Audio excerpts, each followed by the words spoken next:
Okay, and we're live. Phew.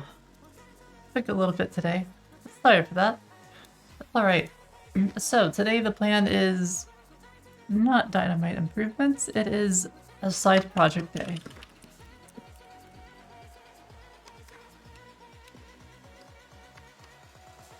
Which is, what is it? T3 and planet scale, Prisma, all the stuff. I'll just put T3 stack. There we go.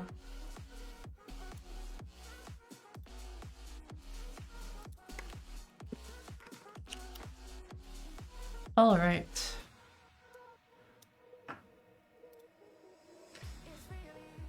I'm just setting some stuff up. Everything should be good. Yep.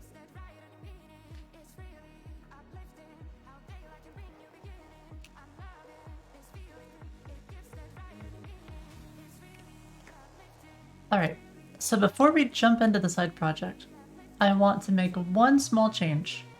And wow, look at that. Look at all those people. Goodness gracious. 7 people in Dynamite right now. That's crazy. Hi, Fur. It seems like Dynamite is definitely the most popular game now. Like, once we put Dynamite on Crazy Games... Oh yeah, it's retro.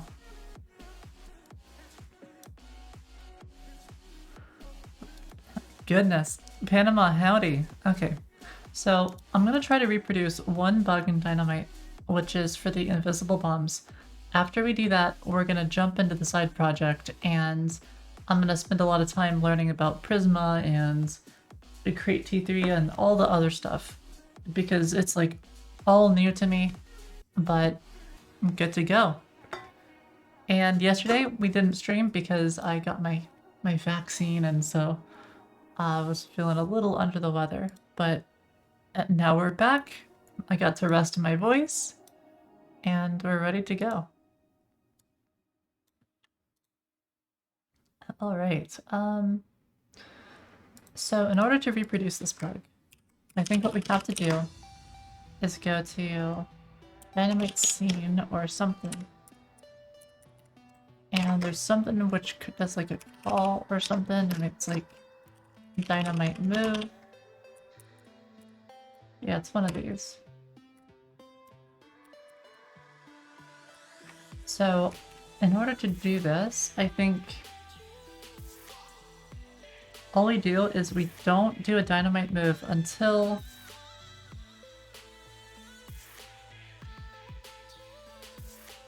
the player picks up an item. If they pick up a power-up, that's when we do the Dynamite move.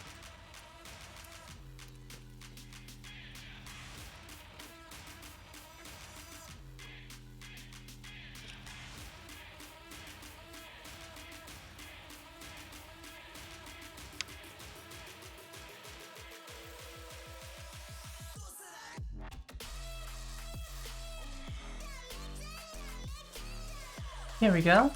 Yeah, this is what I want. Give power up to player. So this is going to go through.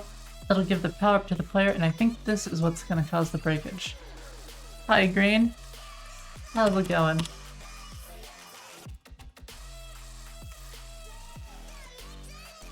There are no side projects in dev. Oh, come on. This is our fun time. It's the weekend. We get to mess around on side projects. It's totally different.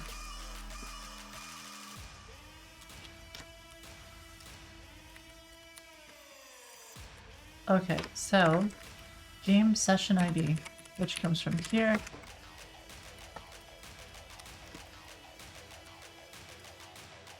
And that's it. That's all we have to do.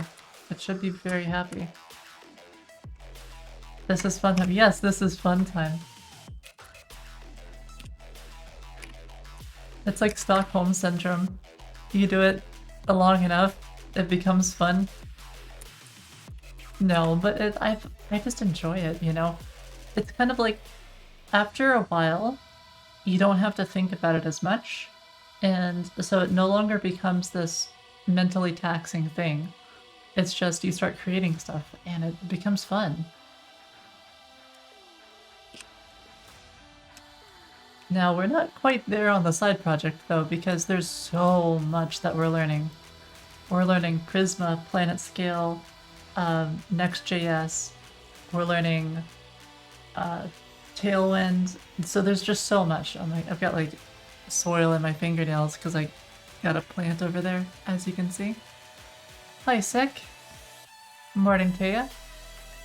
Okay, so we need to start up the game server, which I thought was running, but doesn't seem to be.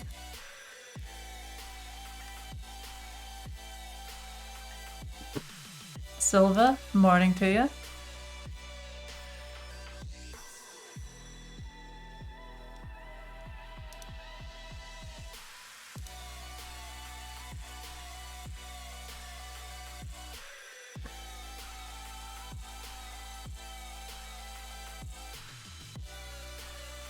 What don't you like about JavaScript, Angry Moose? Disgusting. Is it because it moves so fast? Or is it because you've got some weird inconsistencies, how like a 0 in JSX gets rendered, but then a null and undefined and a false don't, but then so you've got like some falsy values that don't get rendered and some falsy values that do? Too many standards? That's, I think, because it moves so fast. Like, the more developers that use a technology, the faster it's going to move. The more things are going to get created, the more innovation you're going to have. So I think it's kind of like that. But though I guess C++, it doesn't really seem to have much innovation. Same with Java, so I'm not sure what's up with that. I don't know. Maybe because they've been around longer. This room right here has so many players. If you want to play Dynamite right now, you can play with a bunch of people in Retro MMO's room. Hi Ninja, how's it going? Maybe JavaScript is disgusting? Okay, well that's because it's not TypeScript. Okay, TypeScript is great. Oh, there's a pull request. Fix YouTube wait, oh, okay. Appreciate it. Oh, I thought /c worked. Okay, I'm thinking like, does /c not work? Are you serious? Wow. Well, thank you so much. Well, I don't want to merge it. I want to squash and merge, I think is what I normally do. Pretty sure it's a squash and merge. This is why I love open source. Thank you, Silva.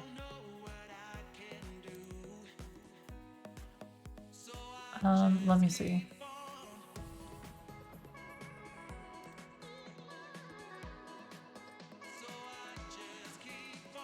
Right, so if I just go here, doopy-doopy-doo, click on this. Yeah, squash and merge, that's what I normally do. Yeah, a big thank you for that, I appreciate it. Here, I'll give you a follow for that.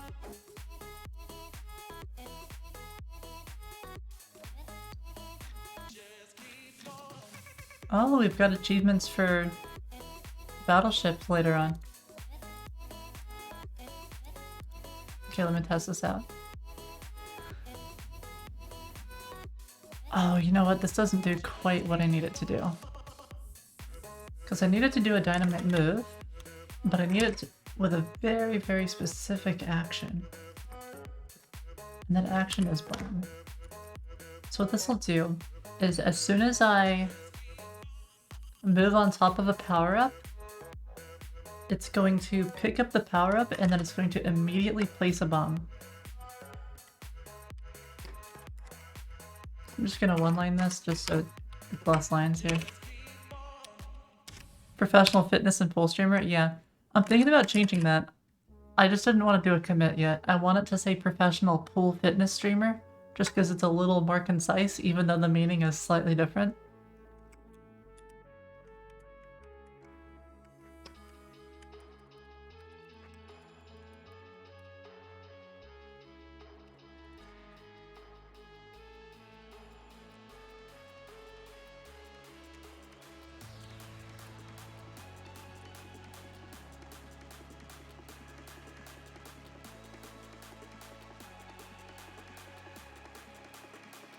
Okay, so we're gonna make a new room, and we're gonna test this out real fast.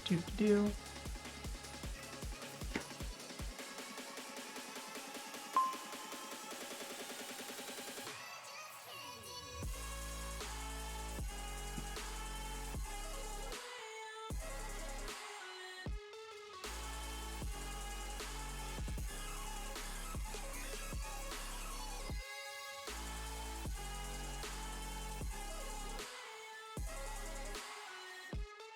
Ah, right. I don't think I can actually play properly because it's gonna... Oh, okay, here we go. Oh, whoa. I don't know why it's placing bombs like just when I move. What is going on? Okay.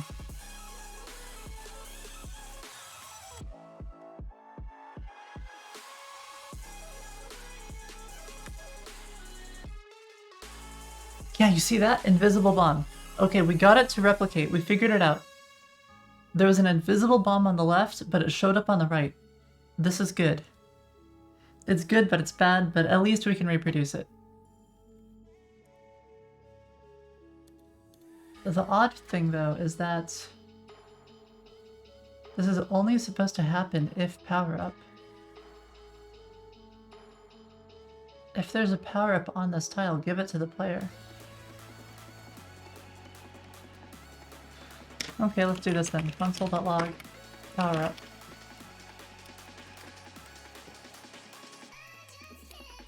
You can thank Fist for this one. Fist is the person who showed me how to reproduce this bug. They were extremely gracious and like time and everything. They spent a long time explaining this to me and then like re-explaining it to me over like 2 months or something crazy.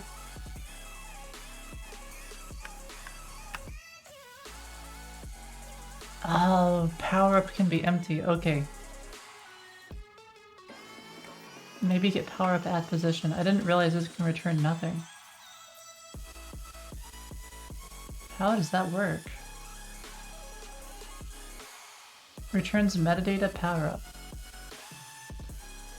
If not metadata power-up. Dynamite game objects. Okay.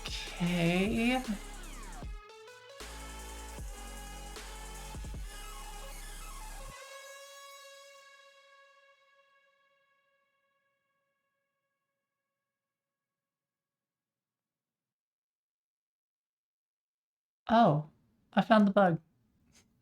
This is a power-up. Remove it from the map and return what the power-up does. But the thing is, it's not a power-up because it's just a steroid. Wow. The 3rd month. I very, very much appreciate that. Thank you so much. It really does mean a lot to me. Yeah, definitely join the game. Let's see here. You know what? Just because you subbed, I'll play 1 round with you. How about that? And howdy, Jen. This is probably gonna be retro MMOs, isn't it? Well, why is it not loading for me? Oh, there it goes. Game is currently in progress. That's going pretty well. Hi, Hard. Interesting name you got there.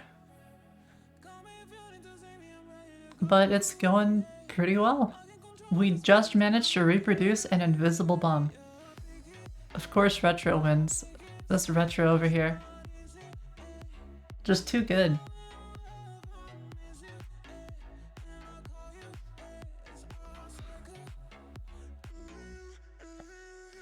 Hi, Steroid. Oh, look at that. Y'all are getting high levels. 17, 19, 15. That's a cool border, yeah. Appreciate it, thank you. It's one of the premium borders.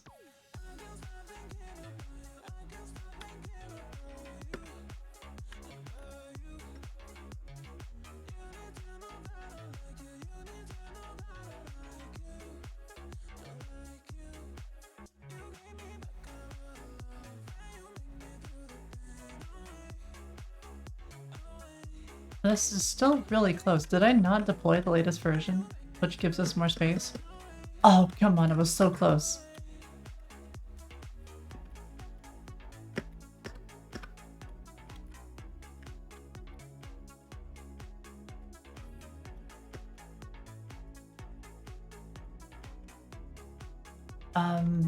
Let's see. Oh, I just got wrecked. Oh, I've got to update. I've also got to upload one small thing before we get into the side project. I want to add an extra frame to these bombs. And then we'll do a deploy, and then after that we'll get to the side project.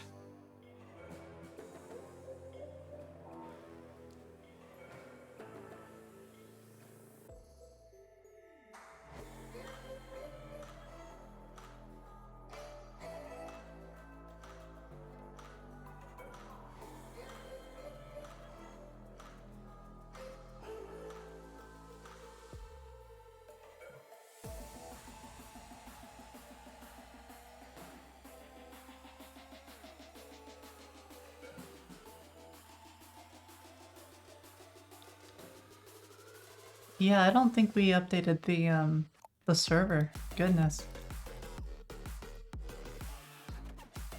Oh well, yeah, we did, because the mobile timer is set to 3.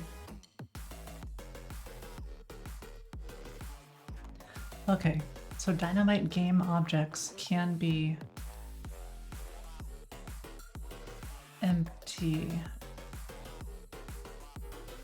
That's so weird. Metadata power up.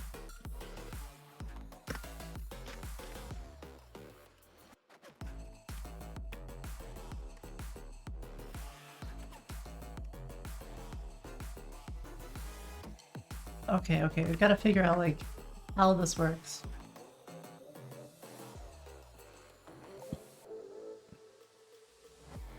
So we've got dynamite game objects.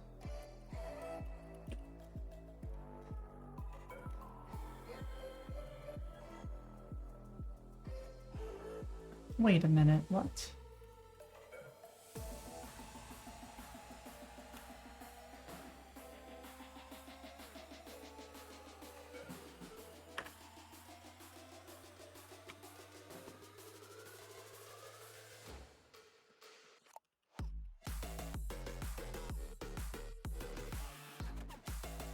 I feel like I might be accidentally changing something that's read-only here, which is really not good. You're not supposed to modify stuff that's read-only.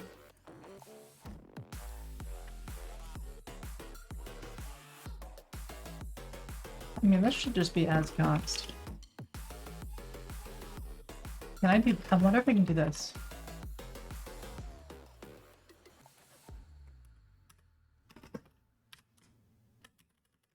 I wonder if you can specify it as, like, as a type that's as const. You cannot.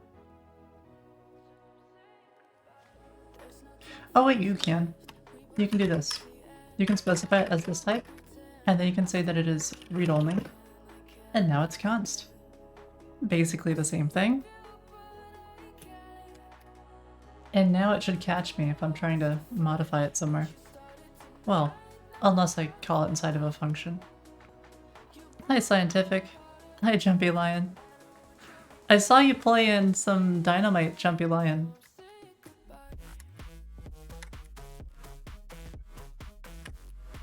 I'm glad y'all are enjoying it. Makes me really happy.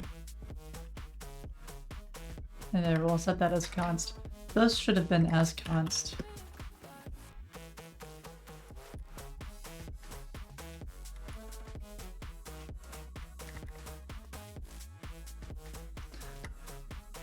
I think y'all are really gonna like Ball Racer once we get it up and running. Bowl Racer, whatever we call it. You kind of get the drift of what it's gonna be. It's gonna be a game where you play as like a little fish or something, and you're trying to like get the best time.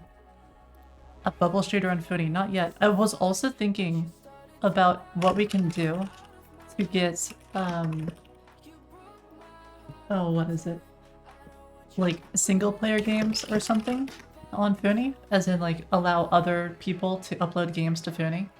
And I was thinking about like how we can have the whole thing be an iframe so it can be, you know, scalable to whatever. And then whenever you sign up, you can get like an API key, and you can use that API key to upload your own games. And then we'll use PlanetScale or something to kind of store all of the games that exist in this way. And we'll set something up, probably.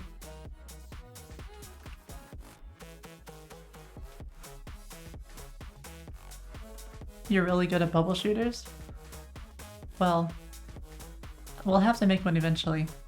But I was thinking even, if we do this, where we allow single player games, or we just say, okay, you can make a multiplayer game, but you've got to set up the multiplayer part, we can have that API key for third-party developers where they're able to consume items from like maybe...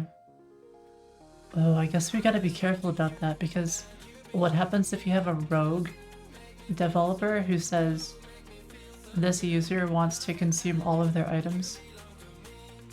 Oh, I didn't think about that. Yeah, I'll have to think about it some more. Because I was trying to think of like how people could monetize their own games. Well, terms of service in place, I was just thinking more like I want to make it so that it cannot be abused, but I still want as much interoperability as possible. So like those games, if you level up in those games, it doesn't give you any benefits to other games. But I want to, like, I'm trying to think of how best to handle it, because those games should be able to have their own achievements and their own items, and it would be really cool if you could have interoperability between different games in some kind of a way. Could you ask me something? Yeah, absolutely, Ray. So you used fetch for GET requests or post requests, but now it's not working on browser console because of CORS. How can you get website source with JavaScript on browser console? It depends. Sometimes you can't, because the browser might restrict you. It really just depends. You can still do it on the server side though. So you could proxy it. You can proxy a request where it goes to your server fetches, and then returns the response. Of course that means that your server is going to be the one making the IP, like the API call. It's going to use the server's IP. So just that can be an issue.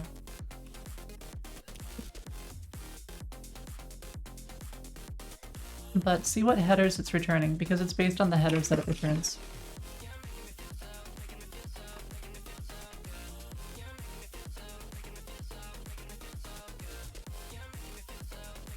Alright, let's see. So we just rebuilt the shared library. Why did we rebuild the shared library?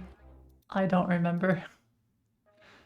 Oh right, yeah, because of the types. And then we come back over here.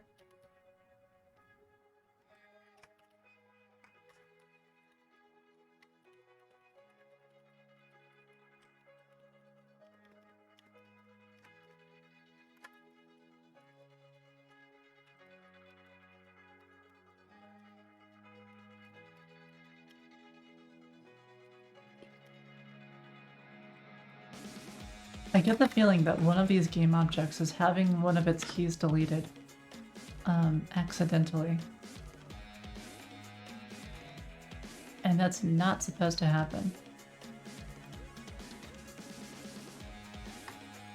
So that one's safe. Doesn't look like anything bad is happening there. That one's safe as well.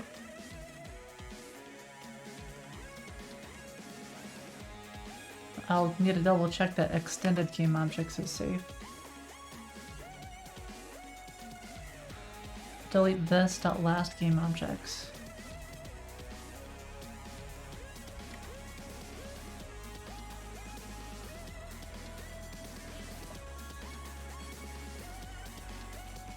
So how is this getting set?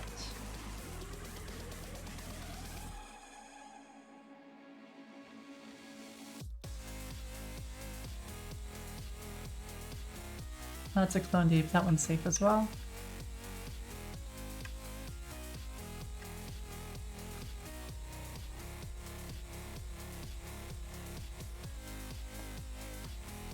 Alright, so everything seems safe.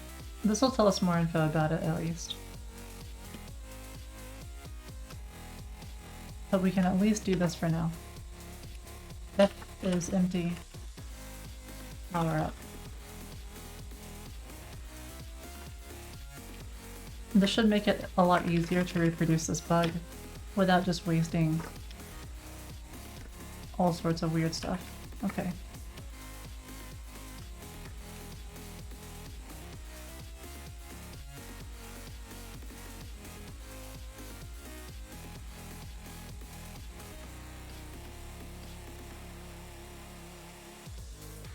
A lot on the spinning side project. I know, Marker. We'll get to the real side project soon.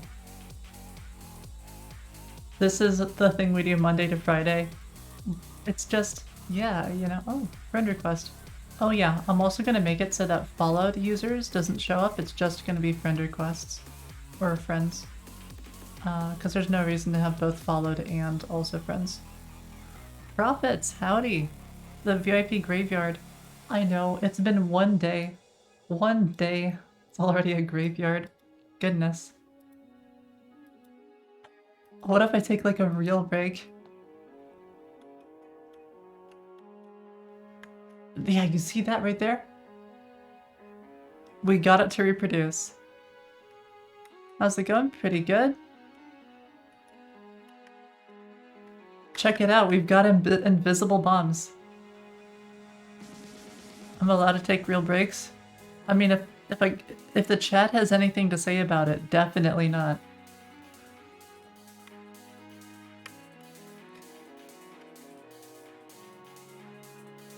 This is perfect. We're reproducing it every single time.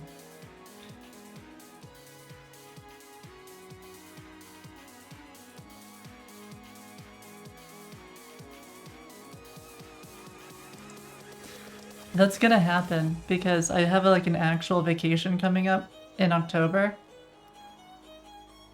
And I'm thinking, I'm like, okay, how can I still stream? What, or is there anything I can do?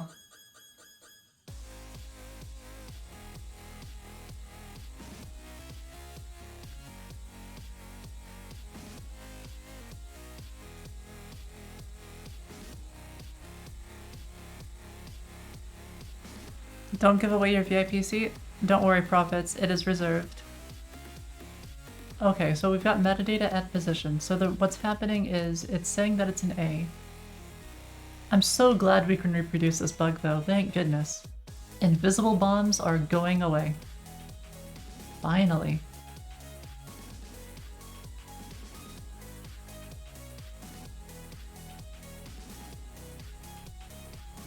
So how does this happen? I think what's happening is that... I guess we can just take a look, right? Like, this gives power up to the player, which does something.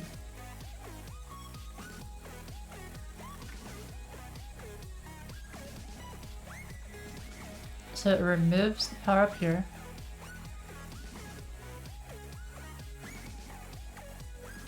From a coding perspective, do you think there are always bugs? Yeah, absolutely, 100%. Any non-trivial program is going to have bugs. Even trivial programs will still have bugs because sometimes it won't work, which, I mean, if you make something that's like hello world, it will usually work. But sometimes even that will still break because of like solar flares and stuff. Though I guess like you could say something with just hello world is basically bug-free. Bugs are not always human errors. Okay, so we've got 2 dynamite moves coming through.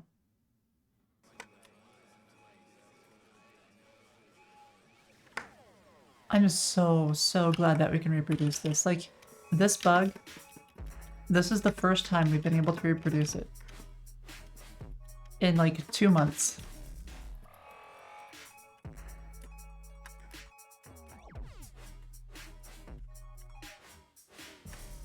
Okay, and something else we can see is that this bug only happens on the client's like I will move on the left and you'll see it, but then on the right it looks fine. Which tells me that it is a client-sided bug.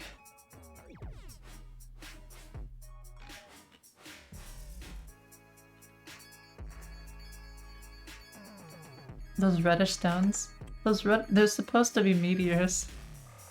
It's from another game, and I just repurposed it for dynamite. It's like the alien checker piece or something.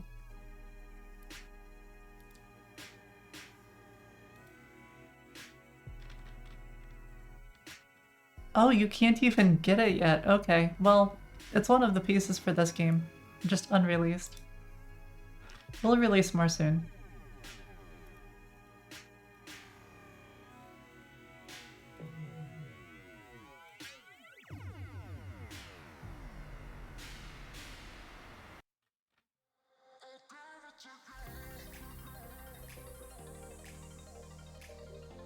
So we should have something within the client dynamite map.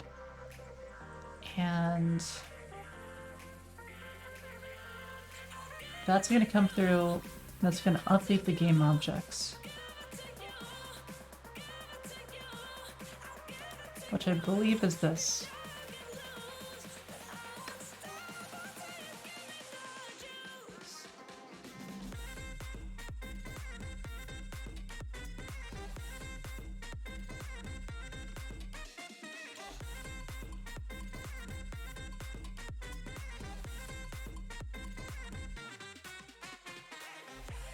Yeah, 100%. It's just a client-side bug.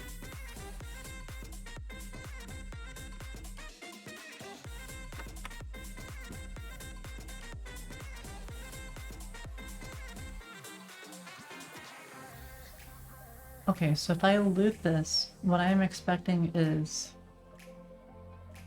to see, I think, 2 updates. So I remove it from the client, and then I'm expecting the server to come in and say that I need to remove it. And then I'm expecting the server to come in and say that it must exist as a bomb. And then I'm expecting it to come in one more time and see that it's gone.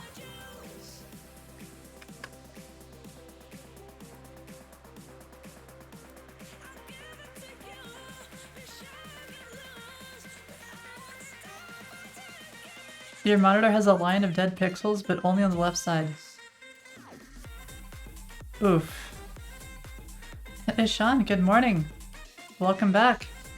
Appreciate you being here. How's it going? We've managed to reproduce a bug in Dynamite after 2 months. Fist of Wind gave us like a really detailed explanation of how to do it. So I modified the client to always reproduce the bug. Every time I pick a power up, it immediately moves me to that spot, places a bomb, and it breaks it on the client. So we've managed to reproduce this.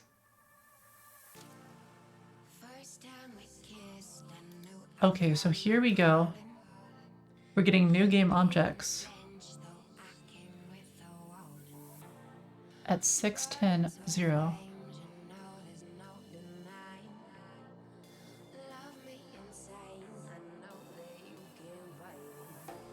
And it never got placed. Well, it's clearly a bug. And if I do it again,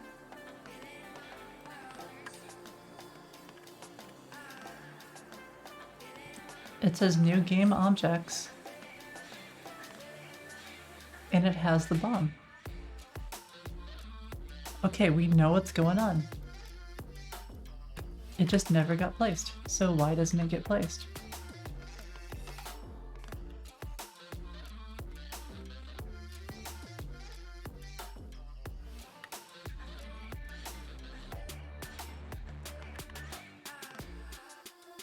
I think I might know why.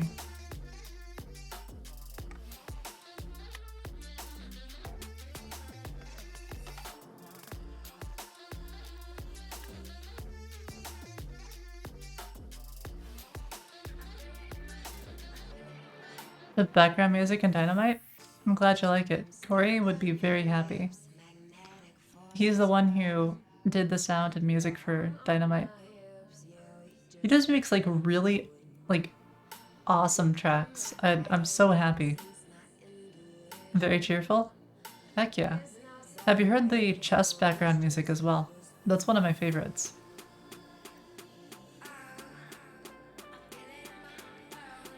Okay, so this coordinate already exists in last game objects, so do nothing. I think this might be the bug right here.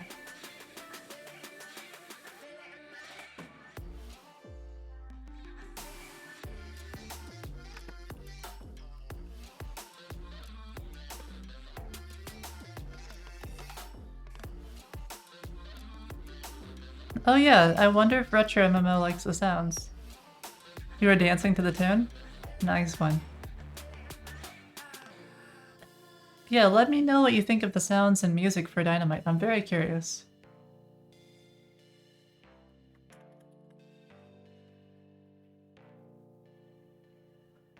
If power up removed locations has. Okay, let me just log it here then.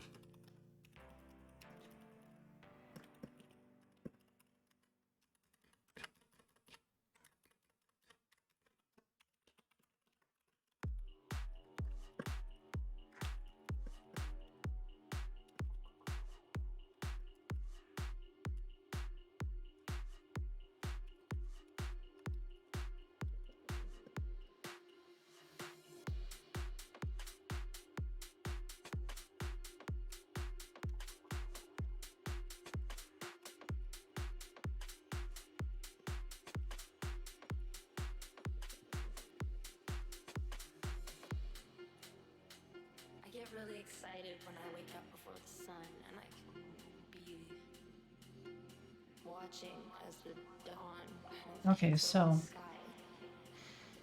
There's nothing like the sunrise. And it's funny this iterates over last game objects as well. that you remember What if we clone deep as well? every sunrise.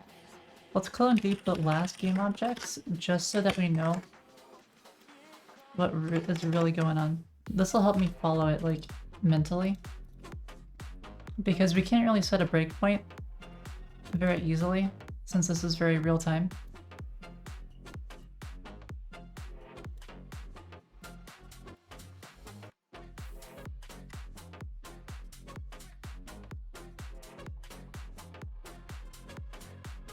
Ah.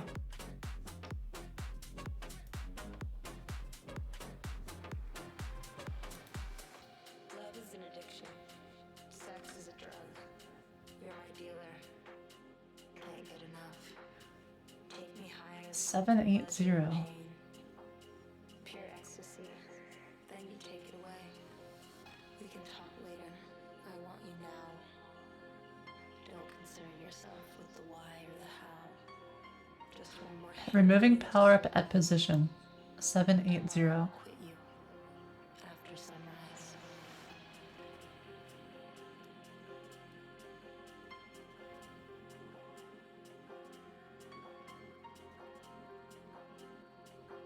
And then continue. That's our bug. Right there, that's our bug. Power up removed locations. So it deletes the game object from the client, the power up from the client first, but it doesn't remove it from power up removed locations. And so what happens is it sees that there's power up removed locations at the given position, and then it just deletes it and continues. The problem is that it needs to do two things here. It needs to continue and figure out if, like, the new game object exists.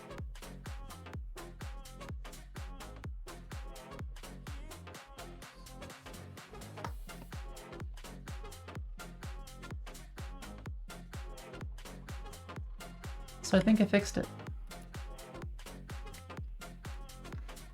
Coder Noob, howdy. How's it going? I think we just fixed an invisible bomb bug on the client. Okay, I have to think about, like, if this fully fixes it. I think it does. Let's just try it out.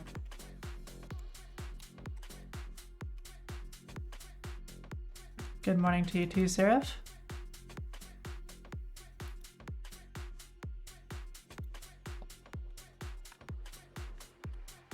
I think it works. Great. It almost kind of works.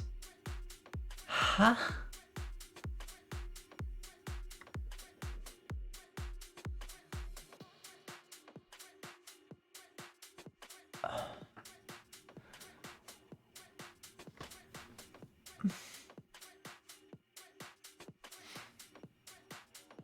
And now that, well, it's not invisible anymore, but now it just doesn't go away.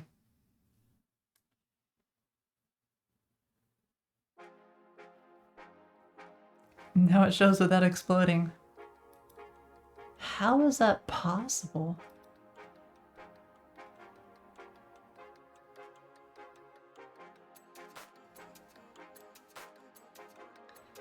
It's the weirdest thing.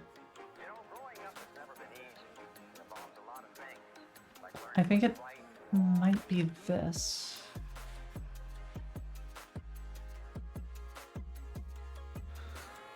It feels like it doesn't continue properly. Well, it does. It's just that it's not getting a new game objects when it gets exploded. So I think what's happening is one of these is getting the latest thing. Like, one of the clients is getting the info and then the other isn't. Some decisions we make when we're young can have lasting effects, like messing with drugs. It's going pretty well, Cosmic. We're bug hunting. We're getting really close to one bug in particular.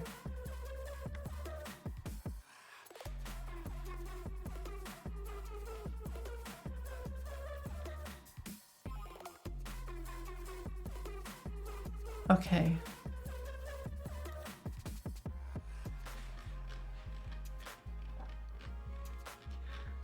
So it looks like it did come through.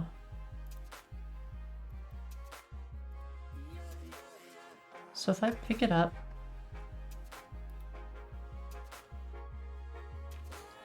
yeah, you see that? It doesn't come through on the left.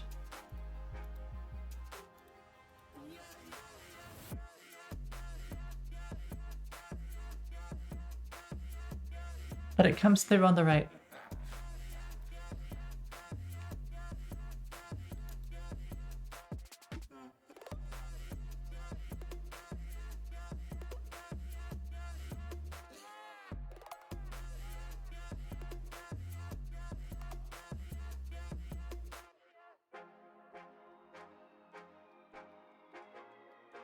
A bug you had once was a print statement was printing out. Look, these bugs happen, you know. All sorts of crazy bugs. You know, growing up has never been easy.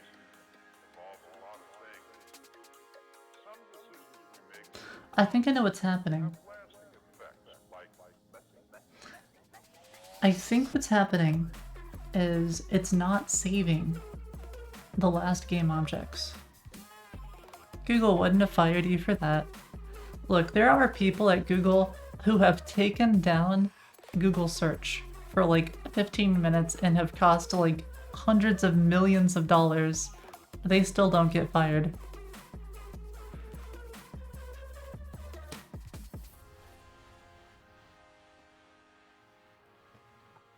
Yeah, stuff happens. That's one of the benefits of working at a big company is you're shielded from a lot of the damage that you might accidentally cause because it's gonna happen. You know, it's gonna happen to someone. It's always a risk you have to take. This looks like food. I know, Frog, but we've just reproduced a bug. And we're figuring out, like, I'm able to reproduce it at 100% of the time. Hydrate, okay, okay.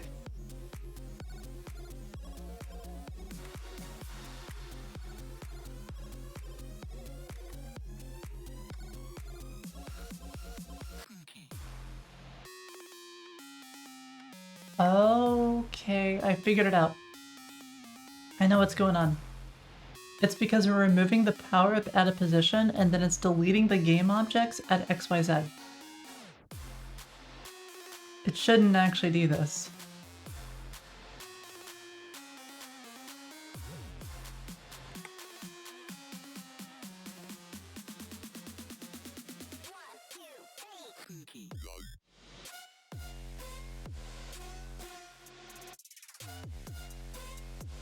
In fact... Oh, I know why this exists.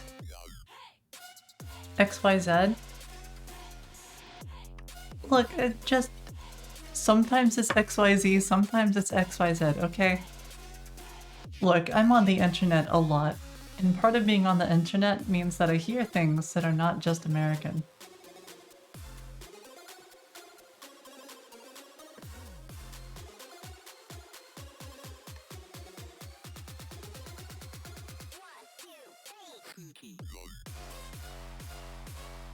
Is it actually English tea? Hold on, let me check. Okay, I don't even know if it is. Let me go check. I mean, okay, sure, Earl Grey is, but it's not Earl Grey this time.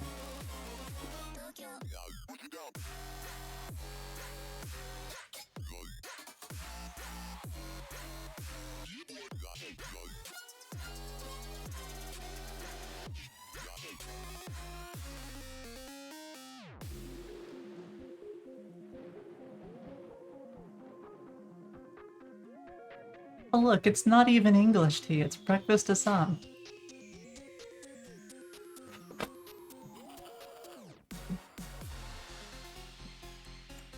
No profits, don't do that. I'll never figure out the bug then.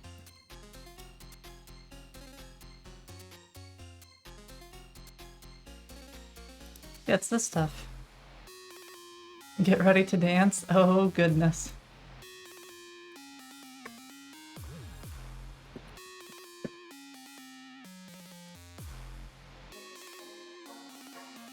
So I need to know if this is a power-up.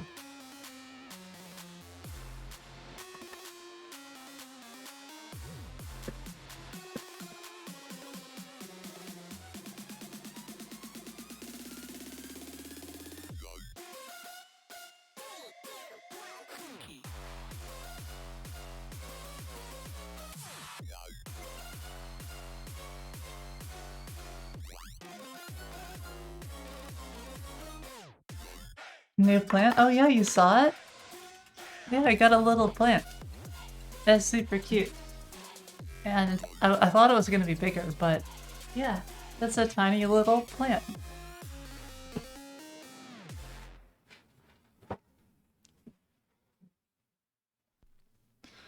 Is that a joke among devs? Oh, you have it. Yeah, kind of actually is.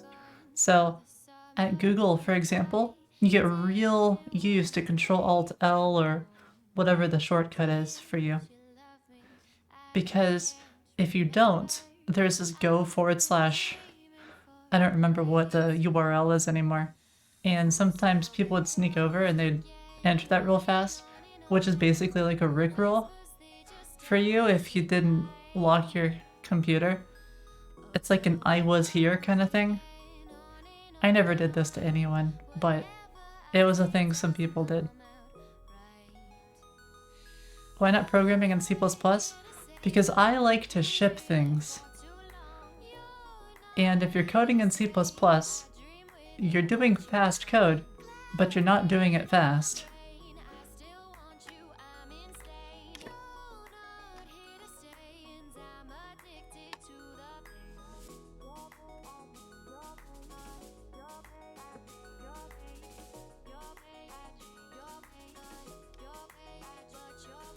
Do I know it from experience? Yeah, it's have to be a little rusty, sure.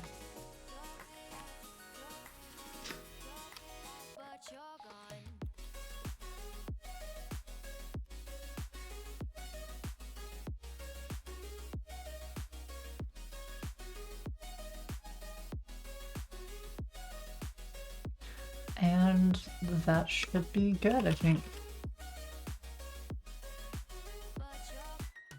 Do we need to do anything else here?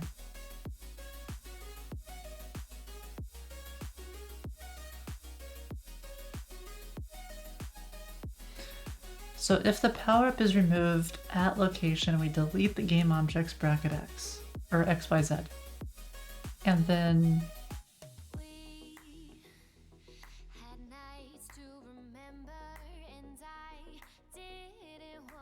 I could alternatively just not have power-up removed locations, which would mean that power-ups on the client side might reappear briefly.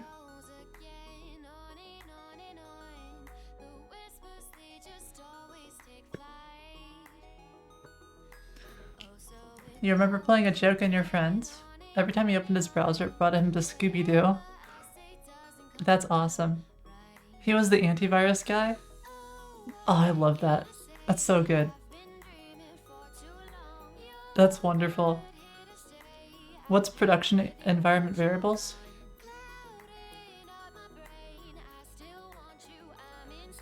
So, are you familiar with environment variables? Typically it's like a .env file or something else. There's many ways to configure this. Production environment variables are going to be things like, let me just show you. Let's say I'm on Next.js, or sorry, not Next.js, Vercel. So let's say I'm on Vercel, and I'm on an app, and I can go down to my environment variables. I believe this is relatively safe. Settings,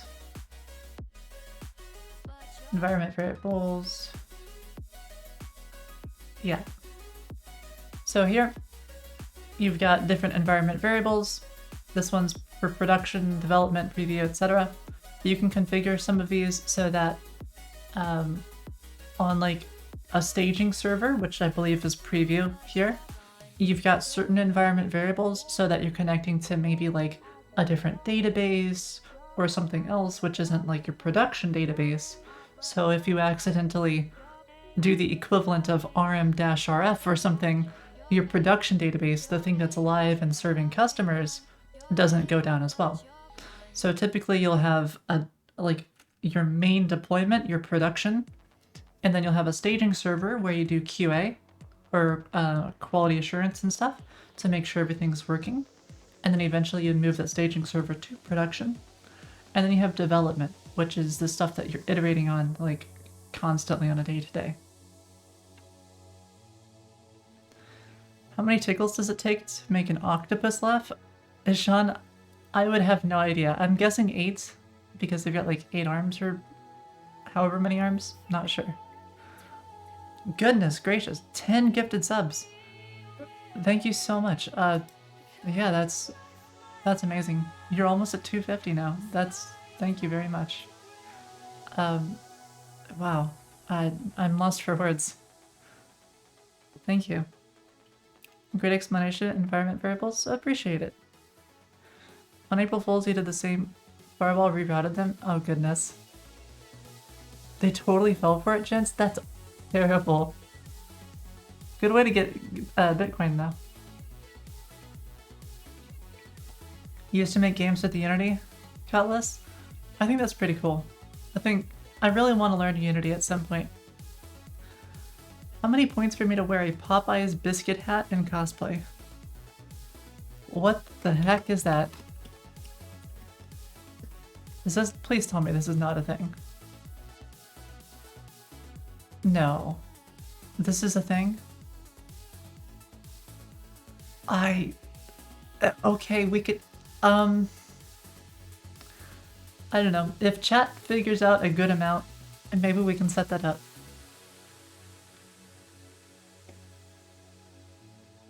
Are these the Popeye biscuit hats? This is amazing. Thank you so much, Cutlass. 100 bits, thank you. Thank you so much.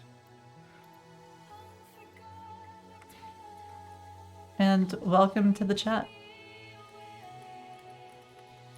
Okay, what I want to do is... I think we fixed it, right? I think it's fixed.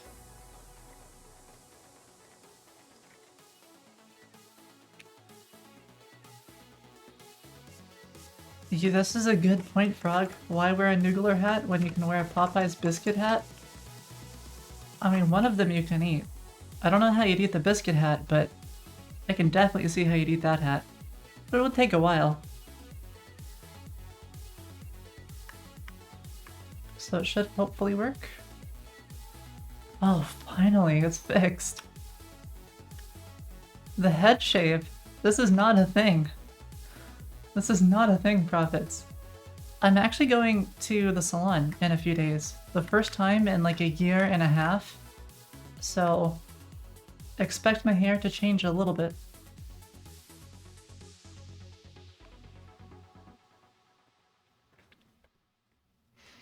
Okay, we're done. We fixed the bug. I don't know. I don't know. Okay, we're gonna work on the side project now. Let me just get this committed and everything and... Oh. Oh, let me upload the frames as well for the bomb. Ashan, thank you so much for the bits. I appreciate it. Bits and a bunch of gifted subs. Wow. That's all I can say. I'm very speechless. Oh, we probably should undo this weird dynamite player thing. Otherwise, we kind of like completely break all of dynamite.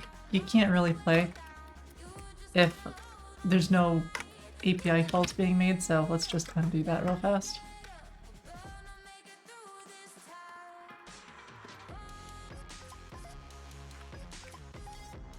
There we go.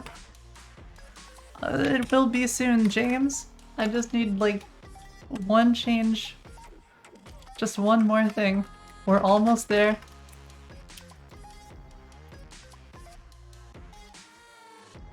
XYZ and blah.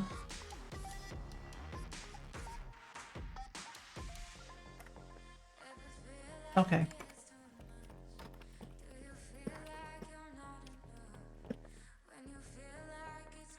We fixed a really important bug just now.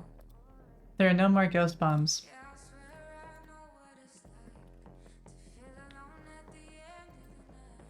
Proceeds to work on Phony. I know, I know.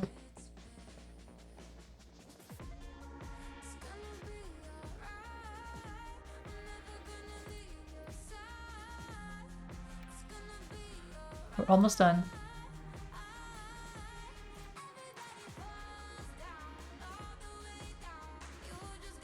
$250 subs.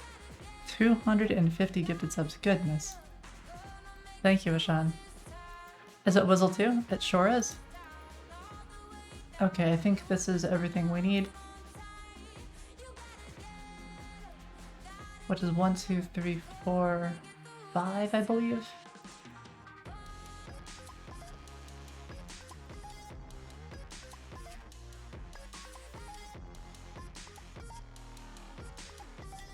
Okay, so it's 1, 2, 3, 4, 5. Okay. Haircut redeem? Oh god. We're not doing that one, Profits.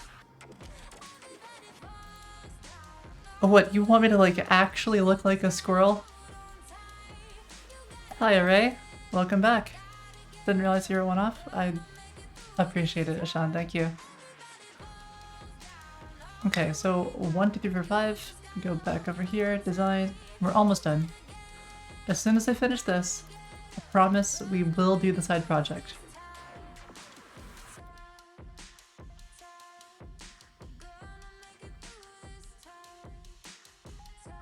So now we go to tiles, and we go to bomb.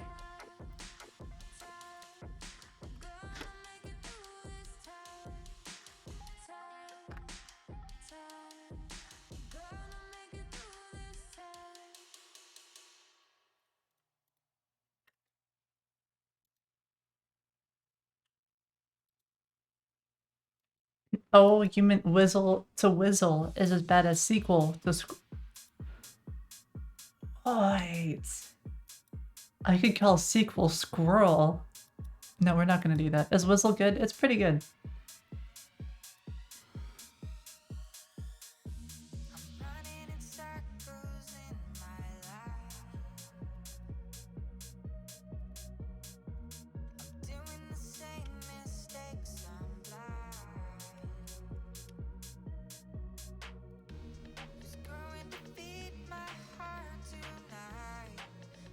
Yeah, exactly, James. Whistle's what you do if you don't want to dual boot. I thought about it. I really did. I really thought about dual booting or just running Ubuntu or something. And then I was thinking, like, if I'm doing that, why not just run Mac? Because at least it supports more, like, applications. But then I was like, no, I can't do that.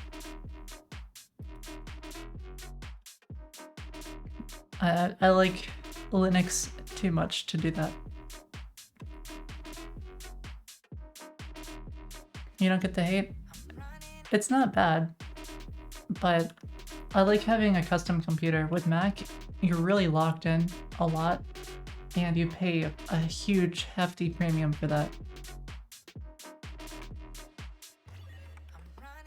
I guess you could do like a Hackintosh.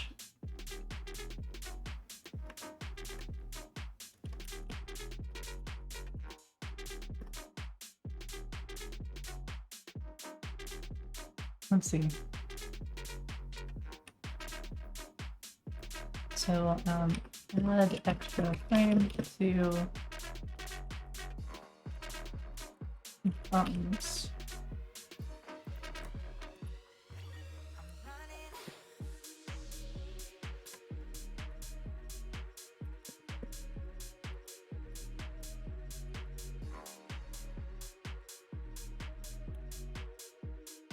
I didn't stream yesterday? No.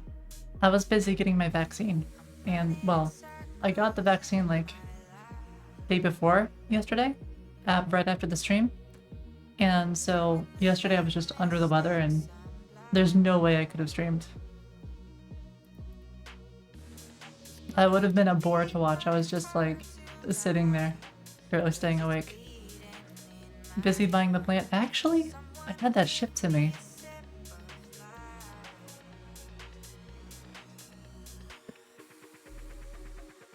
But yeah, just took a day and now I'm back to normal Acorn. Okay, we're done.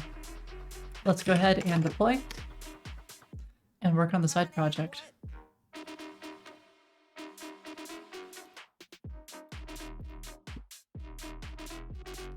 Back to fixing bomb bugs. No, we fixed it. We finally fixed it. What's the side project? It's gonna be like a vote kind of thing where you can do polls and or like questions to me and you can like upvote them and downvote them and stuff. So it'll be interesting. It's the first time I'll be using the T3 stack and a whole bunch of other stuff. It'll also allow all of y'all to do other things. You thought it was the MMO. The old Java MMO from 10 years ago? No. That's 10-year-old code. I can't look at that anymore.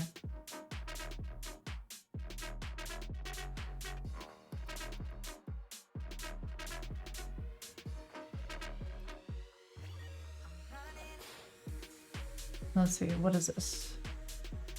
This is still Dynamite. So this is the vote stuff.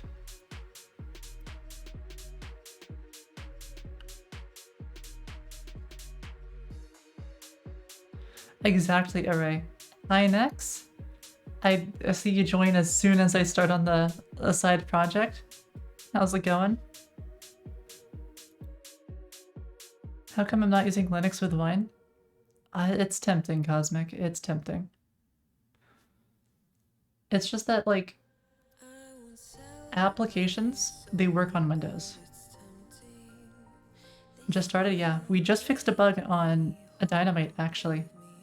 It took a while. It took us a very long while, but we actually finally did it.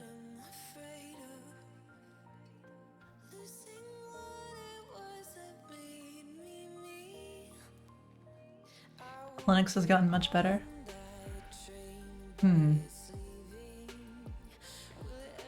We'll have to think about it. We'll have to think about, like, when we want to try it on an old machine. I could try it on my workstation. Or not my workstation, my work laptop. Which is not really a work laptop, but it's... What is it? It's a gaming laptop. I guess that's a good way to put it. It's a Lenovo.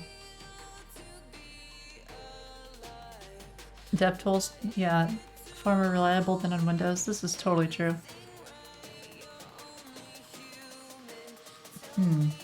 I mean, I can do that, or I can just, like, stick it on my main machine. And then have Windows be on the laptop. Though I use Terraform. Terraform is pretty good. I don't personally use it because I just have, like, a small little deploy script that spins everything up for me.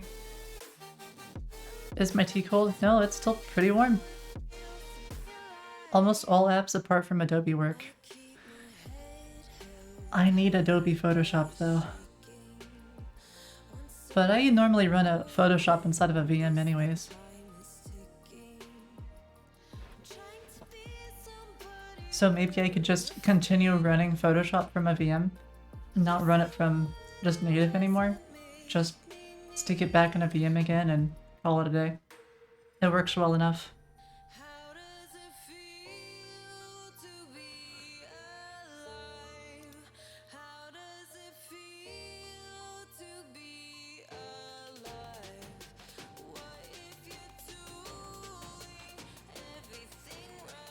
And we're deploying. I'm so excited.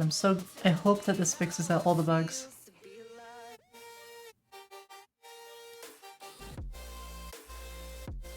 Oh, we've got more suggestions for Funi. I know, right? Oh, I should reply to this.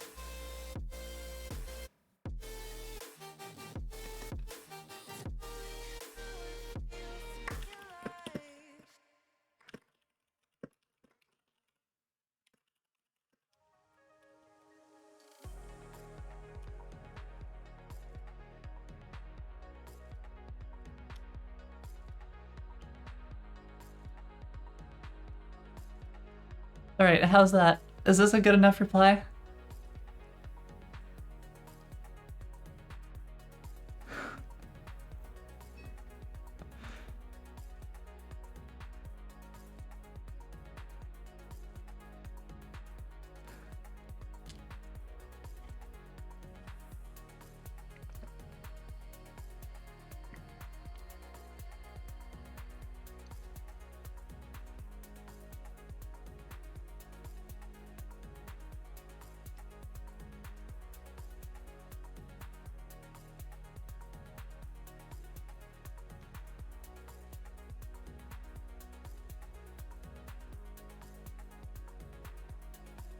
Am I aware of a way to tweet when you do a new push to master branch? Yeah. I'm sure there's a way. You could run a deploy script or something, right? So you go to, hold on, let me make sure I don't leak anything here. You make like a little webhook and you add a webhook, and let me go ahead and do this, do.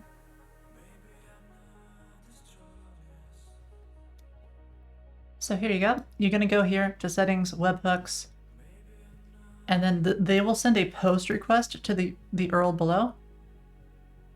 And doxed. Did I seriously dox myself? No.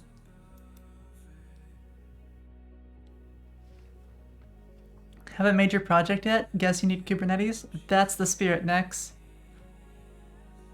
Oh, come on, y'all are unreal. So anyways, what you do here is you put a payload URL. So what I recommend you doing for a webhook, this is a perfect use case for something serverless because you want it to always be on. And so you just set this up to some serverless function. And then you have your serverless function go ahead and do your tweet for you. Oh, and look at that. It's already some integration here. It makes it even easier. Yeah, that's fantastic.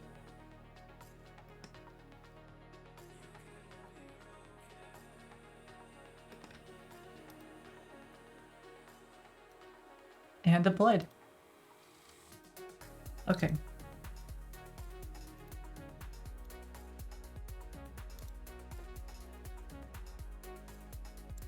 How long can I code a day? Back when I was in college, I think I would wake up, code, and then sleep. So I would be coding for probably 14 hours a day. Something crazy like that. Is Spoonie hosted on GCP? Yes, it is. GCP with Kubernetes or whatever. What do I have a degree in? Sarcasm. There's a crazy number of services with GitHub Action integrations. Cool. Yeah, I don't have a no degree here.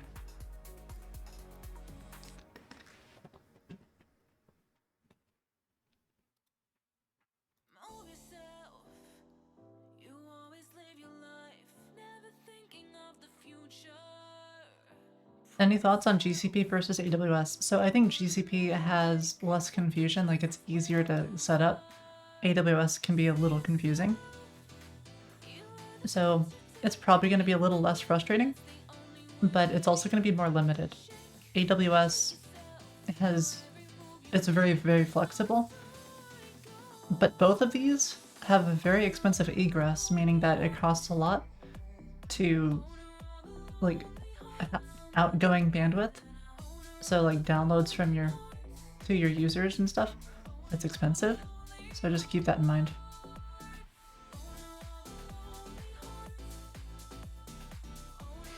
Pretty much next. You left college to get real experience and learn things? Yeah. Pretty much me too. I left Google to get experience and learn things.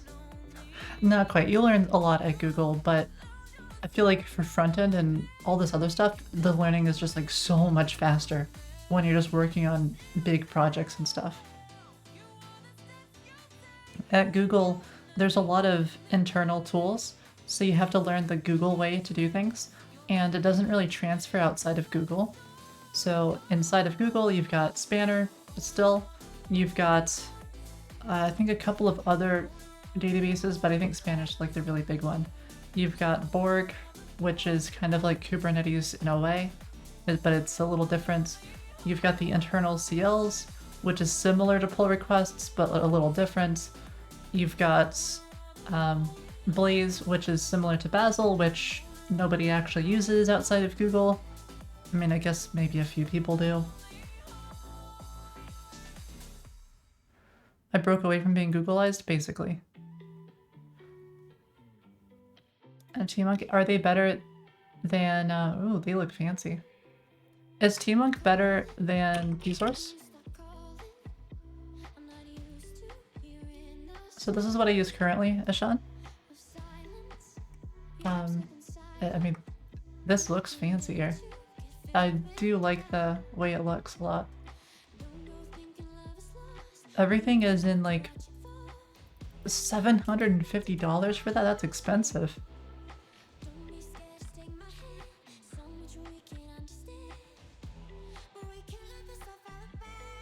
It's in rupees? Goodness. Spend $4,000 to unlock free shipping to US. I'll go ahead and I'll bookmark this.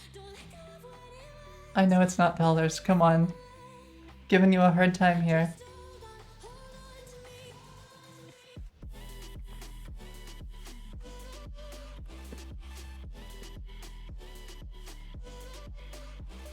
Alright, so actually pretty good prices.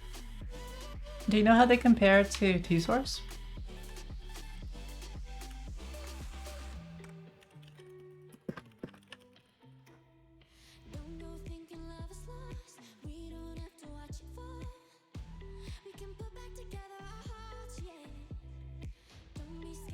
You know what I'll do? I'll buy from both, and then I can compare them.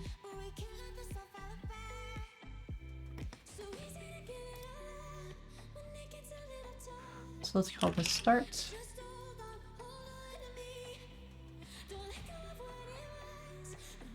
Switch to Cat Fusen theme 1. Give me 1 sec. It's the weekend, so we can... Oh yeah, that's a great way to dox myself with some environment variables or something. Okay, hold on. Node options.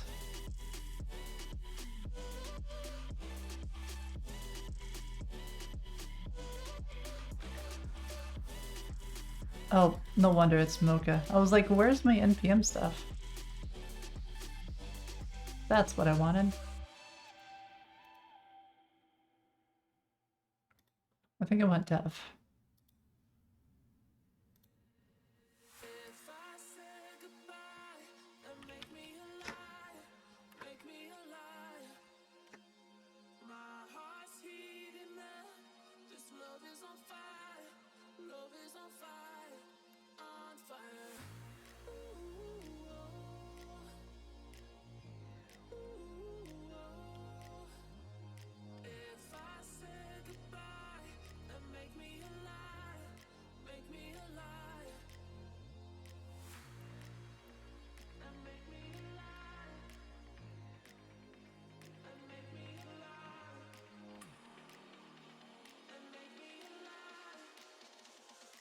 Okay, fine.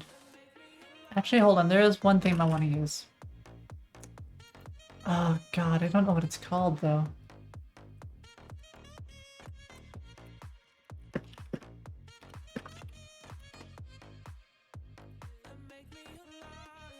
Is this the one?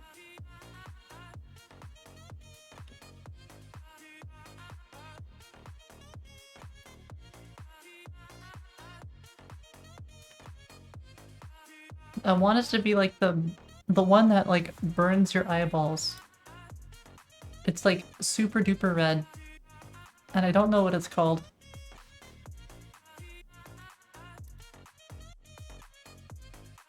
That's only on VS Code? I'm so sorry. So sad. This one's pretty good though. Cat Fusen's pretty good actually. But it's too similar. So what I mean by that is, you see like the color differences between the source and the URL? They're both very yellow, and this is also very yellow. Like it's hard to distinguish them. And it's hard to distinguish the green from the yellow. So the shades just aren't different enough. It's much more readable as a viewer. I'm not so sure I agree.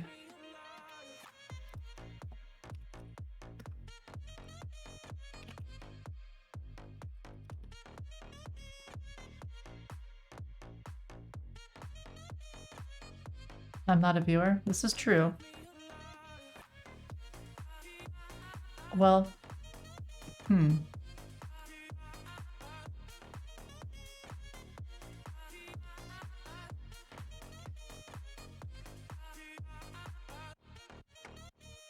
I mean, if I look at this, oh, well, I can't see it there, but I guess it does. It looks a little different for you than it does for me.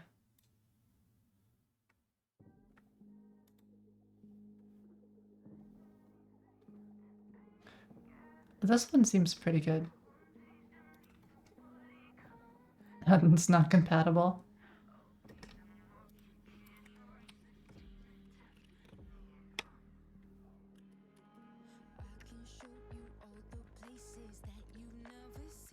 This one to me is just a lot more, a lot easier to look at.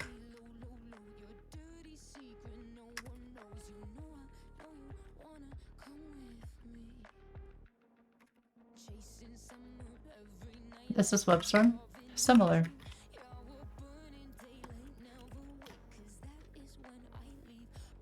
Oh yeah, notice anything different about like the bot?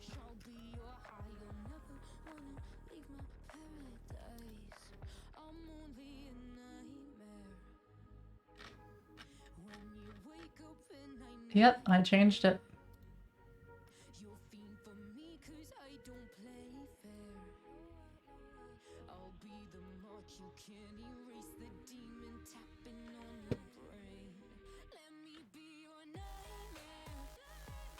Give me one sec.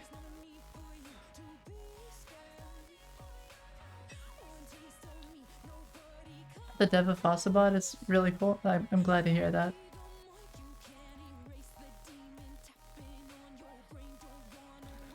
Oh no, IntelliJ is for everything. If you get the ultimate version.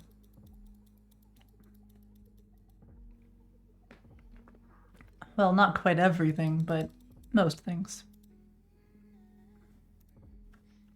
Okay, so we've got the dev started, so if I refresh this, it should be the new thing. Okay, let's improve this.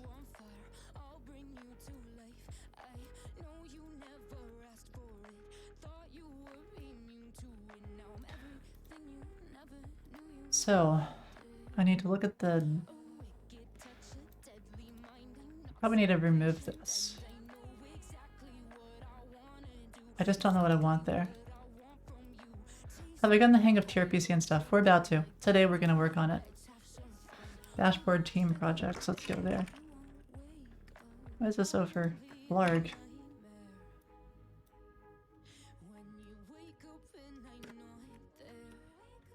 I think I just need to move it from here.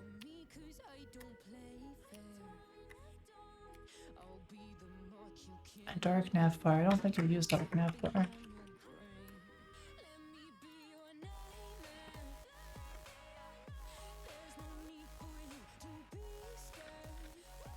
Helpless UI. Look, like, again, this is very, we're using Tailwind UI, a whole bunch of things I've never used before, so you're gonna have to bear with me. I'm basically a complete noob at this point. I think there was something on Dark Navbar that I wanted to include, but I just don't remember what it was. I feel like it was probably the search, and we already got the search.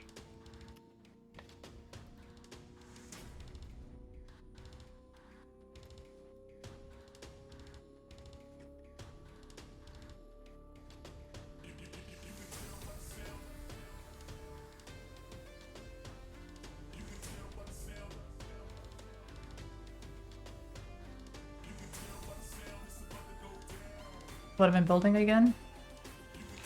This vote whole thing. I think what we're gonna do is we're just gonna focus on like the utility stuff, just make it work, and then make it pretty. So maybe we'll just have it be like super ugly at first with just like the bare minimum, and then we'll clean it up and make it pretty.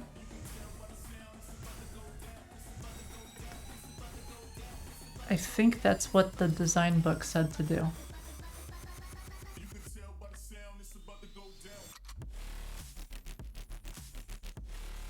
So we need something like this. This cheat sheet. Well, the thing is, I don't know enough about Tailwind to even make use of this cheat sheet. I think I need to actually understand it first before I understand this. That's why it's helpful. Overflow, yeah, we'll go ahead and we'll bookmark this.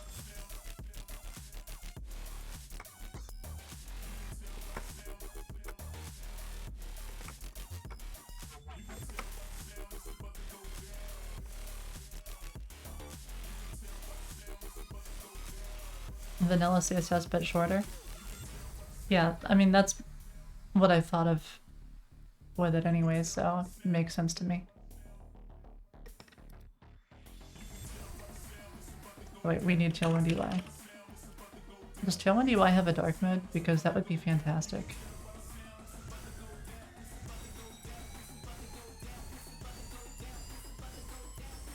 It probably doesn't.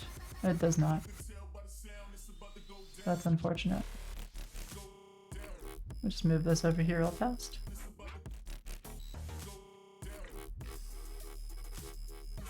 Did I pay for it? You bet I paid for it. Okay. So I wanted to take a look at the nav bar because I wanted to see if there was something on the dark theme that I had which had maybe something that I wanted to include. Dark with search. I think that's all it was. So we already have the search, so I think we're done with that. Quite costly, yep. But, it is what it is. Not a big deal.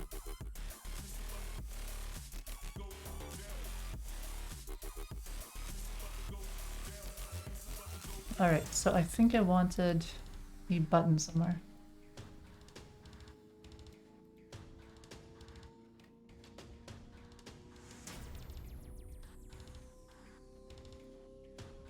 What's Create T3 app? It's awesome. And Nex is like the maintainer of it right now. So Nex, I'm confused. Are you just the maintainer or are you the original creator? Or how does that all work? Because I know it's either you or Theo and I'm not sure what exactly the story is there. I see, so you're the original creator. And then what, like Theo just came on and... Ah, I see. So he wrote the readme and then like promoted it a bunch. Yeah, I'm so curious about what the lore is. Okay, so how do I want to do this? How do I want to handle the search? Because I was thinking like, what is the meaning of search? Does it just search here?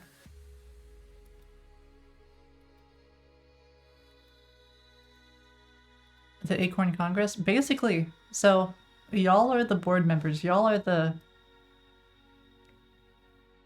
people who dictate what I do.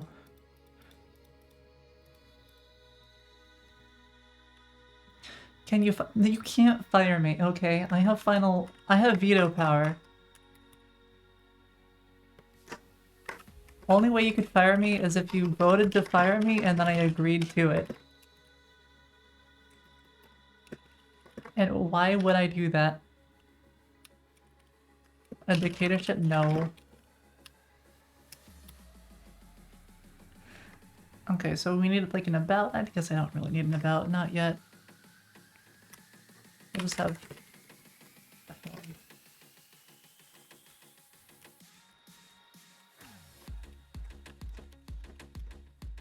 Yeah, we'll just hard code this for now. We'll hard code the routes.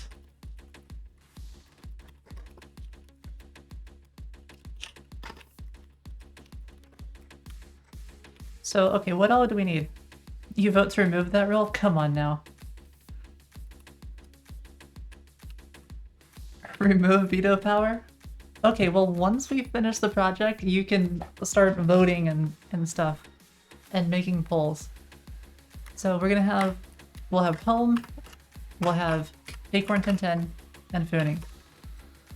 You second vote? Come on, we don't even have the site built yet. You can't do this. This is not fair. So on the home, it needs to show the most popular across everything. And then, okay. You third the vote? You can't first and third the vote. Come on now. This is unreal. Okay. I see. Okay. We're gonna have limitations in place. delete the dark nav bar. Hi, Isaac. Chat is being mean to me. Can you believe it? Trying to overthrow me and like kick me out. Like, what are you gonna do then? What is this? Recent on a vote? What? You are the new acorn? No, come on, frog. What have I gotten done so far? A lot of procrastination. I'm really, really good at procrastination. I'll go ahead and get a commit in and then we can start doing some TRPC stuff. We'll make a button which, yeah, we'll just keep it real basic. That's why I need to be replaced. Come on, I get lots of Funi stuff done at least.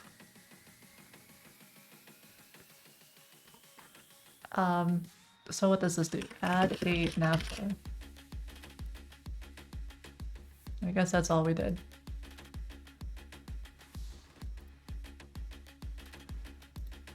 Streaming is just next level procrastination? Pretty much.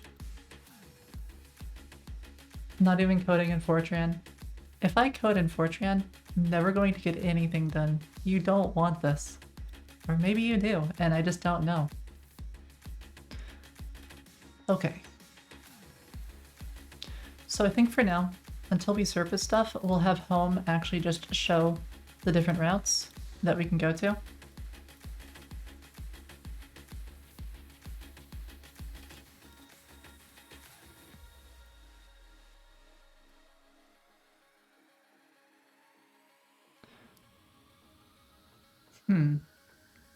And I think I want this to always show because even if I'm big enough, we want this to always show.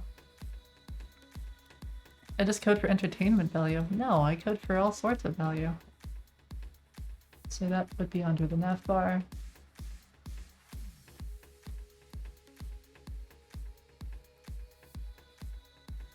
And now somewhere over here, we've got something that hides the whole thing. SM hidden. Okay. So I think what this means is small and above it's hidden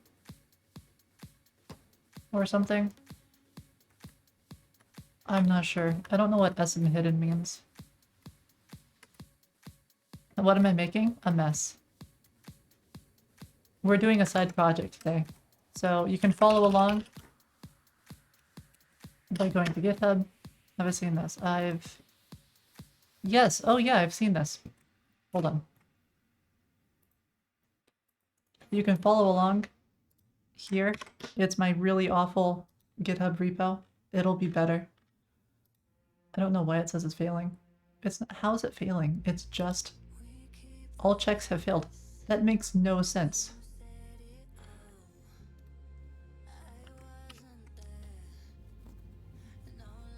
Hides it on small screens, but what about bigger than small screens? Is it like small and up, or is it small and down? How did build fail? That's impossible. Hello is a sign of— oh god.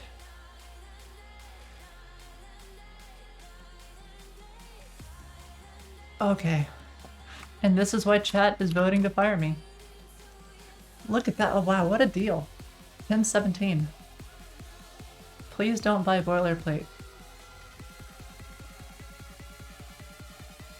Okay, God, but how do I buy it? The purchase is broken.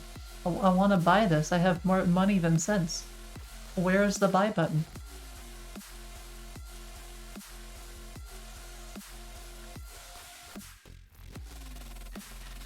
So, if you're not familiar, there's this thing where you can actually buy a stack for like $400. It's really stupid. But is it this thing? No, it's no. Redwood JS was not the thing. There's something really stupid. It's some stack you can buy for hundreds of dollars. Yeah, Redwood is fine, but there's one. I just can't remember what it's called. Superstarter? Is that the stupid one?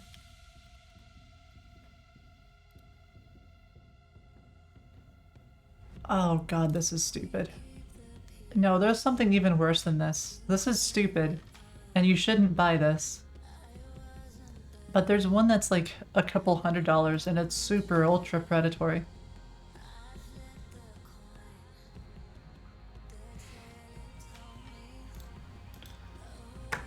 Oh, they've got beef with me too. Charging people, like beginners, hundreds of dollars just so they can work on their dreams because they don't know any better.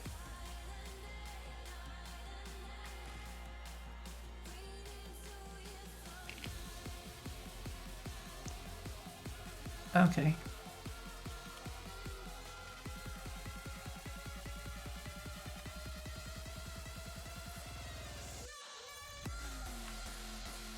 Oh yeah, I'm so sorry. I didn't I see your message there, Graham. Yeah, it's Firefox DevTools, or Firefox Dev Edition. Okay, so here is our thing. Let's go ahead and make a backend, which I believe is under... I don't have a clue. Oh, maybe it's under server. And then router? Example. Aha! I found it.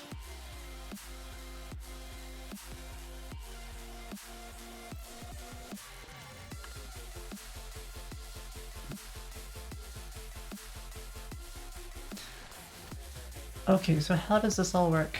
So yeah, there's an index, which then it looks like example auth. Okay. So auth comes from protected example router, which comes from protected example router. So then there's auth get session, get secret message. Uh-huh.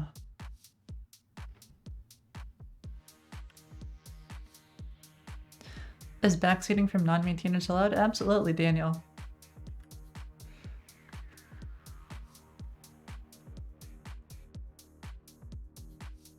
From an authorized user. If not a session or not session user.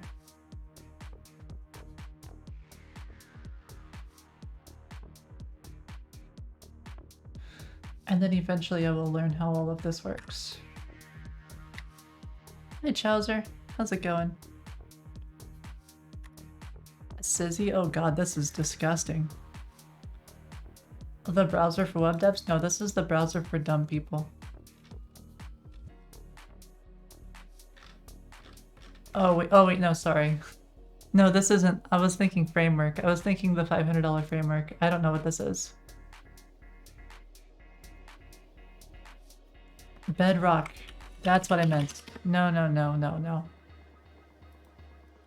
No, forget what I said. I thought this was something else. This is fine. I don't know what this is exactly, but I do like how you can do multiple here. This is great. Because you can actually like see what your stuff looks like and different stuff. So that's pretty cool. I can see a use for this. This is like, I would consider using this just because it's helpful. But this Bedrock JS, this is awful. Yeah, this is the one. Don't buy this. Don't ever buy this. Like, really don't. It's such a ripoff. Like, this is basically a scam.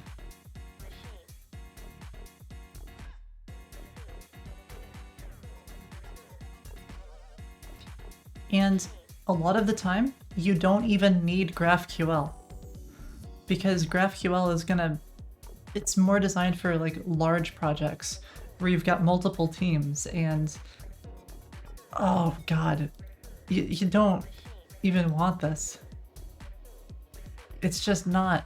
Like, Prettier, sure, that's good. TypeScript, sure, that's good. React, Next.js, Prisma, that's good stuff. But just use Create T3 app. It's free and it's better than this. Look at the meme you sent. Redwood.js? Yeah, basically. Oh yeah, I saw this. I think I saw this on Theo's stream or something. Yeah, this is Bedrock. This bedrock thing is stupid.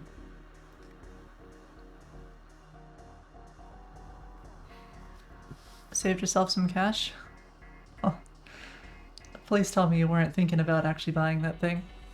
But, yeah.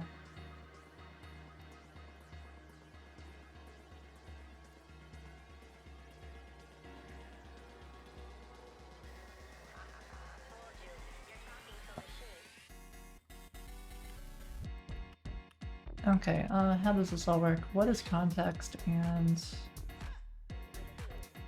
I don't understand how this works yet. Okay, so I guess we just make like a router. We'll call one of them... gee, what should I call this? A WYSIWYG? What you see is what you get. Asking for random spec. There are some WYSIWYGs which are kind of good, but just keep in mind if you're using a WYSIWYG, which is like this editor where you drag and drop buttons and other stuff, the actual code that it generates is usually pretty gross. I used a WYSIWYG way back when I was first starting, and it allowed me to get up off the ground running pretty quick.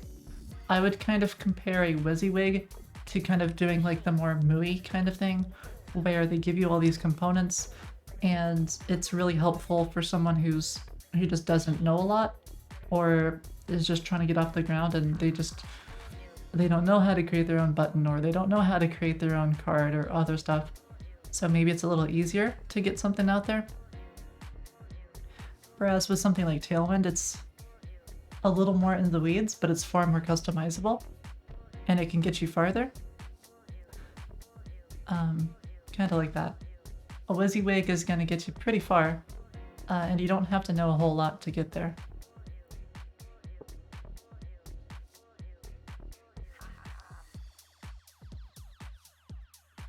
Yeah, exactly, an X. So you have to build the components yourself. What I want to call this is whatever the heck I put in my Prisma thing. We've got account, session, user. Oh, it looks like I didn't even do it. So we need a model, which is going to be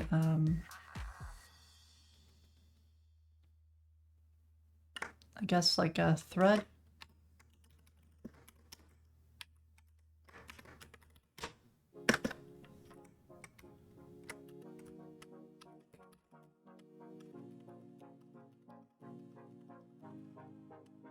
I think I prefer just 2 spacing on this instead.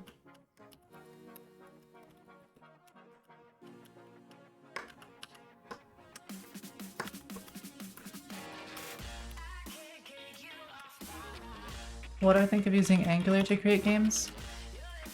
I would just use React because I'm already familiar with it. The 2 frameworks that I kind of compare is React and Vue. I don't really consider Angular. I think Angular is outdated. But if you're already familiar with Angular, I think it's okay. 4 is the convention for this? Okay, fine, we'll do 4. I'm used to Java and TypeScript and JavaScript words too.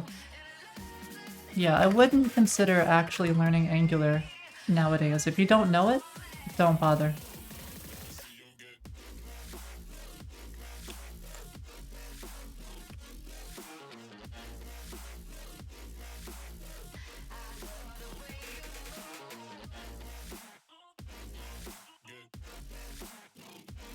Is there no Prisma extension for JetBrains? Let's take a look.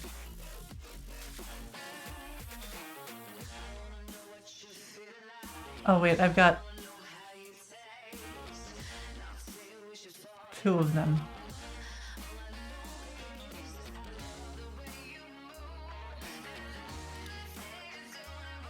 I don't need 2. You just need 1.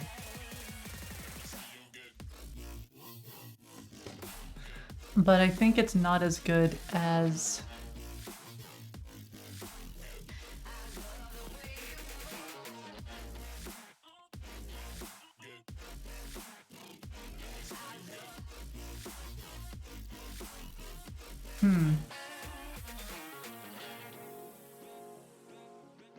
I don't think it's as good as VS Code.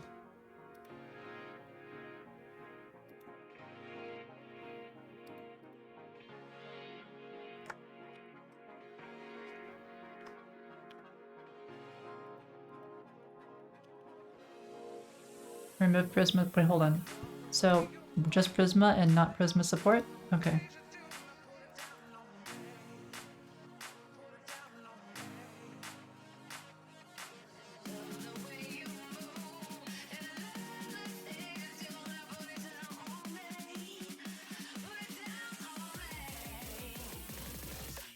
JetBrains is weird? Yeah, sometimes it's weird. Okay, here's what we'll do. I'm gonna close out of this and then maybe restart.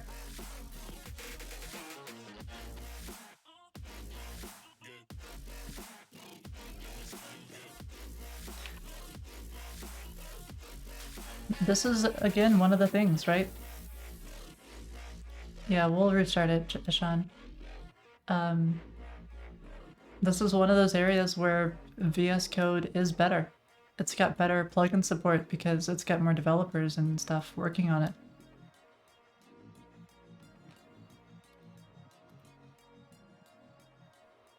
Because of course it does, right? It's free.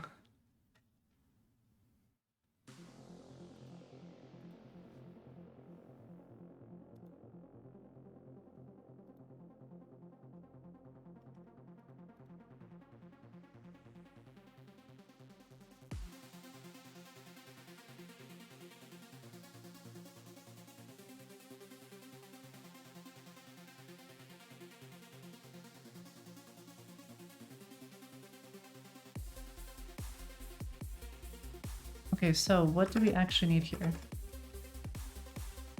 In order to figure out what we need, I'm going to take a look at straw poll.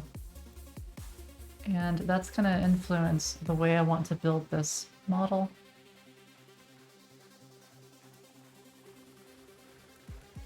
Okay, so it's got a title.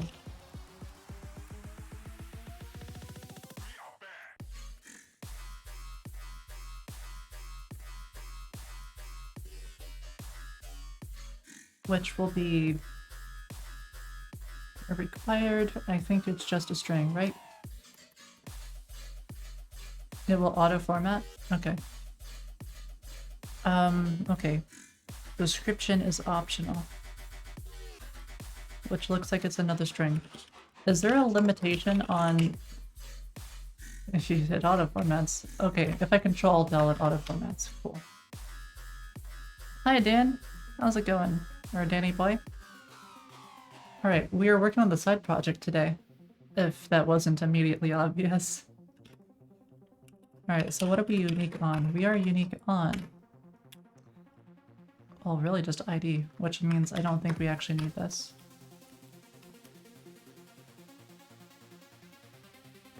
$255 by default. I think we don't want it to be 255.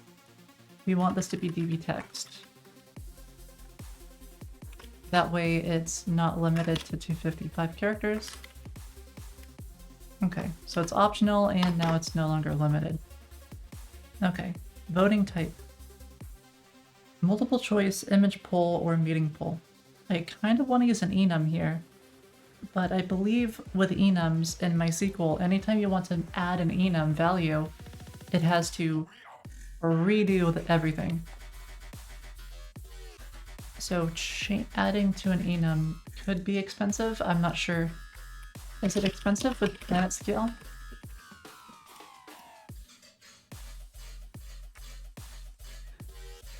Enum's breaking deploy. Oof. As of 22 days ago? Oof.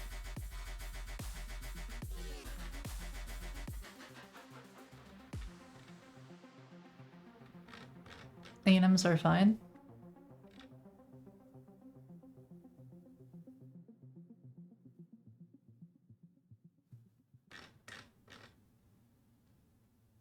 I just don't want this to break somehow in the future. Okay, we'll just add an enum here. So this enum is going to be red type. So I think there are 4 types that we have, or 3 types. There's multiple choice.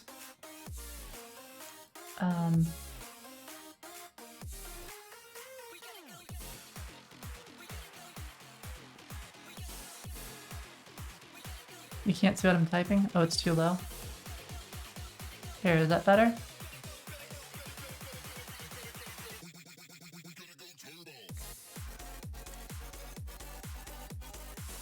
That's a little better. Let me do this. Doop. There we go.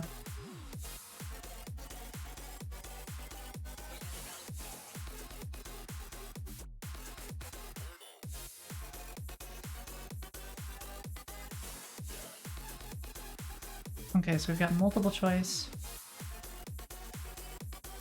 It's not an enum value definition.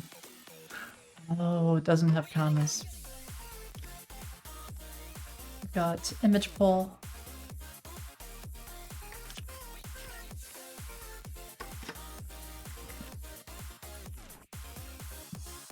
And I think we have a question. Are there any others? Can I add comments here explaining what each is? No. Comment like this? Okay, I guess that works.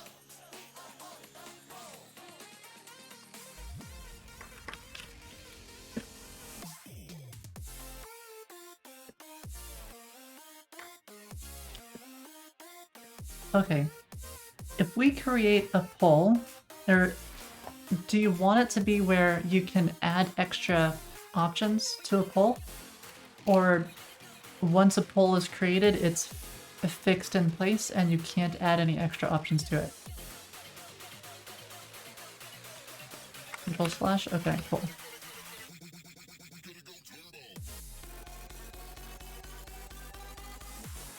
Yeah, I'm gonna try breaking this format a little bit, and then I'm gonna see if IntelliJ now understands this. Yeah, it just doesn't. I need the Prisma support plugin.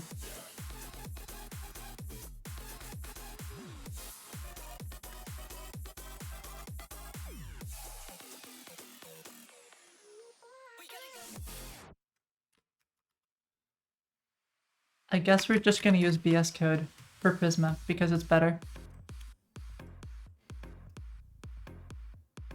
There's something. If you want to make a project, if you want to make an extension for IntelliJ, there's something missing right now, and that is a good Prisma schema thingamabobber.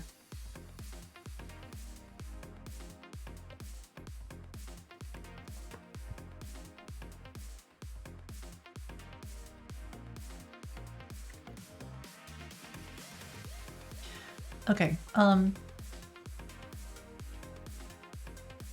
the default VS Code theme sucks. I guess the blues are a little similar, sure. Everything's kind of like a bluish green or blue.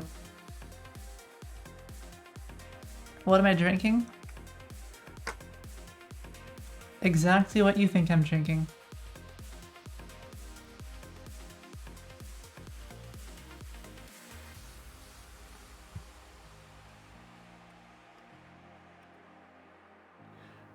Let's see. This is an extension, right?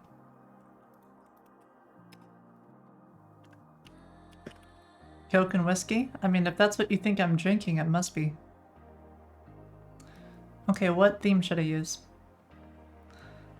Whichever theme chat says the most in chat, 1 vote per person, that's the one I'll use.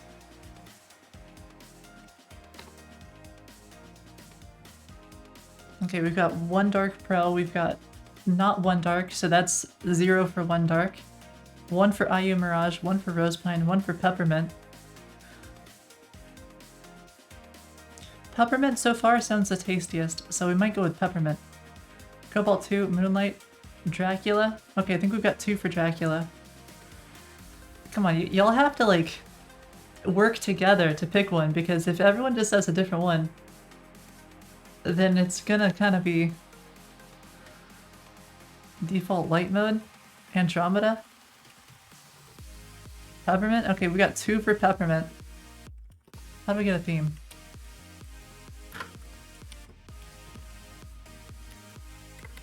Not sure how to do theme. Dracula? Oh, it's the same guy. Okay. Oh, you're right, it is. Ah, it's the same one. Okay, I think Peppermint is winning. I didn't see peppermint. No extensions. Control comma.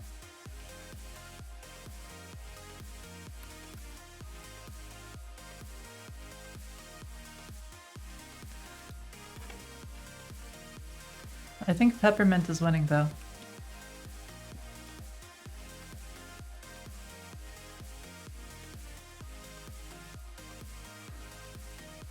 Oh, control comma is settings. Got it.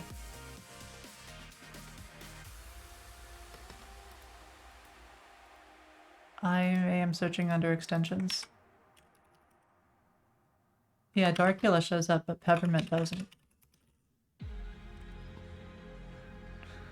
Okay, give me another one. Looks like I can't use peppermint.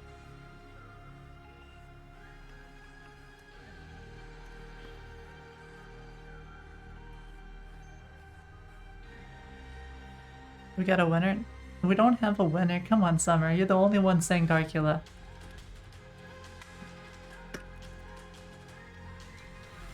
Rosepine? I've tried Darkula, whatever you want to call it. I've used it for a while.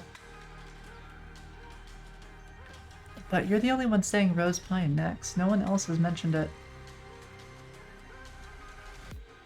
We got like everyone.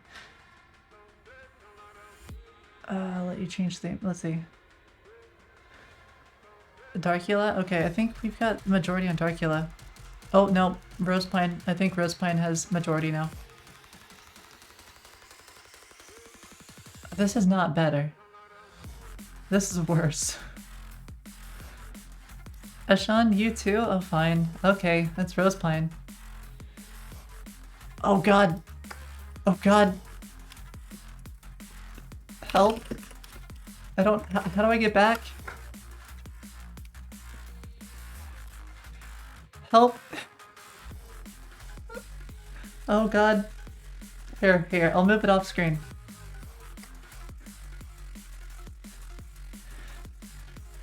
Control K, control... Okay. Got it. Okay, Rose... wait. Okay, we've got Rosepine Moon, Rosepine... Okay. There. Rosepine.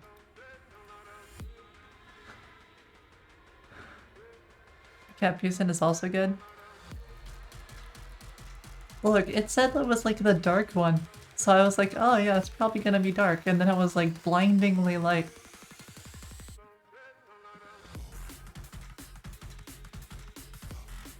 We're gonna try this one. The next time we do this is whenever we get the thread/poll system in. Then y'all can pick one for me and we can go from there. It's a little hard having everyone just like mention in chat because it's hard for me to keep track of which one is winning. And I do want to give the community the ability to choose. Like, if I come in and I just make a list of a couple, it's not really gonna be quite what I want. Okay. So, for this multiple choice poll, do we want people to be able to include extra suggestions, or should it only be the suggestions that the creator of the thread has? Ayu Mirage? Well, we can try that later. Only the creator? Because keep in mind, okay, keep in mind, we will have a way of knowing, like, from the time an extra choice was added to the poll, we can figure out, like, what people prefer.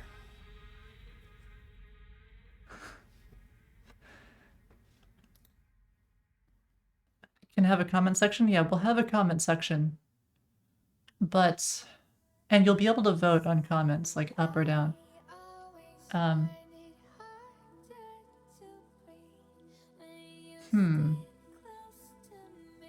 I guess for now we'll keep it as creator.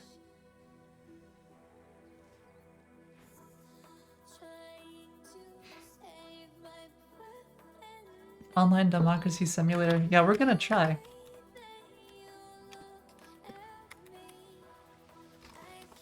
Only the creator can modify the poll. Question mark?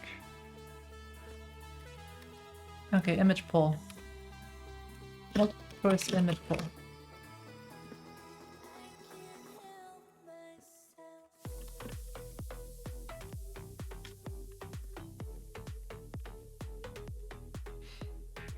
Okay, question. A democracy with a dictator, come on. I try to be like... I'm like the good dictator, okay?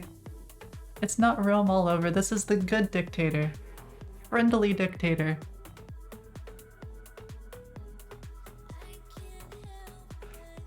A feature to fork polls. If a user finds a poll interesting and adds more options, they can fork and modify. A forking a poll. Interesting.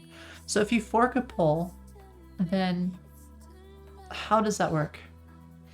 I'm guessing at the time the poll is forked, would it take the current upvotes and downvotes? Or would it just, everything goes back to 0? Probably everything goes back to 0. It's just like you make another poll and it's forked. Duplicate everything, poll will be fresh at 0. Okay. Option to fork a poll. Like, this voting thing is going to be so useful because this is what we'll use to figure out what future projects we want to make. The thread type naming? Oh. Yeah, let's name it something besides a thread because this is going to be like multi-threaded. Yeah, let's... Yeah. Let's call it... topic? No, because a topic has a different meaning. A topic is like Acorn 1010 or Funi.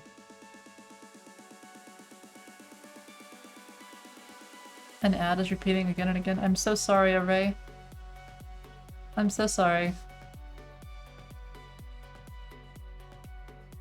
Technically, it's a multi-threaded it's not technically a multi-threaded program, James. It's in JavaScript. It's gonna be on one thread. We're not using worker threads. Multiple people. It's still gonna be on one thread on the server.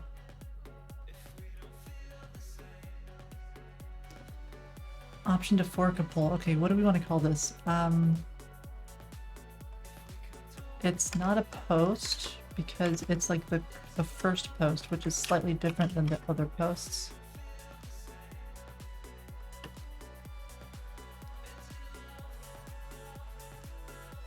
Okay, does Reddit have something?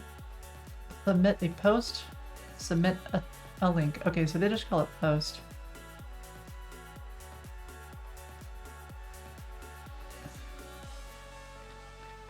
I guess we could just call it a post. Maybe we can call it a post and then we can have like comments or something. So we'll have model comments, which is on a post, which is an ID.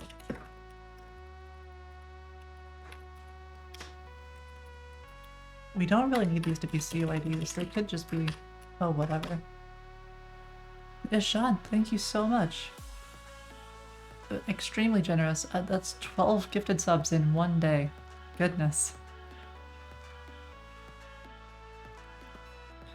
Can I not just name it poll? Well, it's not always a poll. Sometimes it's a question.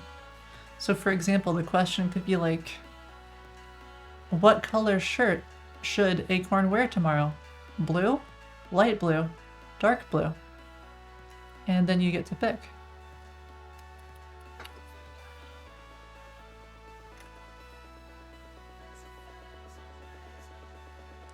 Still, okay.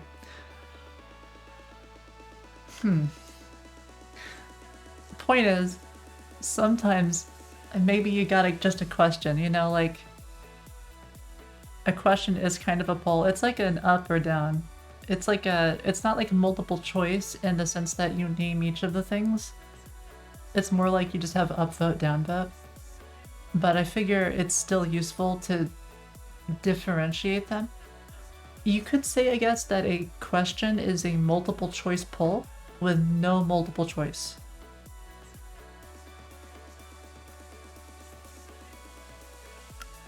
I should use an ad blocker. How would an ad blocker help?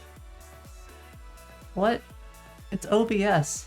I don't, there's no, what? I use an ad blocker actually. I use uBlock Origin, I think. Okay. Oh, okay. Yeah, no worries, Nex. Alright. So then, multiple choice is a question as well. So then multiple choice allows 0, 2, or more. Fine.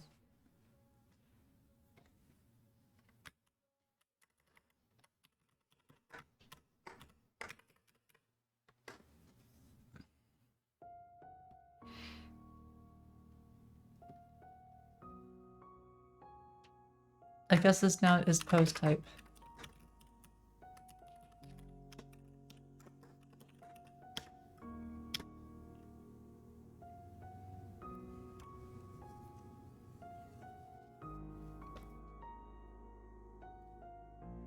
Am I overcomplicating an app? Unreal, James. This is one of those things you could put on, you could make a poll, a question. Is AC overcomplicating an app before building it? You know, yes or no? And then you just, people vote. Up vote, down vote. And then I see it in real time. We need real time. Well, we'll do long polling for now.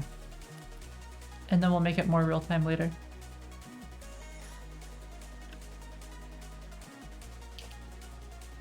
Is this a GraphQL scheme-like thing? It is a planet scale thing, so Prisma kind of abstracts away what you're using underneath.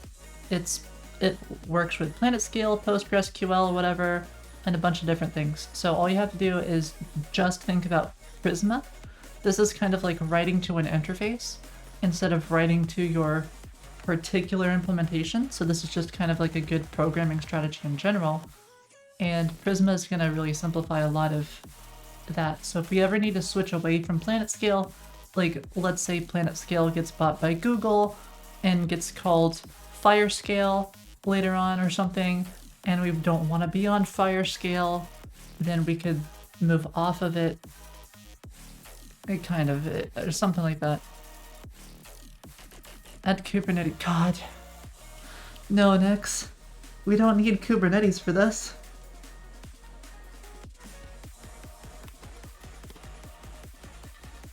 This is not like a real-time game. It does not need Kubernetes.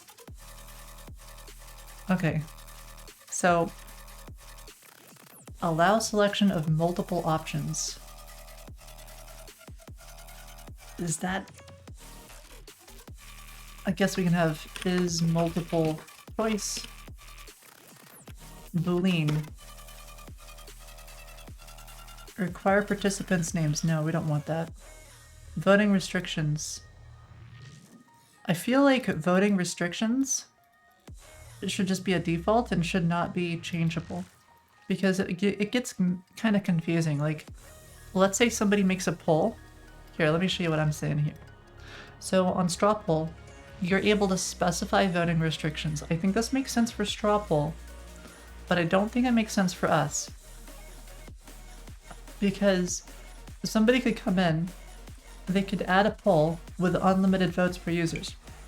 And then it gets to the very top because it's unlimited votes per user and it's totally skewed and bogus.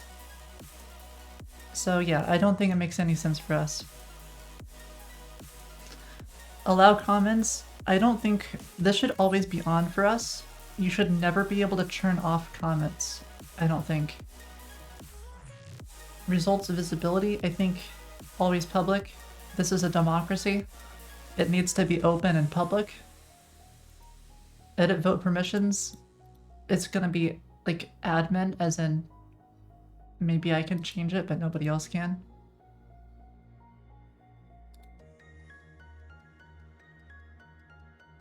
Acorn's chat when she's trying to build a tiny app.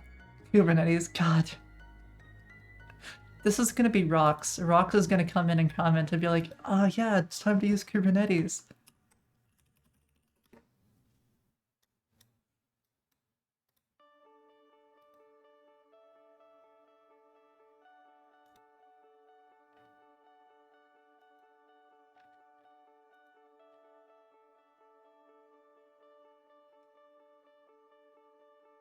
Never turn off the dislike button. God, no.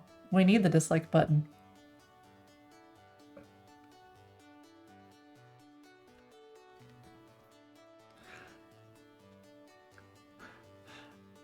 Nobody can do anything more except me.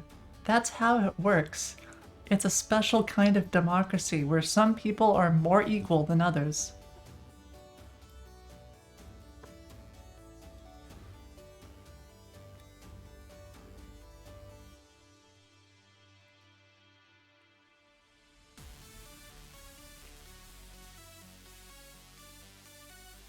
Okay, so we've got a string which is, I guess, DD text. Yeah, that makes sense to me. That's democracy, by the way. Oh no. Is there anything else we need? Let's see. Message. We need upvotes and downvotes. Now, let's see. Upvotes and downvotes. I think we want a 5-minute stand-up. All right.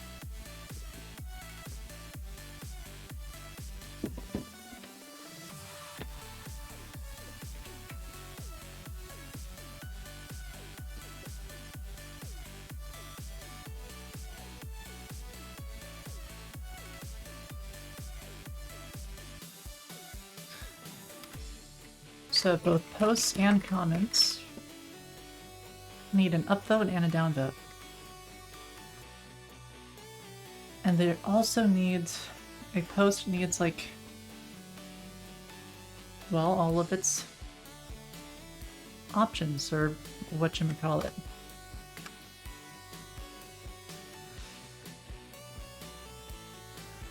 You know what? It's kind of like this.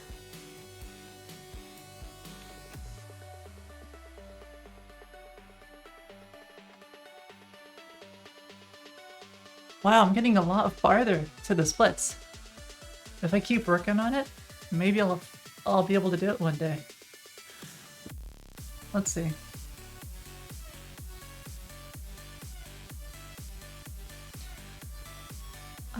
Created at. Oh yeah, we definitely need created at.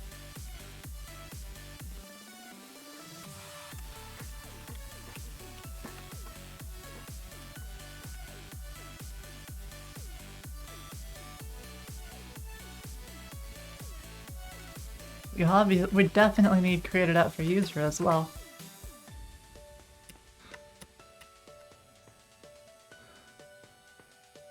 Necessary for next auth. Ooh. It's all underscores there. That's a bit weird. Hey, what is the difference between a user and account? A user has multiple accounts. Okay, I see. So an account then is like logging in via Google or via Facebook. And then I guess ID token references ID. Wait, what?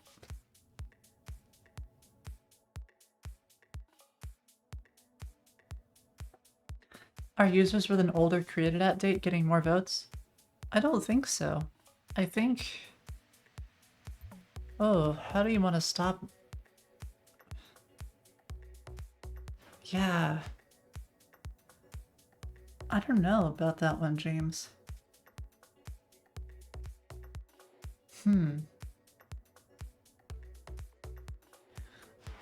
Maybe it could be like by topic.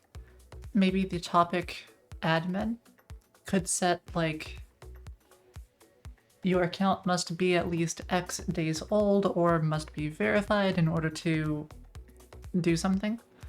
So I don't think it makes sense to give you more power, but I think it makes sense to be able to restrict Neo accounts. Kind of like on Twitch, you know? On Twitch, you can restrict fresh accounts from voting or other stuff. I think kind of the same thing applies here.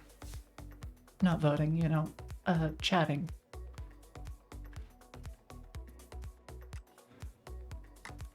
Yeah, I'm not gonna change anything in it.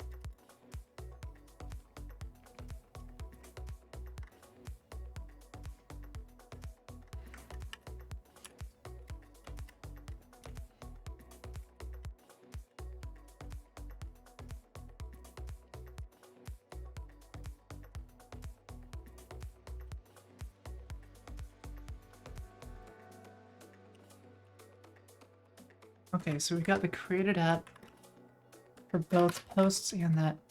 What about users? Users don't have a created app, but that... Oh, they do now. Okay, that makes sense.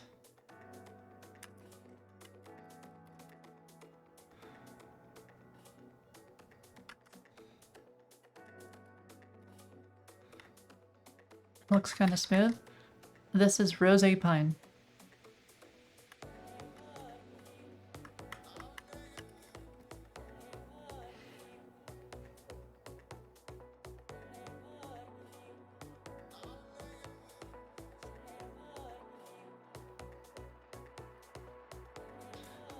Oh, right, we need like upvote and downvote count. I think the way we'll do it is we don't want to be doing like expensive queries. So we'll have it on the post and the comment itself.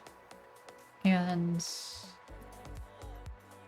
then we'll just modify the relationship and the number at the same time. I think. Can you request a sit-up now? A sit-up. If I'm standing up. Yeah, you can request a sit-up. It's been a while since I've done a sit-up. I'll have to make sure I'm actually visible for sit-ups. Sit-ups? Okay. Here.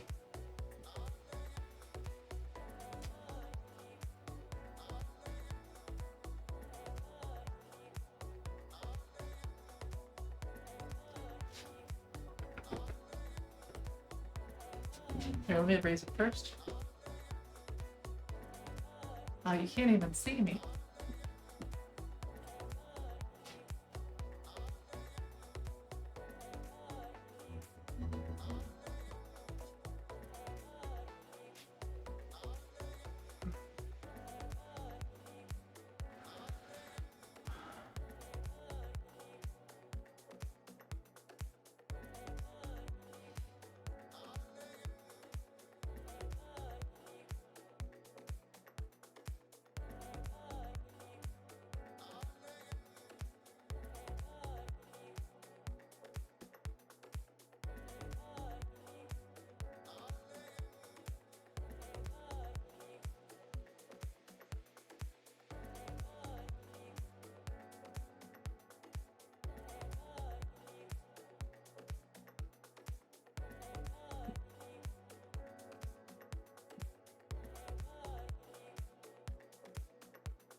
That's 3 so far.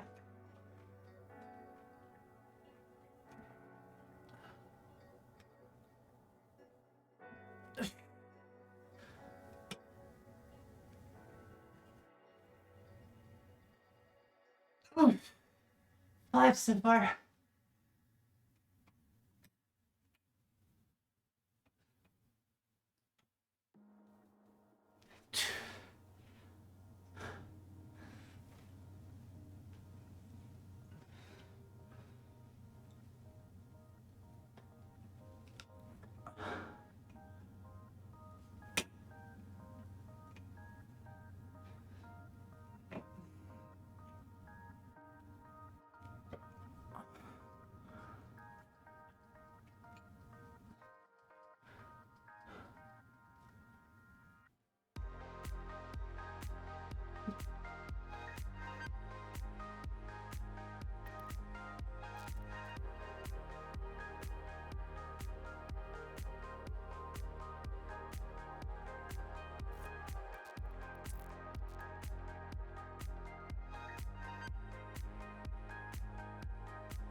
Wait, what is this?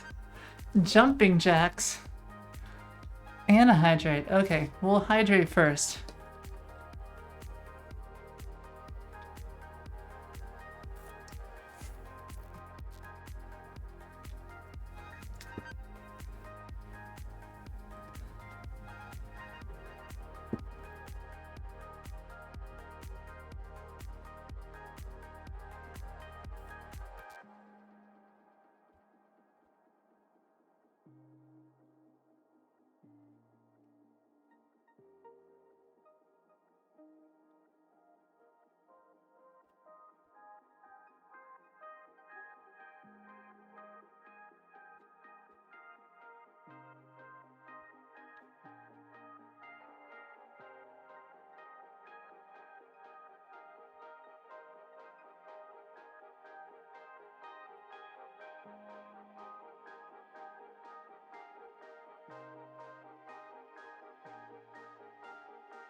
Jumping jacks in slow motion.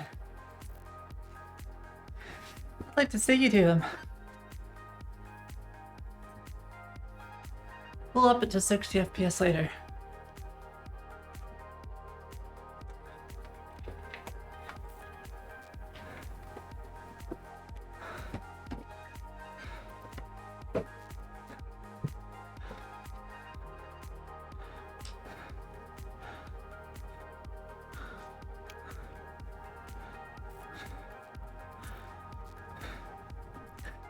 Tired. I mean, those are like wide jumping jacks. Alright. Let's see.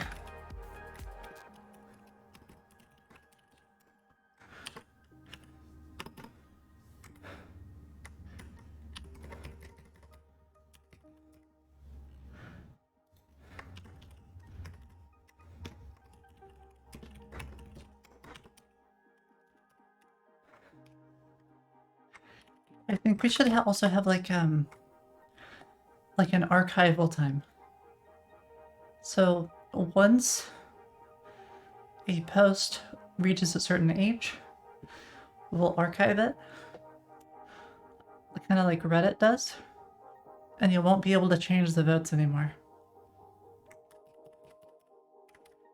There's a guy in the game dev category that codes will walk in on a running machine, so I've seen people at Google do that. Based on activity plus minimum date. Okay. If we do that, then we would also have to have like an updated ad.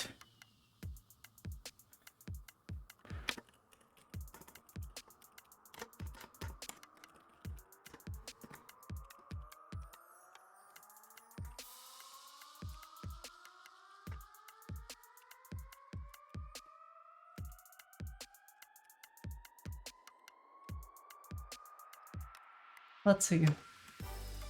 Does Reddit for modified posts include when they were modified?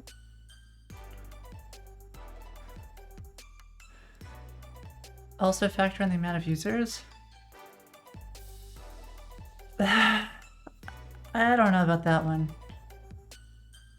Keeping a poll alive for 2 people might not be worth it. Well, then it gets a little hand wavy. I think it's either you base it on created at time or updated at time. And you say there's some length of time.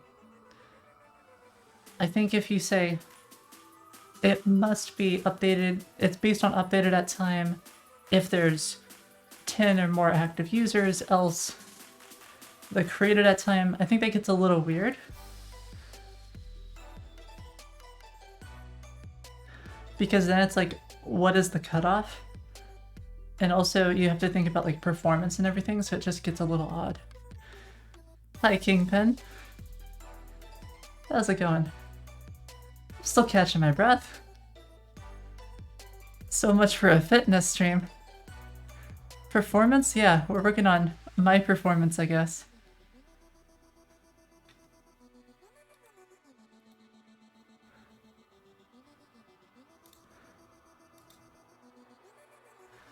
Just these Kubernetes. Come on. Oh god.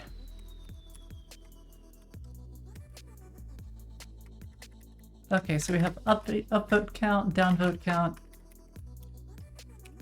Combined, we can figure out like what it should be. Upvote and downvote count as well for comments. Currently, we don't have any admins, so it'll just be me.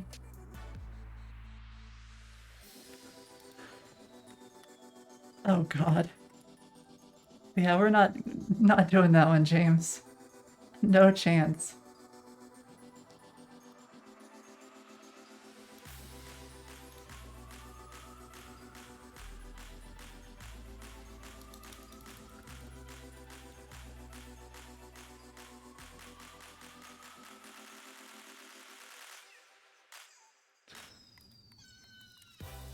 Sounds pretty darn good. Okay, upvote count, downvote count. Is there anything else we need? I feel like that's it.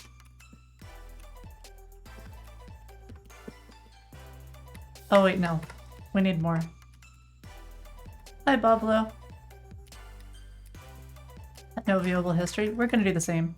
You have updated at, but you can't see what the previous stuff was. Just whatever the current stuff is. Comments. Oh. Maybe there should be like an optional parent message ID? Or parent comment ID? Which would let you reply to a specific comment?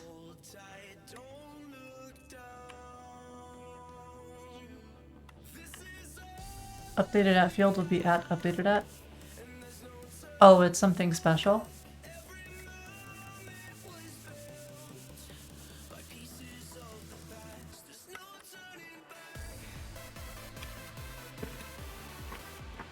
Here, let me read about how this works.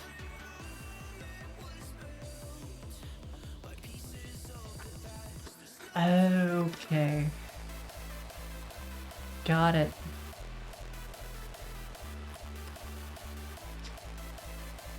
Is this also different?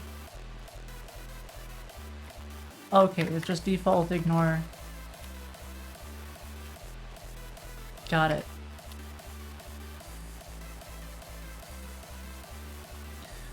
Let's see, downvote count.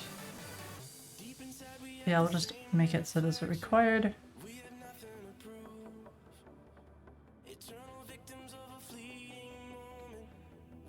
Okay. And then we also have these relations. Suppose. Oh, right, yeah, we need like who it was created by. So I guess I'll just call this user ID, which is gonna be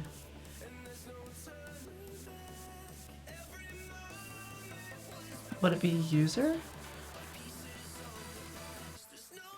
Because it looks kind of like that's how it works here. Yeah, that's how it works. Okay, so it would be user at relation fields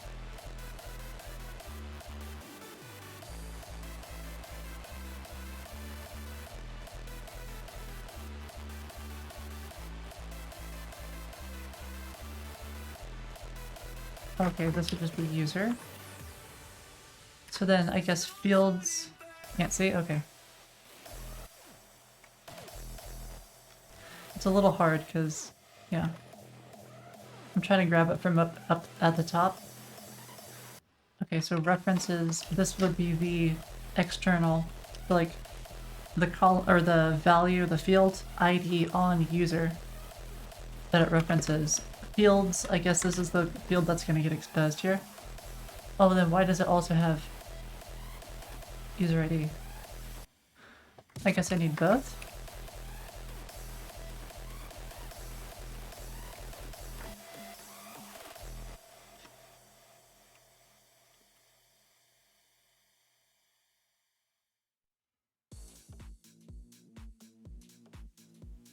And then on delete.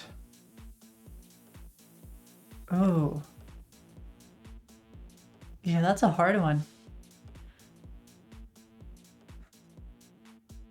What happens if a user gets deleted?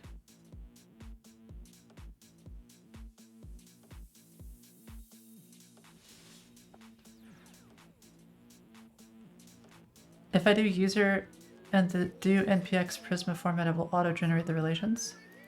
Oh, so if I delete this user ID, and I do like, okay, so on delete, I guess set null.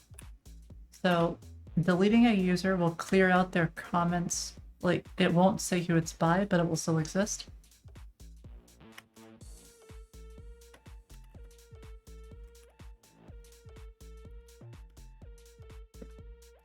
It doesn't seem to create the user ID. Oh, npx Prisma format.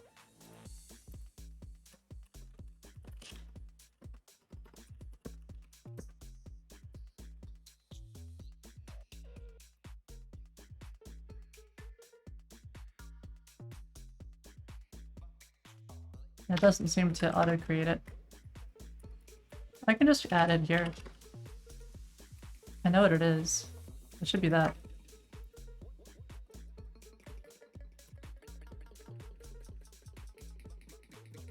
Okay. So we've got the user relation.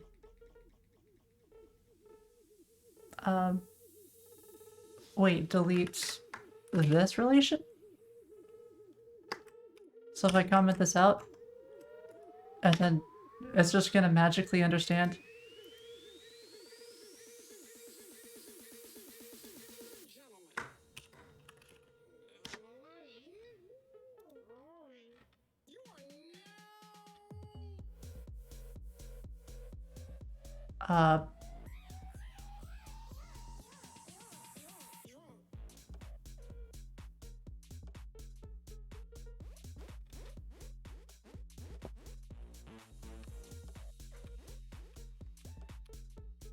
Yeah, that didn't work.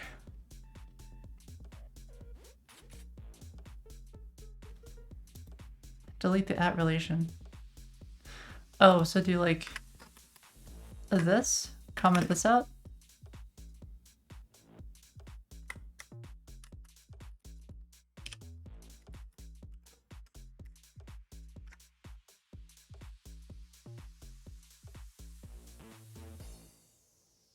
I don't understand.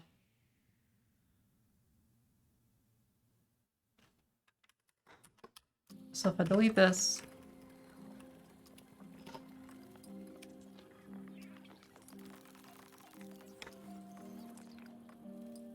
oh, there it goes.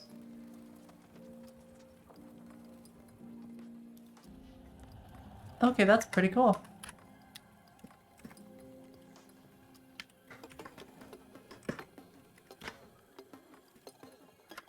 And then on delete set null. So what that should do is it'll set user ID to null. Do we have to specify that this is nullable? Like, maybe at nullable or something? Or does it just magically... Is it just magically gonna work?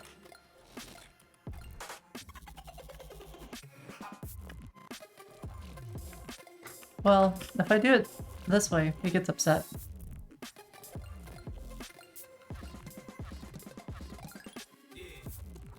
The relation field user uses the scalar field's user ID. At least one of those fields is optional. The relation field must be optional as well.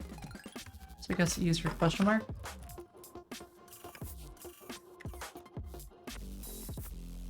And now it's happy.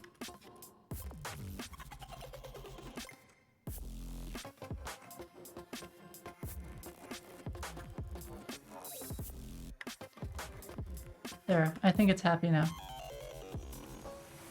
Okay, so it's created by a user. We need the same thing over here for post. User. We'll make it optional.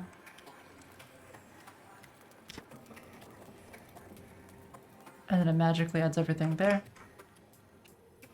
On delete. Is that all? Okay. So we're almost done. We also need the comment array and post array. Oh, it already added it to user. So user has comments and posts.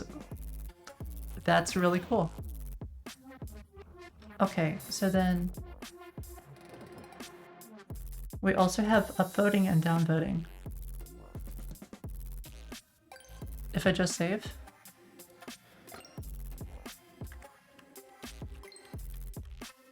Let's try it. No, it doesn't work if I just save. I'd have to set up some kind of like save thing.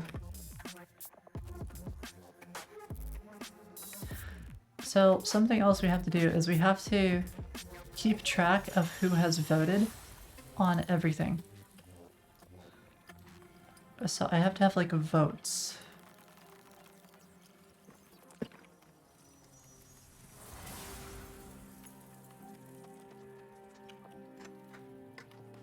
Okay, so a vote doesn't actually have an ID. Not in the traditional sense. A vote can either have like a comment or post ID.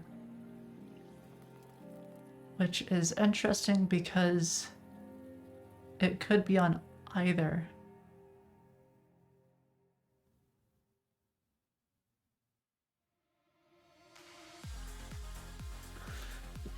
Okay. There's two ways I can do this. I can do this as like a comment vote and a post vote. I think I'll just do that because it'll keep the model simpler. Like, you can do other fancier stuff, but I think this will be easy enough. Comment ID.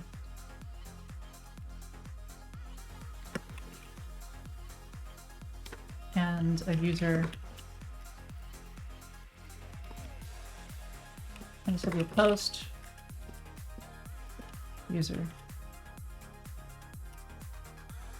I think that's what I want.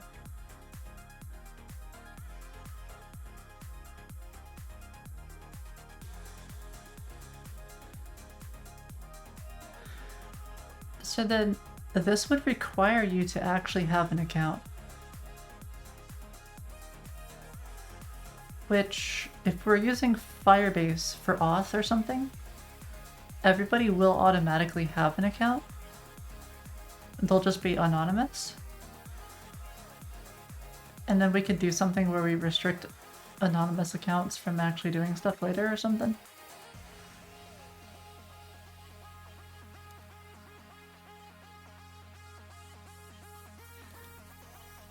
Imagine it with interfaces. Any way to do this in TypeScript.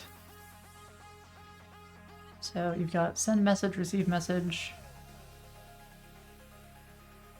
message, send message, or receive message. Yeah, this is... Okay, let's get back to this real fast. So you have a message, which is send message, or receive message.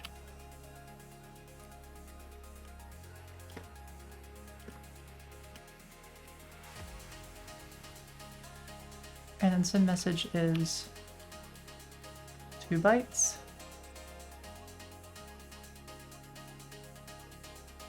Ampersand self. So what's that, like a class then?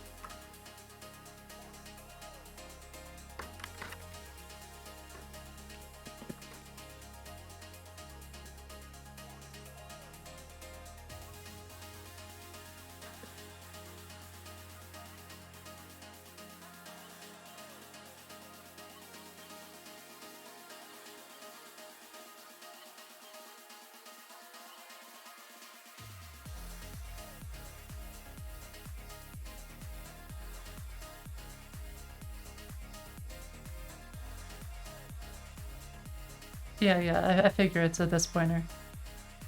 Which means that these are classes.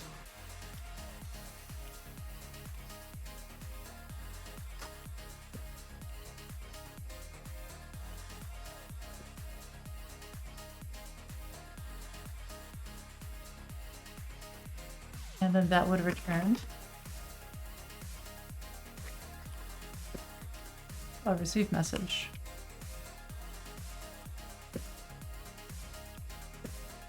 Which you can't have an abstract static like that.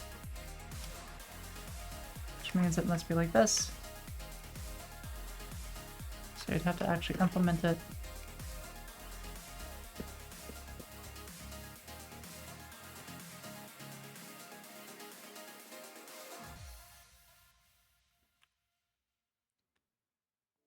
And then message is send message or receive message with ID. Oh, what would be the parents?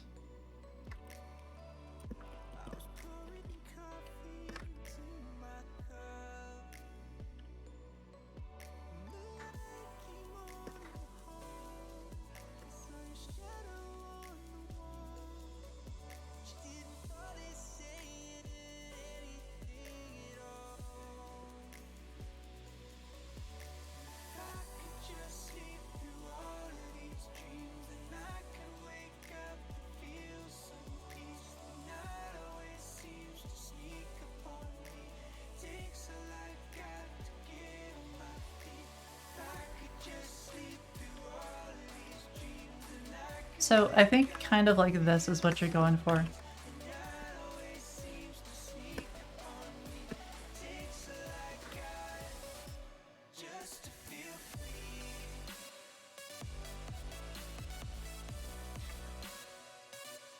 So you've got like a send message and a receive message. They both extend message. It's just like a base class. So you're gonna solve it the same way you would solve it in Java. And there you go. If you want type, then you can also just do like type foo equals. There you go. Now you have it as a type. Take care, Jedi. So, make sense?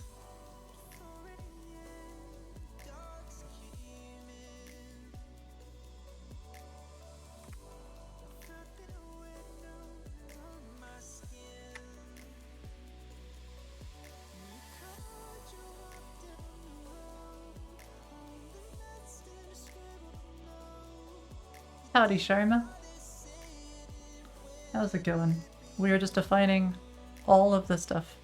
Drink. Oh, come on. You almost had me. I had my hand on my drink right there. I was about to. Unreal.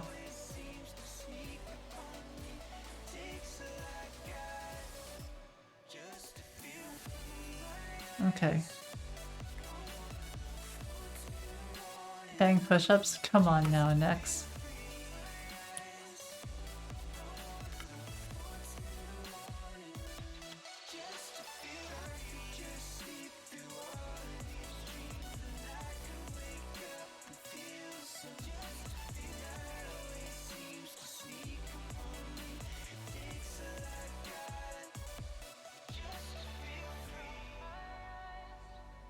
Wait, what?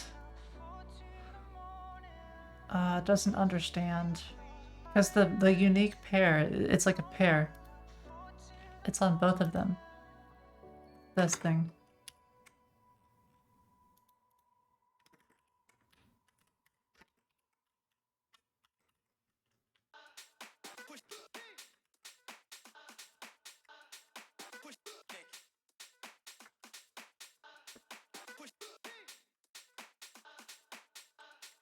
Hydrate? Okay, okay.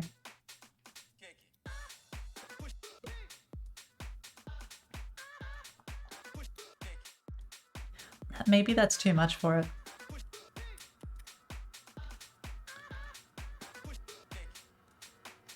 Still won't work? Yeah, we'll have to actually specify it, I think.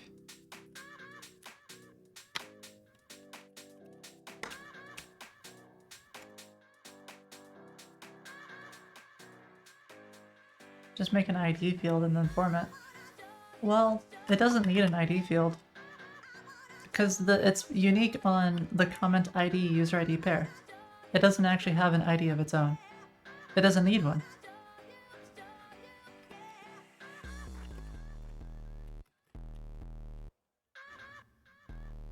Coke, alcohol, black coffee, or something herbal. Everything needs an ID field? What? Not in MySQL, it doesn't. Well, hold on. Let me just try this real fast, and then if it doesn't work, we'll switch it.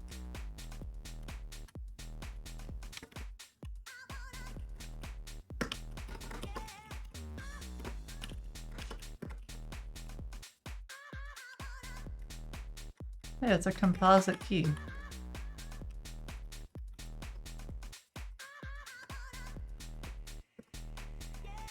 So it's user ID references set null. Oh, I guess this time we can delete.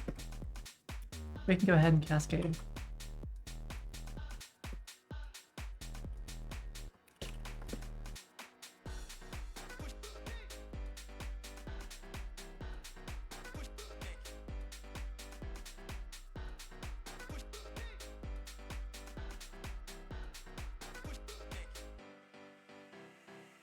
Oh no, it needs the opposite thing because it needs post votes.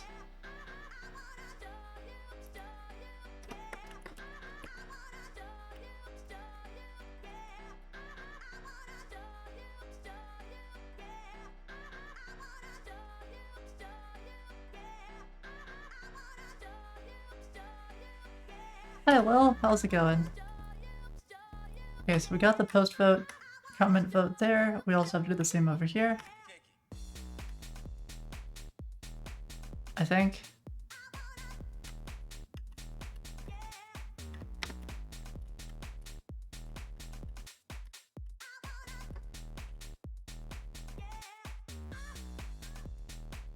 Wait, why is it capital comments? I want it to be like comments.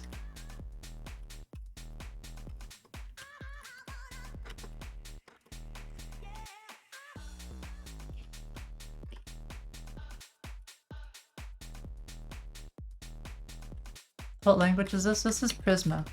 We're defining our models for our database, which we're going to be using PlanetScale for. It's my first time with it, so I'm very noob to this whole thing. Okay, so there we've got post votes, now we need comment votes.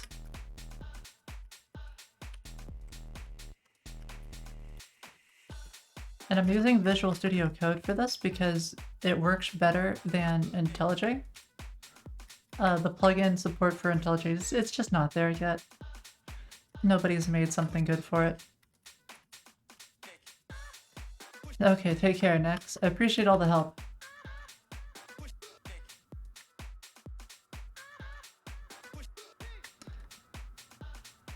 Thoughts on Angular? Angular is old. I wouldn't use Angular for new projects. You're new to programming completely, and you're learning C++. I see. So you're... okay. Do you like pain?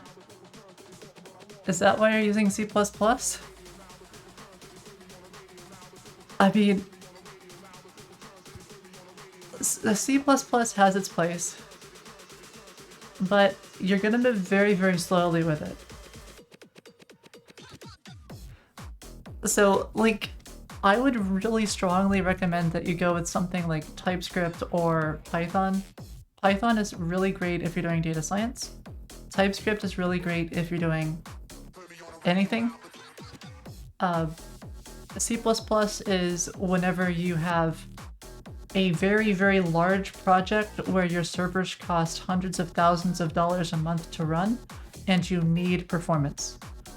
The other part of C++ is if you need inline assembly because you're doing hacking and reverse engineering and you're messing around with packets or doing bad stuff or something along those lines. C++ also has a place there.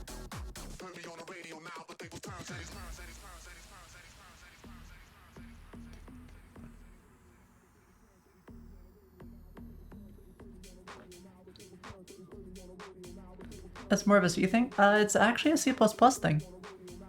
It can also be a C thing, but I have plenty of experience doing C++ for that. You can use C++ for embedded systems and for other stuff. Thoughts on C Sharp? C Sharp is pretty good. It's like a better Java. If you're doing game development, like Unity and stuff, then it's going to be a pretty good choice for that. Inline assembly exists in Rust now? That's pretty cool. Maybe you could use Rust for some of the stuff you could use C++ for. C++ or C Sharp, it's C version 4. It would be C version 3.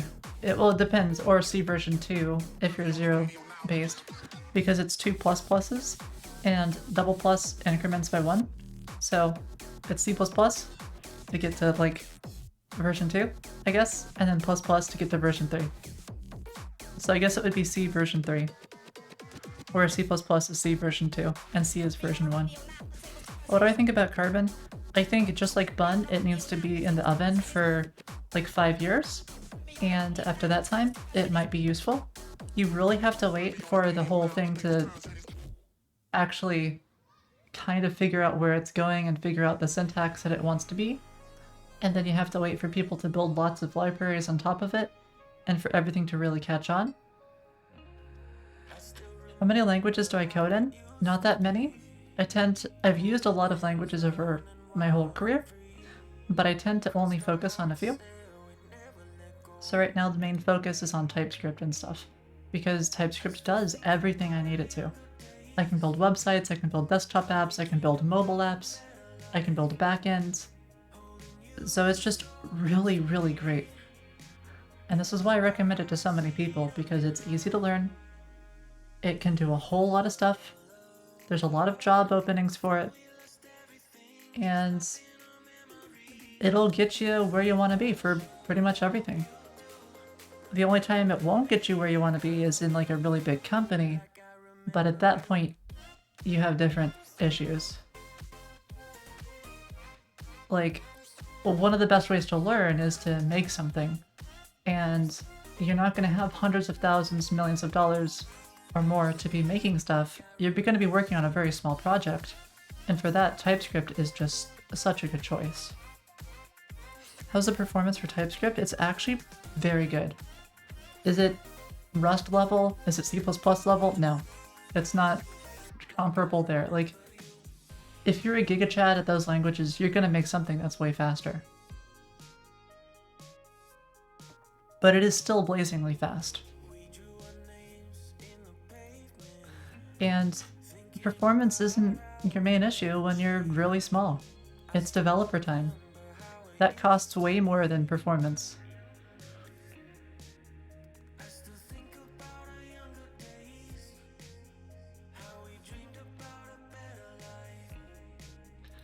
Okay, I think we're done with this. We've got unique on post ID, user ID, and we have unique for comment vote as well. Okay, so all that stuff is good. We've got comments, we've got posts.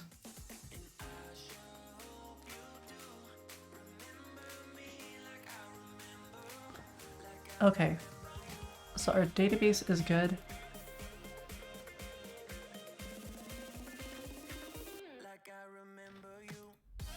Oh, look at that!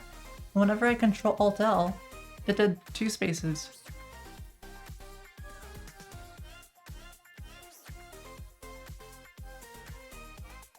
Next over here is saying it needs to be 4 spaces. It defaults to 2. Oh well. Maybe it's supposed to be 4, I don't really care.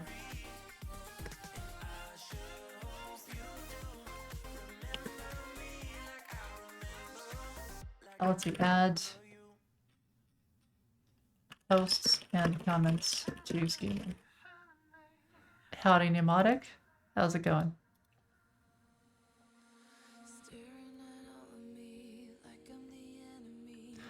Alright, and we also have to do this here.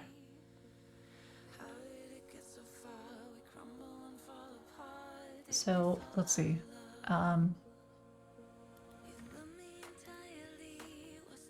We're We're gonna remove that one and we're gonna add a new router. This router is gonna be... How do I want to do this?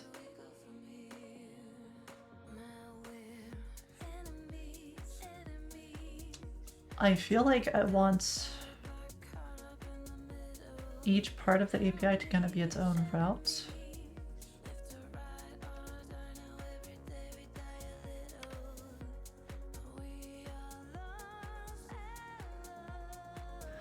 So what is this? This is like example.hello, example.getAll. Okay, so then, yeah. It's almost like I want this router to have like models. What is a good... This is TRPC. So is there like a standard already for this? How's it going? It's going pretty well so far. We just finished our backend for Prisma. We've got our models. The next step is to return those models and then set up like a form where you can create new stuff. And we'll have to deal with user authentication and all that jazz. And all of this is new to me, so it might take a bit longer than expected. So I'm looking at TRPC.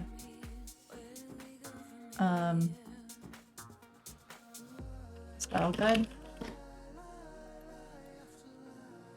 Is there a style guide for TRPC?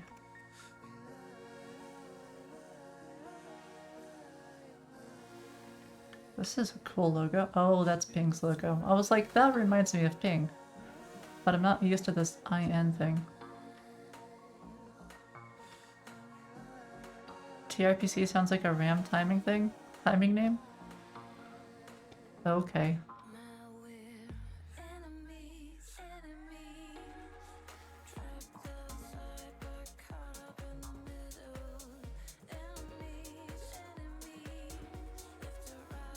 Bracket TRPC stuff, okay.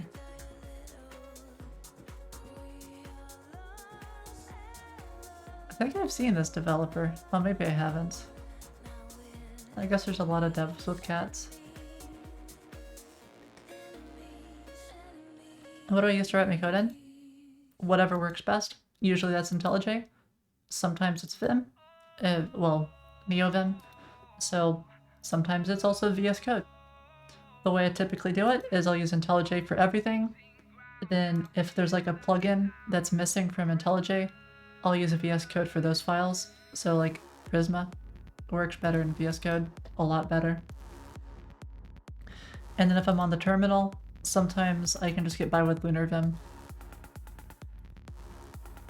So it really just depends on the best tool for the job.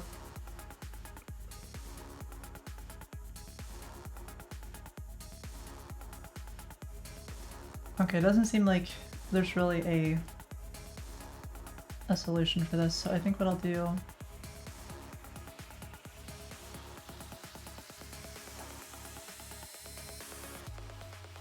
is we'll call this, I guess it's topics, right? Because you have a topic, and then inside of topics, you have a post and you have a comment.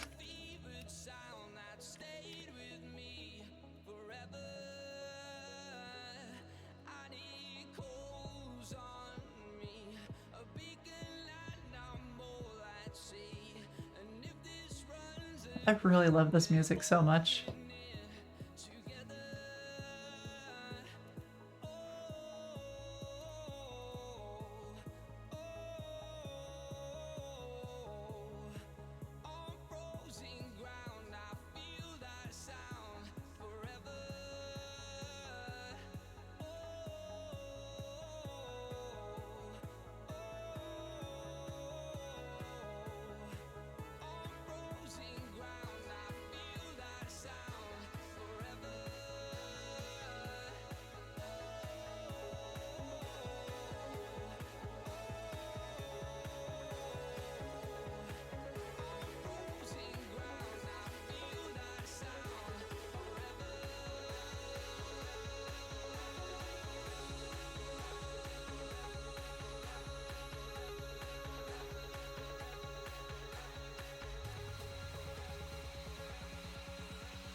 Like, this kind of works.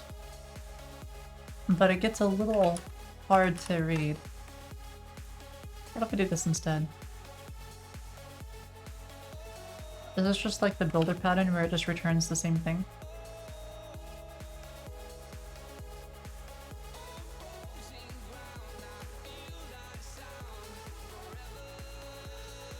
I guess we'll find out. First I'll build it this way, and then I'm gonna modify it and see if it still works. And if it does, that'll tell me everything I need to know.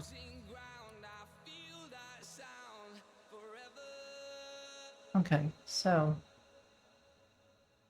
how does this work? So there's a query, there's flow, there's get all.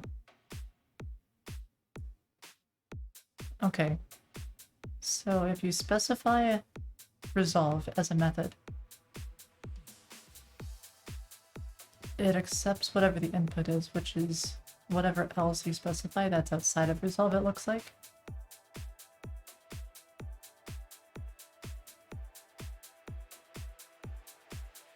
So it looks like input isn't unique. I think you can specify more than just input.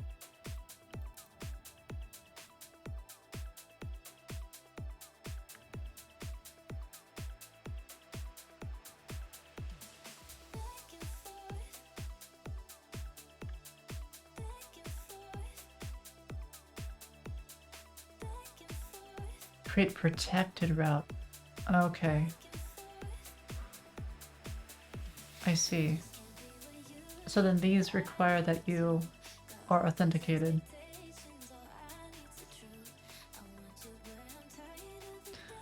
You're currently practicing CSS.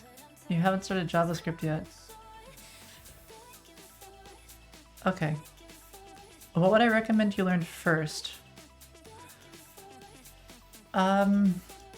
Here's the thing. If you try learning CSS, and you're just focusing solely on CSS, you will forget it. You'll just forget it. If you focus solely on JavaScript, you'll forget it. Well, it depends. You need to pick a project. Just some simple project, something that you want built. Think like really basic, and just make that project. It's going to use JavaScript and CSS and all that other stuff. And you'll actually start learning. Like, I tried learning the flex grid thing, and I didn't use it enough, and then I forgot most of it. Like, a blog is a really good example because it's still gonna kind of include everything. It's got a lot of CSS in there. It's got a lot of, like, HTML kind of stuff in there. So I think that's a great one. Don't focus on it being perfect. It's never gonna be perfect. Your first project is gonna be terrible. You're gonna look back at it in 3 months and you're gonna be like, oh my god, what was I thinking? But that's okay. You have to fail to get better. And when you actually make a project, then you have this like huge resource that you can look back on whenever you get stuck and you forget something. You're like, oh, I wrote this code. What was it exactly? And maybe you'll remember just enough to do a quick search and find it again. Some people ask why I don't really use a lot of Stack Overflow for Funi, and the reason is I don't need to. I've written so much code, I can just look back at my old code. It's a great way to learn and to reinforce what you learn. And you just experiment. Like, as you code, you build up this mental model of what you think the code is going to do. And over time, that mental model gets better and better. And a great way to do that is to start experimenting and playing with stuff. If you're doing these tutorials, then a lot of the time you throw out your old code, or there's such a small project that it becomes really hard to go back and find that one specific piece that you were looking at. If you're working on a larger project, like a blog or something, then you've got all your code right there. It's already open in your IDE, you just have to search for it. So it becomes a lot easier to find what you need quickly.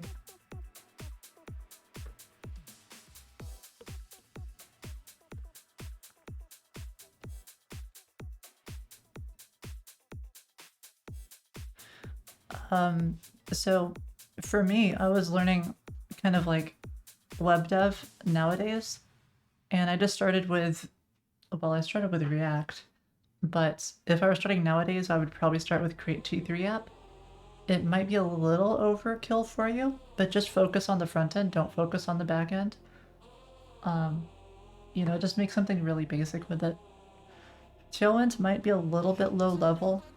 I don't know if it's a great choice for a beginner, I'm not sure.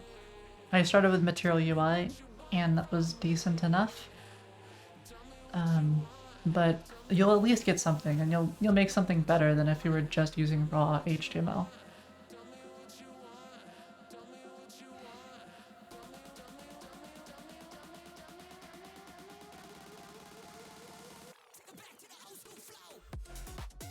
Yeah, whatever works for you. For me personally, I have a 2-monitor setup, and then I also have like one monitor is an ultra wide and one monitor is a giant 48-inch TV.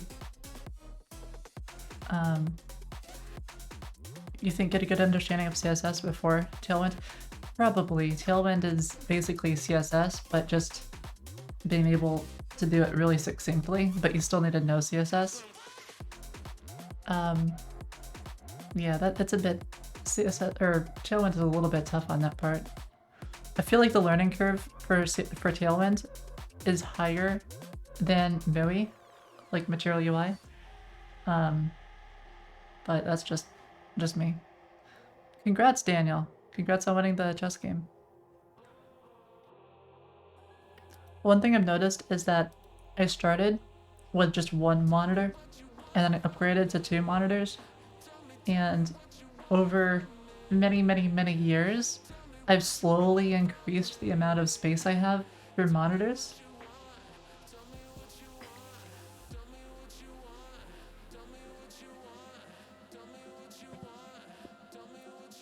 You made the mistake of learning Bootstrap before you understood CSS? Is that really a mistake, Ishan?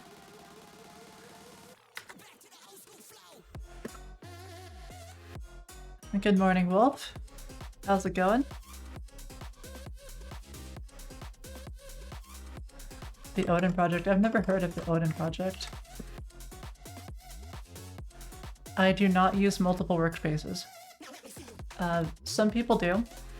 I think multiple workspaces is if you don't have enough space, then it kind of makes more sense. But I just have everything open all the time on like... I have chat open, I've got Discord open, I've got documentation and my stream and other stuff open over here. And then over here I've got more documentation and my code.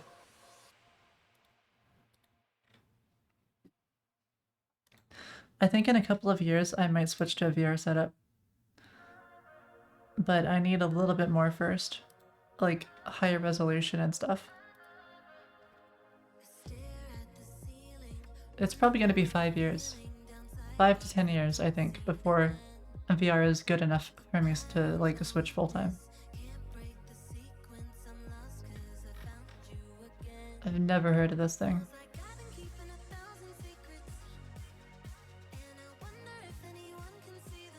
Do they not teach TypeScript here? Because if you're trying to do a real project, you're going to have pain if you're using JavaScript and not TypeScript.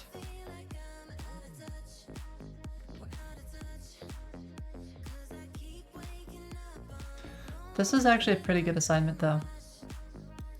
Your favorite website as close as possible. Like, this is pretty good. This is a big enough project that you'll actually learn about backend and front end and other stuff.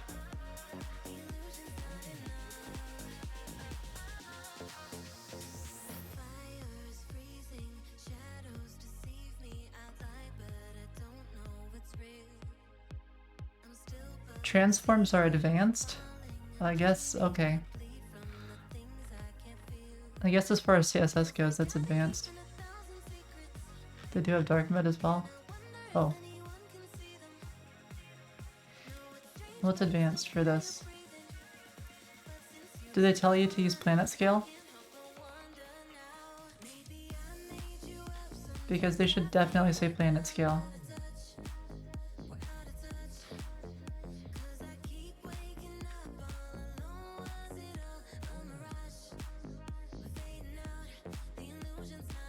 Okay, so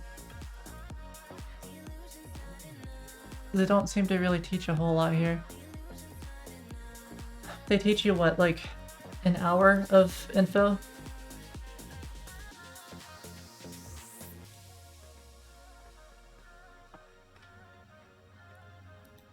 Sequel do they at least tell you to use Prisma here? What the heck is this? There's so much busy work though, like, it just seems like tutorial help to me. How do you get into programming job if you're from a different field? Make stuff. Like, seriously, just make stuff. Make projects.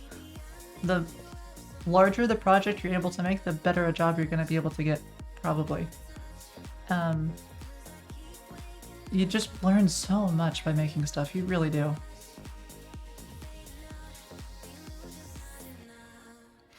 And with programming jobs and stuff, it's typically like they want to make sure that you can perform at a level before they hire you at that level. If you're making projects that somebody at that level is expected to be able to make, well, great, you can probably get hired at that level. Though there's also a lot of communication skills required at, like, you know, once you get to like senior plus, that are also just as important, if not more important, than your coding ability. Hi, Roasted. You're Jelly of the Dance Pad? Cobalt Flux? Yeah, I've had this thing for ages. But yeah, work on personal projects because it's going to be fun and interesting and you'll learn a lot. Like, I've already learned so much about Prisma just from playing around with it a little bit. Let's see, comment router. So how do I want to do this? I guess I want to say...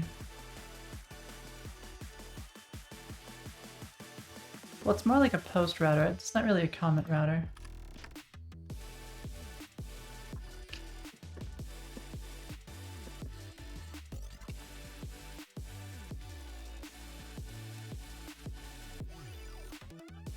You will not troll anymore. What?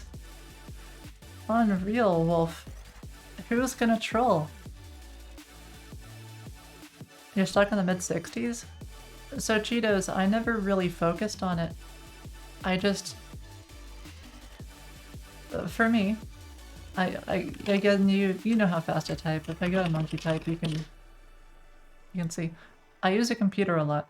I've never practiced typing. I just don't do it. I just type. It's all I do.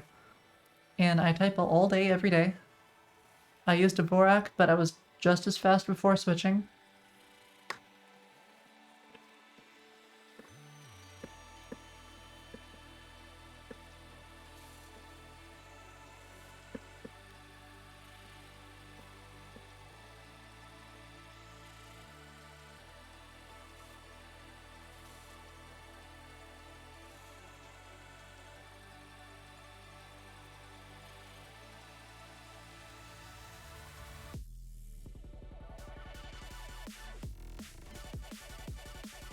Yeah, so it's about this fast, right? If I didn't make mistakes, it would be even faster. Do I use Dvorak over QWERTY? I do. But I only used Dvorak because I was getting wrist pains in my early... Like, while I was still in high school, I was getting wrist pains. And I was really concerned about wrist pain. I used to play WoW a lot, I was typing a lot, and... So I switched to Dvorak because I saw there was like less travel time and my wrist pain went away. I don't know if that's because I switched to Dvorak or if it was just like luck or something else, but because of that I switched to Dvorak and I haven't looked back. It has been a bit of an issue though with games because you'll start up a game, it won't be configured for Dvorak, you won't be able to move, you'll move to the left when you press A, and then your character does nothing with the other stuff, so Sometimes I switch back to QWERTY for video games and stuff.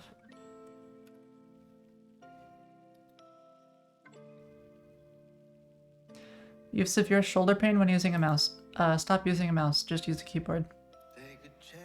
Vim is pretty great for just using keyboard, but you can also do the same with JetBrains or VS Code or something.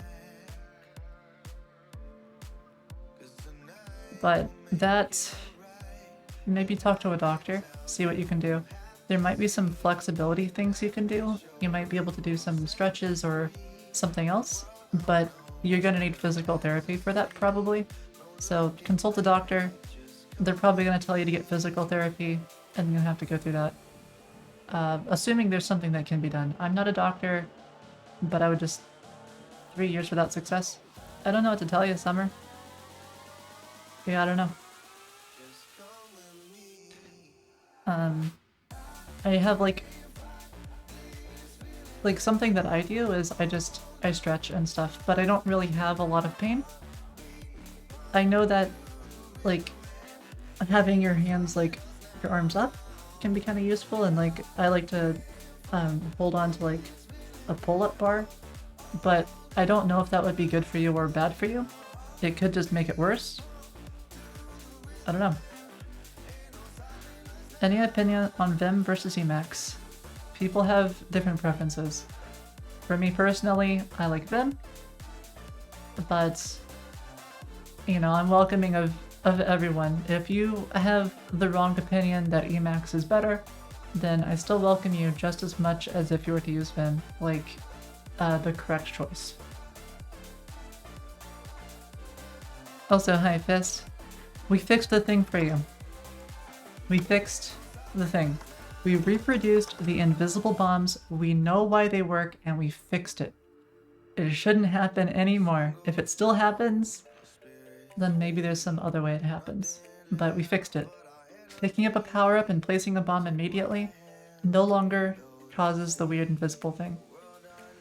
It was happening because you pick up a power-up and then you place a bomb down, and then the client says that there's a bomb at that square, but for you, you saw that there was a power-up on that square, and so you ignored the bomb, even though the bomb is not a power-up, and so it became invisible because the client was just ignoring it. It was still there for everybody else, but yeah, we fixed it.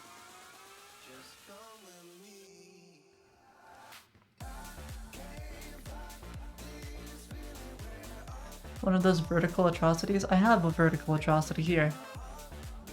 I don't like it. I want an MX Master. Because this thing is not called a master, it's just like, ugh. But I have one. Yeah, and it's deployed as well, Fist. Okay, I still have to figure this one out. Okay, so query. I don't know what to call it. I guess git. And then we'll just do something here where we have resolve.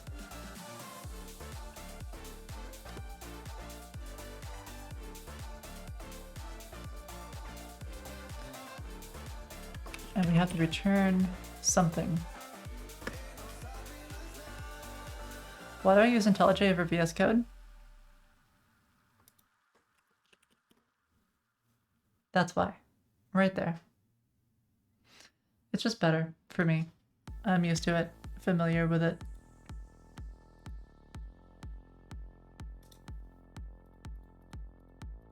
It's not the right choice for everyone, but it is for me. I used it a lot at Google and stuff. Give me one sec. Okay, there we go. An MX Master? Yeah, they are great. I used to have one. I gave it to my brother because I was using this one. But I'm so tempted to buy another. The thing with the MX Master is it was a little hard on my middle finger when I was pressing down on the middle mouse button or something, or on the thing to release the middle mouse.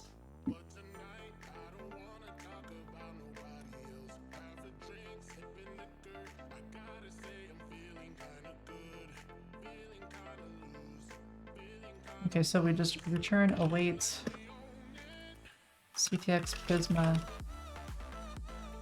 Wait, how does this work? Async resolve. So I have to async resolve CTX.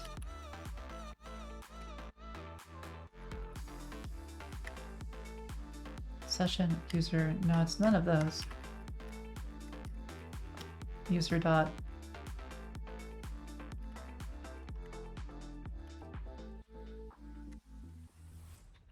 No, it wouldn't be user. It would be. Oh, you know what? That's what it is. A post is only on a particular topic. I don't think we have topic yet.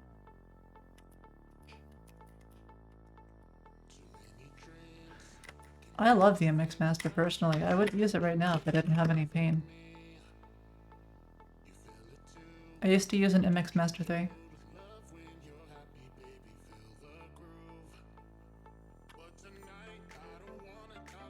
Topic.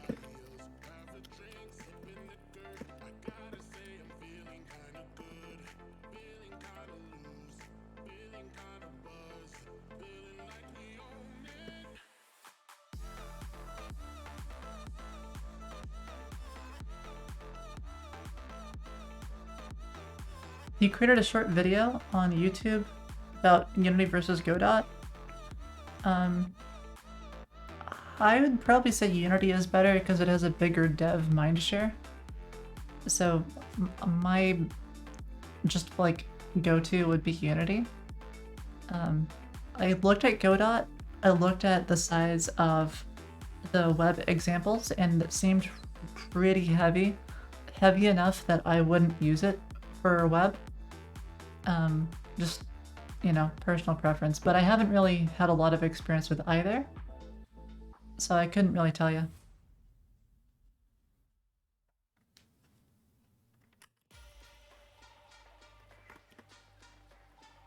Let's see. So we have ID, which will just be like a string. Okay. I wonder, do we care when a topic was made? I guess we might as well include it, right?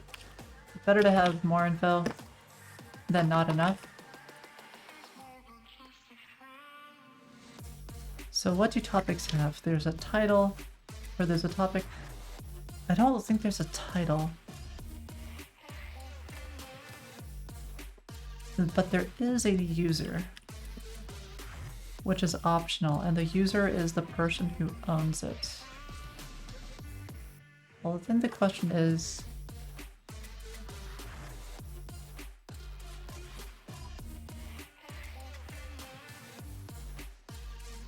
because the user of a topic is the person who owns that topic, and I'm wondering if I want to make it where only one user owns a topic, or if it can be multiple. Because if this is like Reddit, then you can have multiple admins. Harry, it feels very much like self-promo there. I'm not gonna take a look. Because it's like, you're a first-time chatter, just linking that, not cool.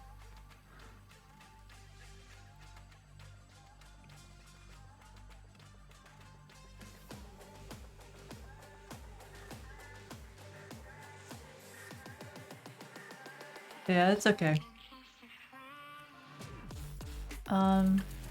Topic such as Acorn 1010 or Finny.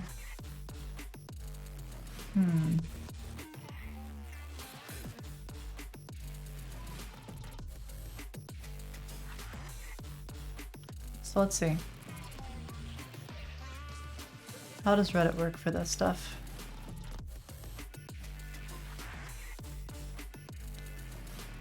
So it tells you how many users are on a topic. I don't think we really care too much about that.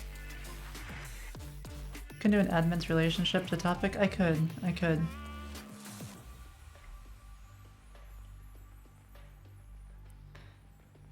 A many to one kind of thing? How about many admins to one topic?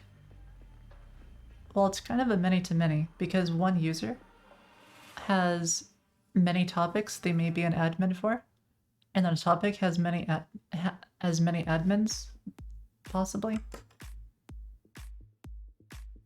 And then, like, hold on, let me just figure this out. So if I go to Funi, then I believe there's a way to find the admins. Yeah, because I can click on moderators.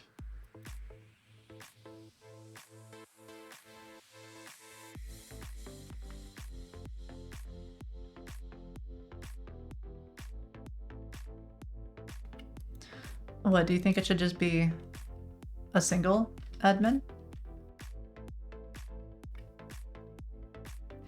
Because I'm thinking, like, okay, let's say you're a big streamer or something, and you want your mods to also be moderators. Maybe you just give them a bit less permission or something. There's one topic, multiple posts? Yeah. So a topic would kind of be like this Funi would be the topic.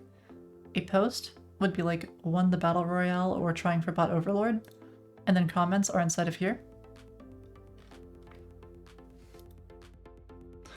Wow, look at that. This is old Funi. This is what it used to look like.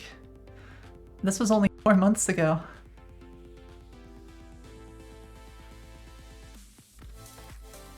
So much has changed in just 4 months.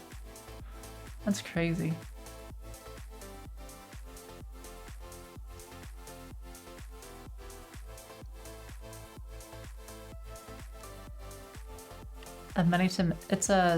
It's a many-to-many because a user can be on multiple things. You can be the admin of multiple topics, and a topic can be multiple admins. And I believe the way you do that typically is... Well, actually, I don't know how to do that in Prisma. I know how to do it in MySQL. Prisma, many-to-many. Do I need an extra model? Probably, right?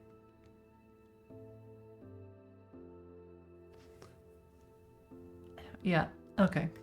That's what I figured.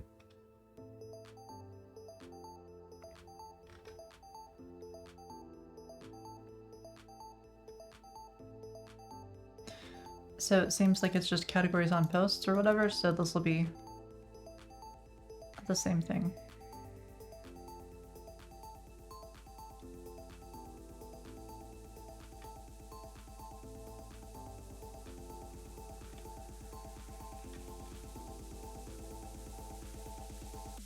Oh, wait. Implicit many-to-many.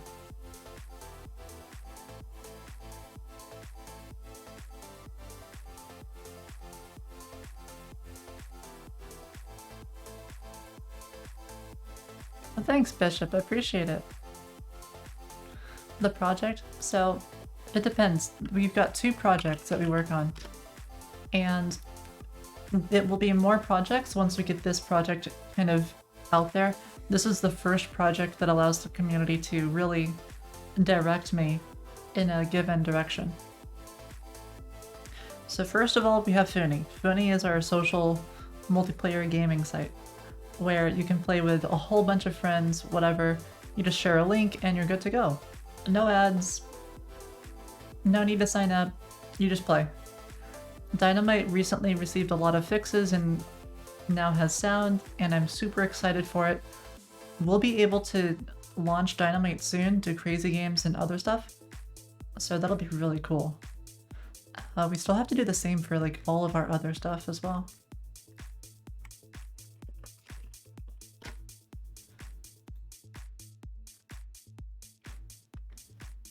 But we also have a side project that we're working on, and it's not much to look at right now, but give it some time. Okay, I don't even have it running right now. Take care, Ray. Okay, so what is the difference then between an explicit and implicit many-to-many? So the underlying SQL looks like this. This is what I typically expect out of MySQL. It's what I'm familiar with.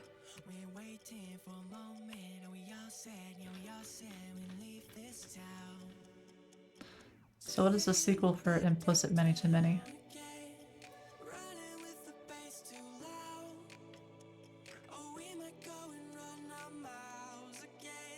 As data structures and algorithms. Really important. Yes. Yes, yes, yes, yes. Yes, it is. Never heard of this before? Yeah, Prisma's awesome. I really like it so far. It's equivalent to coding to an interface instead of coding directly to some underlying third-party architecture. So if you want to swap it out for something else later on, then you have the flexibility and freedom to do that without pulling up all of your code. Very useful. Okay, so the one on the left is implicit, and the one on the right is explicit, meaning that the one on the left is going to require less code to get working. So what are the differences here? So we've got category, post, and here's some extra table. In both cases, it has to create an extra table. Yeah, that makes a lot of sense. Not null. Yeah, that makes a lot of sense as well. References, whatever. This all makes sense. So we have category, post ID, not null. So, okay, foreign key, references. Yeah, that makes sense. And then unique index. Yeah, it all makes sense to me.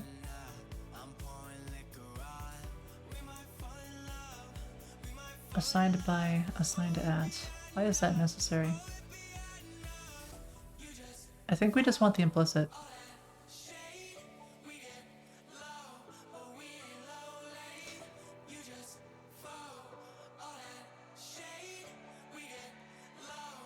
You have constraints and foreign keys on the right? Yeah. I see that. Not null references. But there's no on cascade deletes. So how's that gonna work? Like, let's say a user gets deleted. Is it gonna... It's not gonna cascade and delete on the left.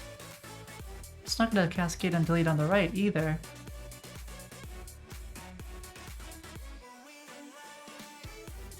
You'd use the one on the right?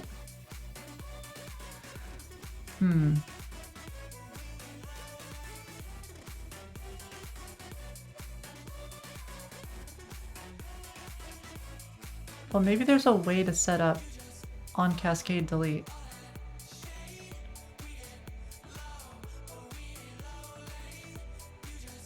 It's gonna protect in both. Like, it's not gonna allow the deletion, is what I'm guessing, right? But there might be a way to set that up.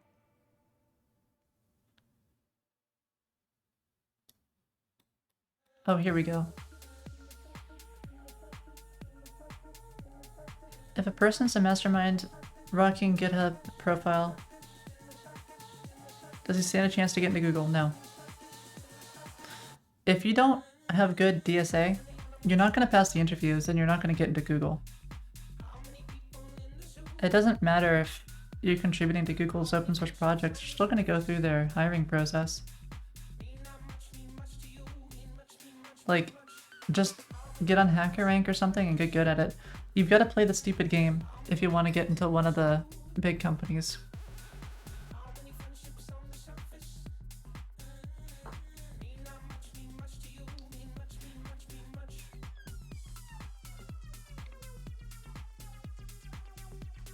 DSA interviews are broken? Maybe. I think like, if they hire the wrong person, like, they think they're hiring better with the DSA, so it makes sense, kinda, because there's a lot of harm that can happen if you hire the wrong person. It's gonna take you 6 months to fire them, so they're trying to be really careful. Oh yeah, this is true. If you build something that they like and you get acquired, well, guess what? You don't have, think you have to pass the interviews. I'm not sure how that works. Probably don't have to pass them.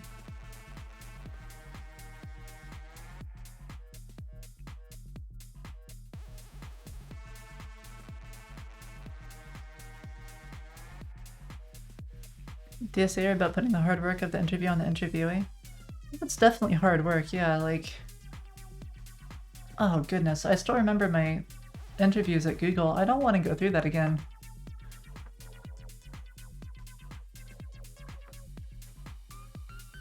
Yeah, the problem is like, you can sit here all day saying, oh, I don't like DSA, I don't want to have to do these DSA interviews, which, you know, I do. But then, what's a better alternative? Because you still have to not hire people. You still have to filter people out. I mean, Theo made a video about an alternative to it where he had Dan Abramov on, and it was a really good interview. And I really liked the way that he managed to do it. This one. So here's an alternative way of doing it. And I really liked this method. But is it practical to do something like that for a company like Google or one of the others? I don't know.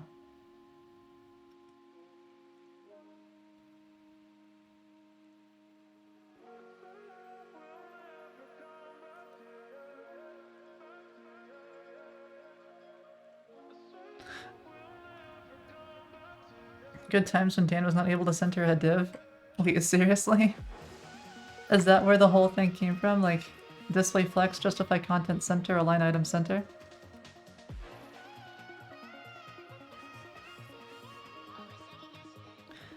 Don't I think system design problems show you more about how a dev works? Yeah, I do. That's really funny. I mean, nobody is amazing at everything. And nobody's amazing at everything all the time, especially. You know, you might just have a bad day or something else, where you actually know the answer, it's just not coming to you at that second. Okay, so implicit relations. Use a specific convention, don't require relation attributes. You cannot use the references fields on update on delete. Args. If you do use the relation attributes, so you can still specify on delete. Require both models to have a single ID. Which they do. You cannot use a multi-field ID. Neither of them have multi-field IDs. You cannot use a unique in place of an ID. I think we can use implicit then.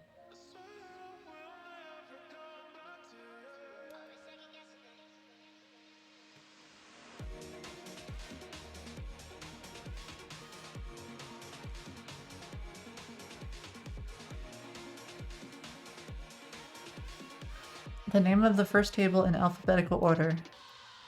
Then 2. Second. The correct table name is category to post.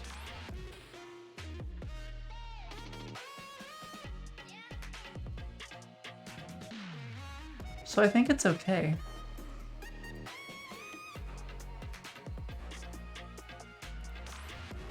This thing? Okay.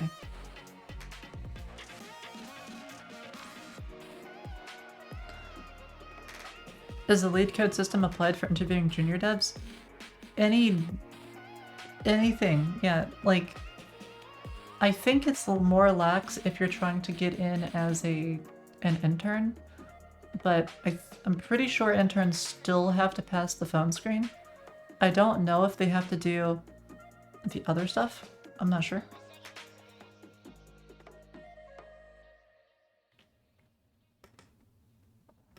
Oh, the on-delete cascade. Yeah, I know the on-delete cascade.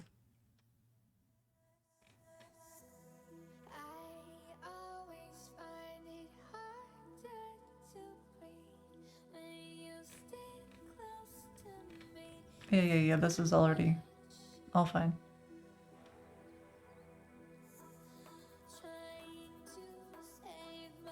Yeah, so it's already got this at relation thing.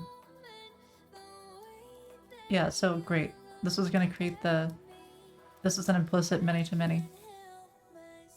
Because it's got pet categories and posts. Yeah, this is fine.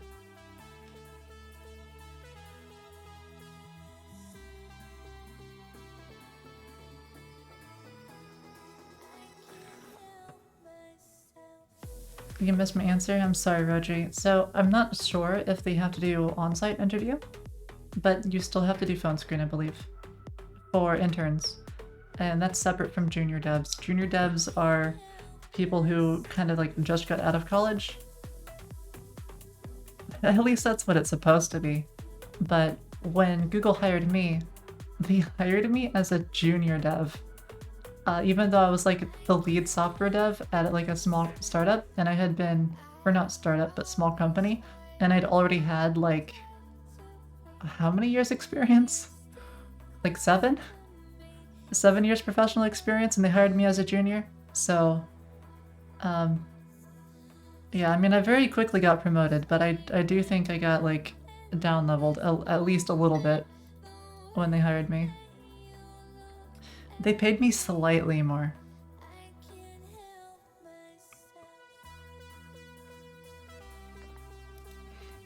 But when you factor in the cost of living difference between where I was and where I had to live, I think my take home was actually less after joining Google.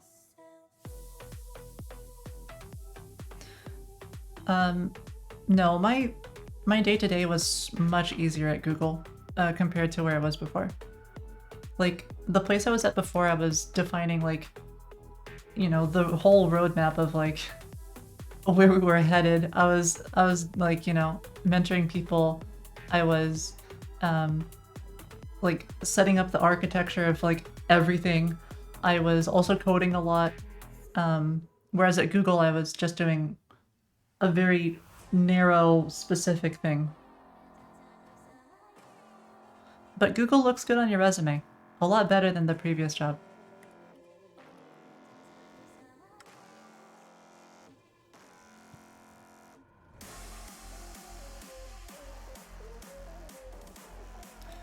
Okay, so a topic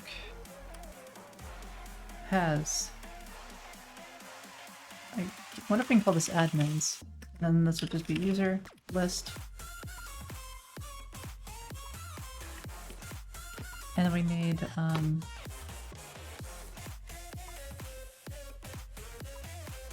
I guess topics.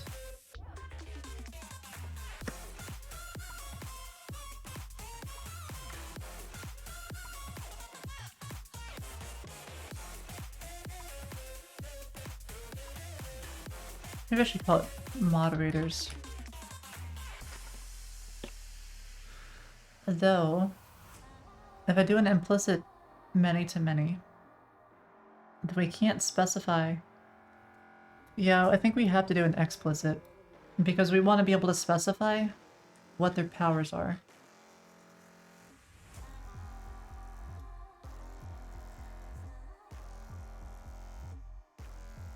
Not plural. What? Why not? Look, it's plural here on Prisma. See that?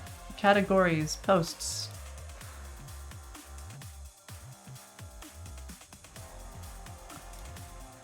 It's multiple. There's more than one. Hi, GPIM. Welcome back.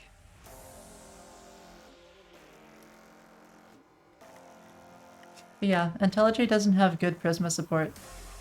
What if there's only one? Well, then there's only one. It's still... It's an array. It's still plural. There can be multiple. So it should be plural. Come on now. Come on, Wolf. You know this.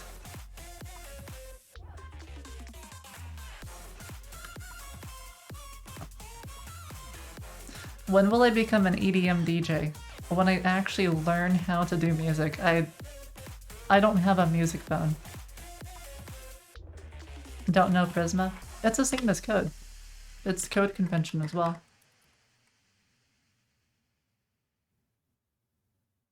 You're curious how it migrates? Me too. I'm really curious. It's supposed to just magically do and figure everything out, I think.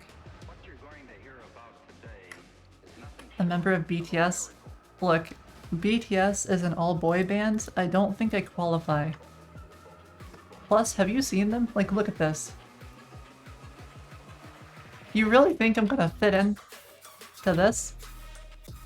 I don't think I don't qualify.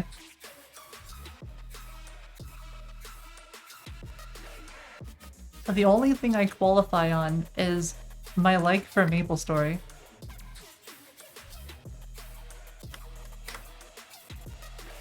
BTSM? What's BTSM?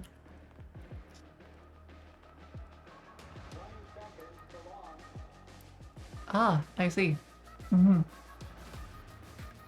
A Canadian electronic music trio who wear robot masks.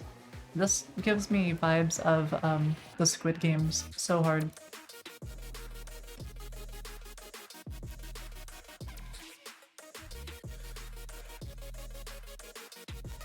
Am I saving objects as JSON on Firebase? I'm saving objects as JSON or documents on Firestore for Thuni, but not for this. This is Prisma. We're gonna be using Planet Scale, or we are using Planet Scale. It is super awesome if you're doing MySQL, which you should probably be doing. Then Planet Scale is a fantastic way of getting up and started. It's flexible enough and like it does enough, and it's scalable enough that really I think it's the best solution. I really do. Plus, they're sending me a hat, so I'm gonna shill hard for Planet Scale. You definitely check it out. Here's a link.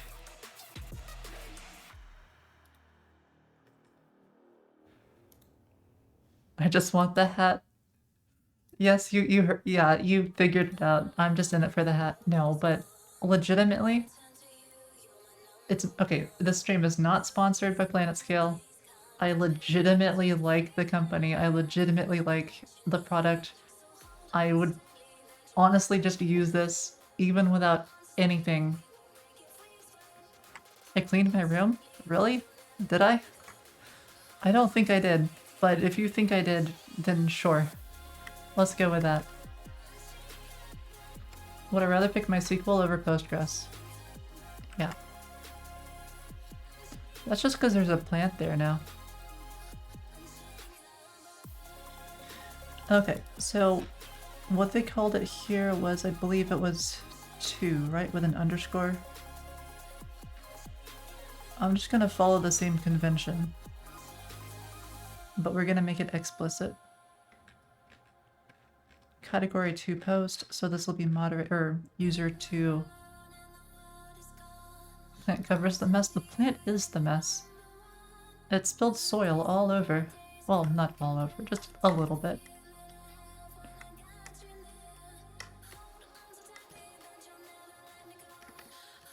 We have a model, which is MNOPQRSTU. So T comes first, topic to user. Oh, does it not like underscores? It doesn't like underscores. Hi, Gus. Categories on posts.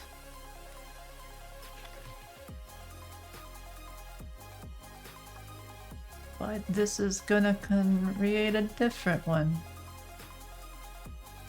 Oh, fudge. Okay. A dance.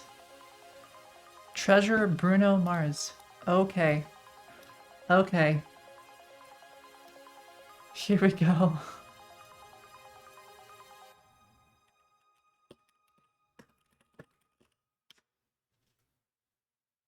Bruno Mars treasure. Must be this one. Alright. Let me... Okay. Alright. Move this up. I'm gonna change the view so you can actually see it.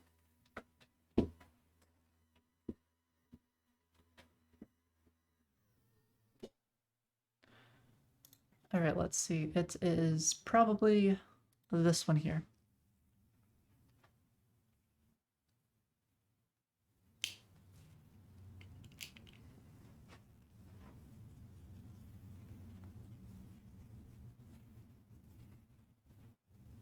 Okay.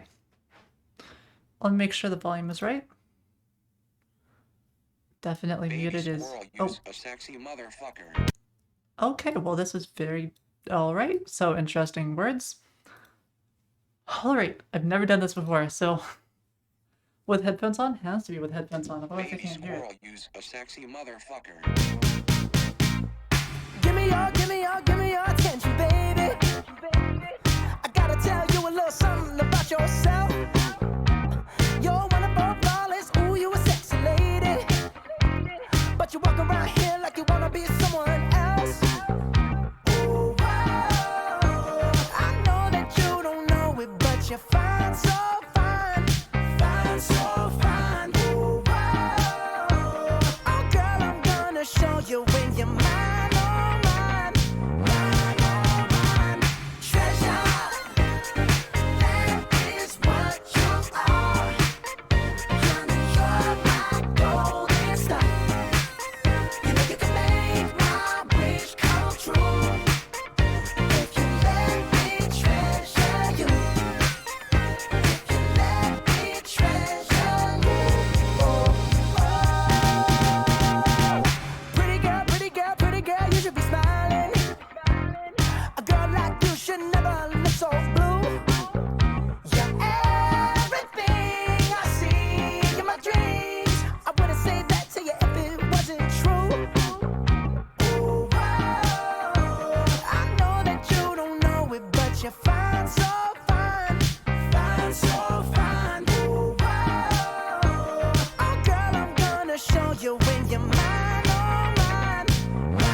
All right, there we go. Let's see. What did I miss here?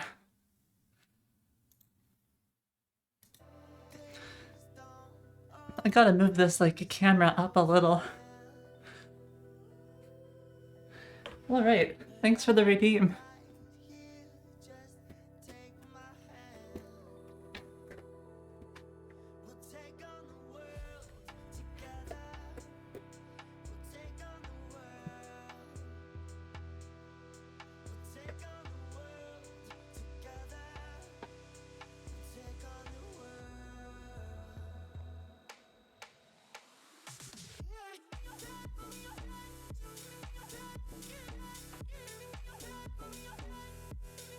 All right.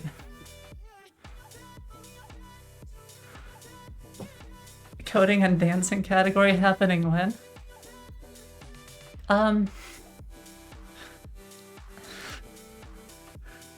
Coding and dancing category. Could you imagine? Talk about like never getting any work done.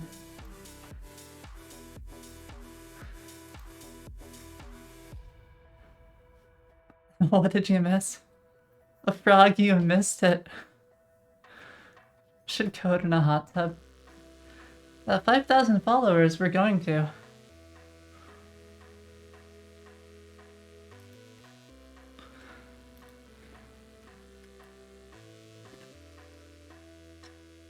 In my backend, do I use classes? I use classes when they make sense. And a lot of time they make sense. So, not always. But I use classes for like games because it makes a lot of sense. You know, all of your state for the game is kind of contained in that class, and then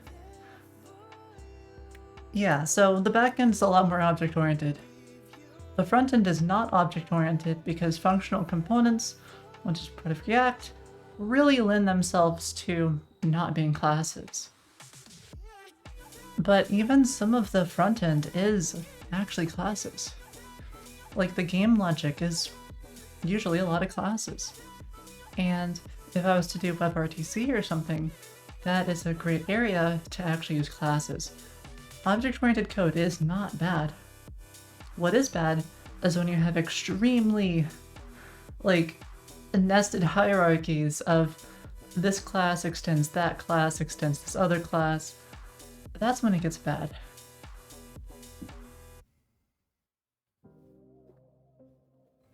Let's see, what all did I miss here? Oh, I didn't miss too much.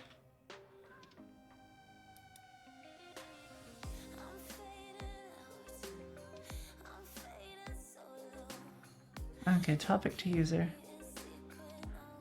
So it's just post and all that other jazz.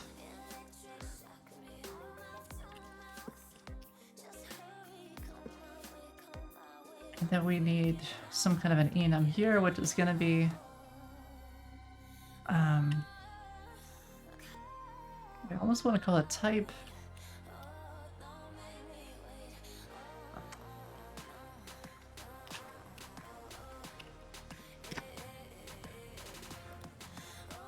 Like, we've got a decision to make for this, because the way it typically works is you can specify either a group that moderator is in, as in they're either a moderator or an admin or a power user or something, or you specify the exact like attributes that they should be allowed to have, as in this user can delete threads, this user can edit stuff or something.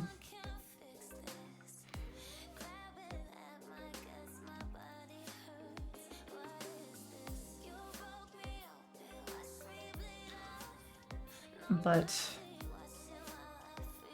yeah, like this, for example. So either they have all permissions or different specific permissions. So for example, they can just manage users, and we'll do something similar to this. Okay, so what all makes sense to have? I think for now, we'll just, they get everything. And then later we'll come back in and add this if it becomes necessary.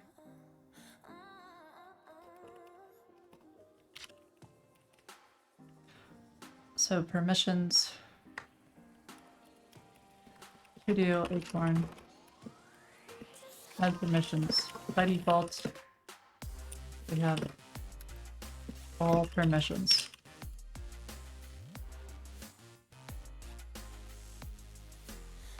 An access control list.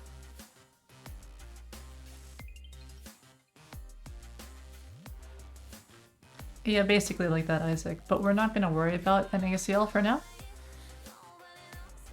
We're just going to say that they, by default, get all permissions. You got coffee now? Nice one. What's my VS Code theme? Rose Pine.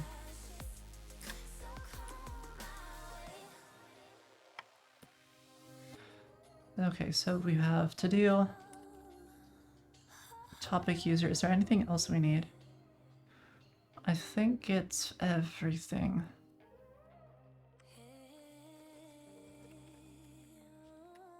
And then if I run Prisma format, it should update.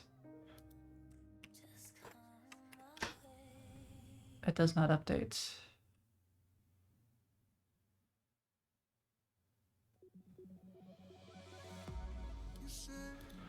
Okay, we'll have to specify it ourselves, I think.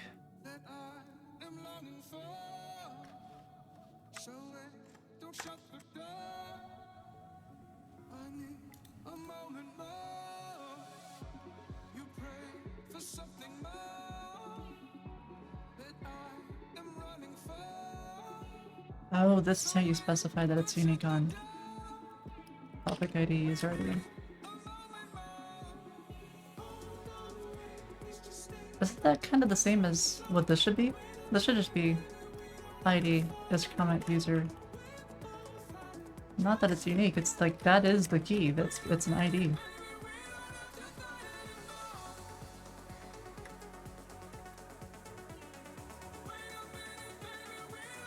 In which case, shouldn't a verification token, the ID for it is identifier token?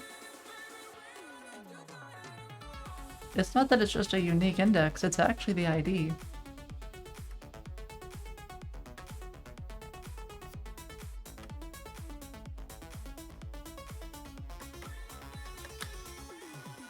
What is the difference between a unique and ID in Prisma?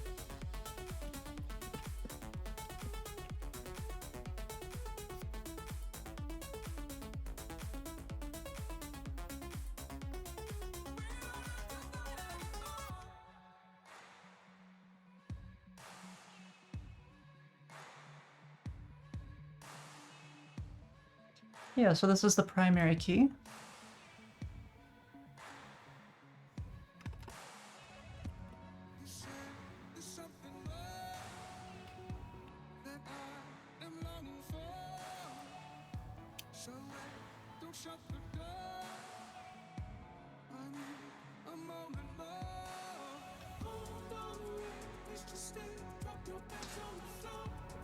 Which is, and this is not the primary key. Okay, so yeah, that's what I thought.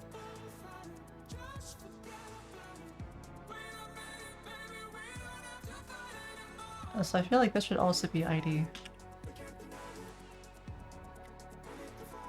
And this too then could be ID. Because the provider...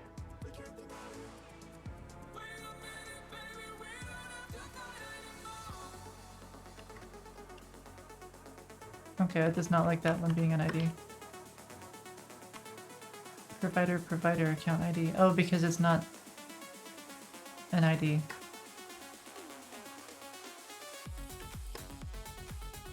Oh, for this one it kind of is.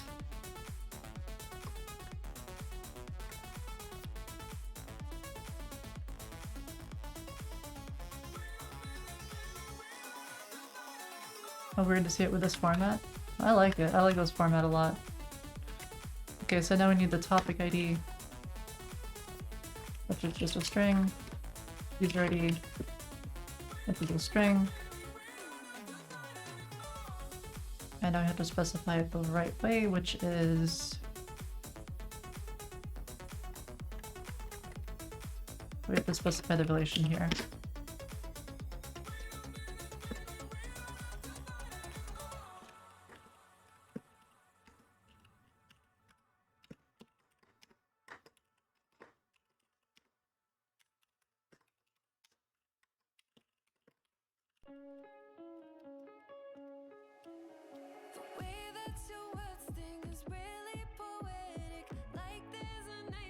You don't need to use comma at the end? No, this is not JSON. Or this is not like TypeScript or anything. You don't put commas at the end here. This is Prisma.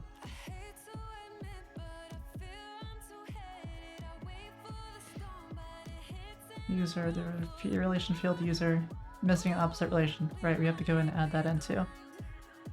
So we need posts, categories, all that jazz for user. Oh, right, yeah.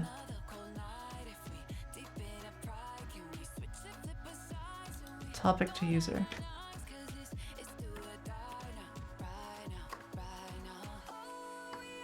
So this would instead be topic to user list.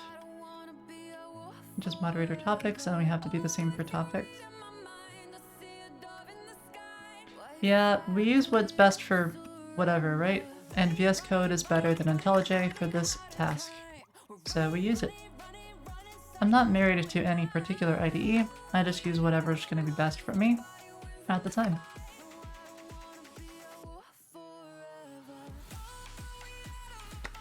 There's topic to user. You're married to Notepad? That's a pretty good one. I'm a fan of WordPad myself. That's still a thing. Oh god, it is.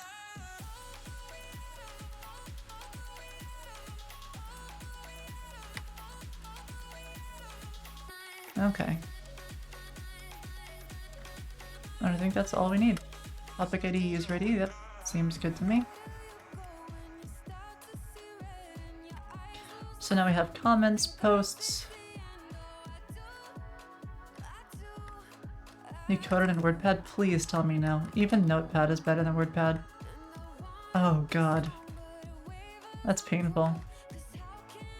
All those /r/ns. You were 13? Too old to be using WordPad. I'm sorry, but it's WordPad. But I'll give you some slack. You learned from your ways. Everybody starts somewhere.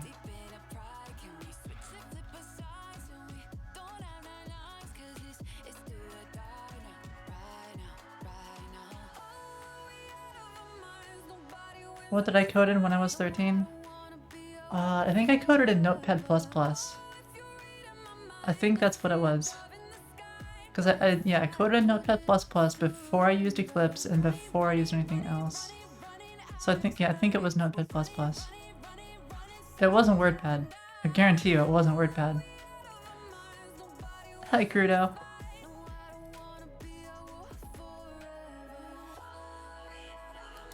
I moved on to NetBeans. I never touched NetBeans. I used Eclipse.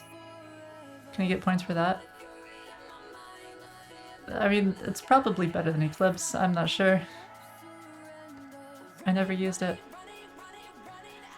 I've been coding for a long time. But I want to say I have 12 to 13 years experience, just because there was like a block of time where I was doing more math and not really coding.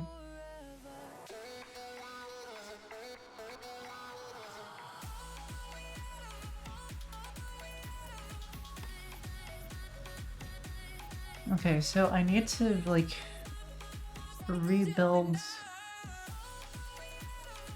I forget how to do this. So we got package.json. Prisma generate. I think that's what I have to do.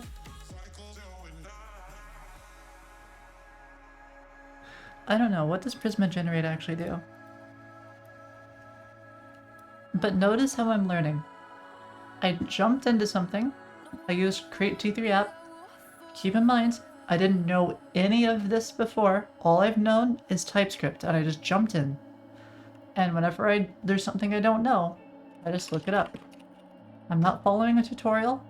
I'm just looking up what I don't know when I need to know it. That's it. I'm not following a tutorial.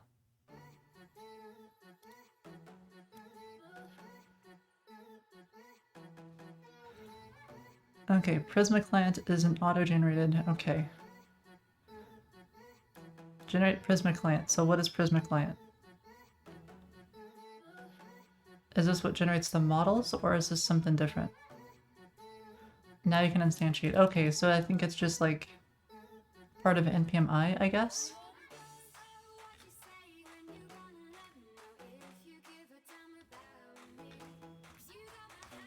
Okay, post install. I see. Okay, so this is just creates like some client stuff. It's nothing to do with your model. Did I code games in TypeScript? Yep. All the games on Tony are made in TypeScript and React and Phaser. So, all of this. What tutorial am I following? I'm not following a tutorial. No tutorial. I look at some getting started guides and I go. You know, I start messing around and playing around, and I have an idea of what something will do. I make a change and I validate that my mental model is correct. Or if I really don't know, I Google it when I need to know it. I don't follow tutorials.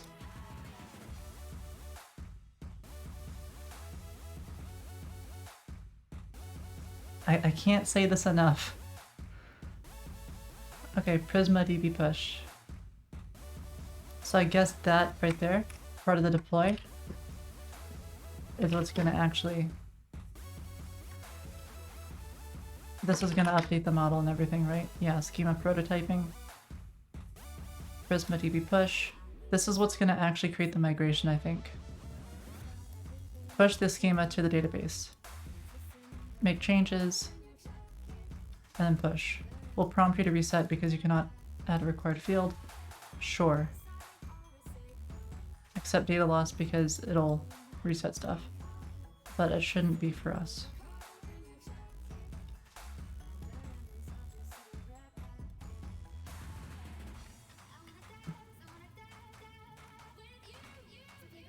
And then, okay, so DB push does not generate migrations.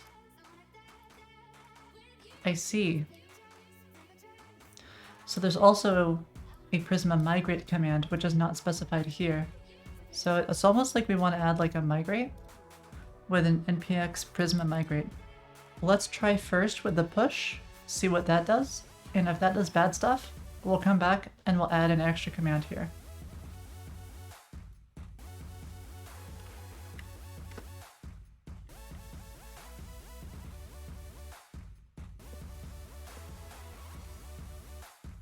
Alright, npx, or npm run deploy.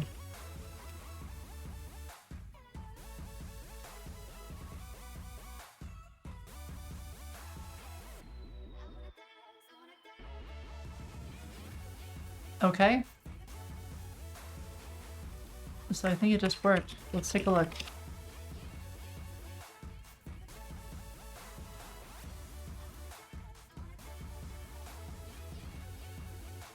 So we need to take a look at Bighorn 1010.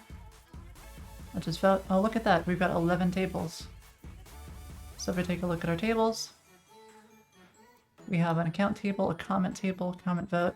Everything is here. We created it. Okay, so I guess it dated. We'll come back to this. We'll make a change and then we'll do another deploy or something later on. Maybe. And we'll see if it deletes everything. And that'll improve our mental model of how this whole thing works.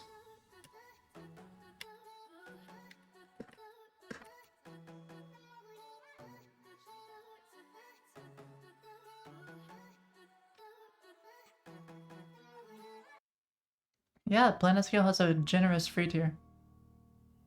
Again, I can't recommend it enough. You might even get a free hat if you use PlanetScale, so definitely give it a shot.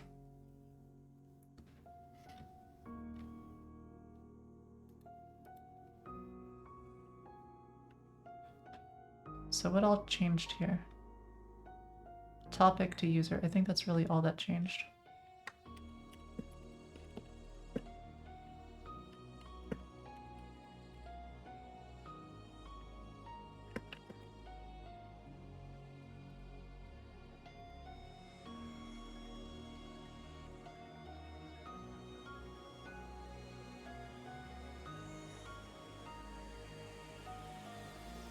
Alright, so what all do we have here? Sample user session. I don't see the other stuff though. Why don't I have the other stuff?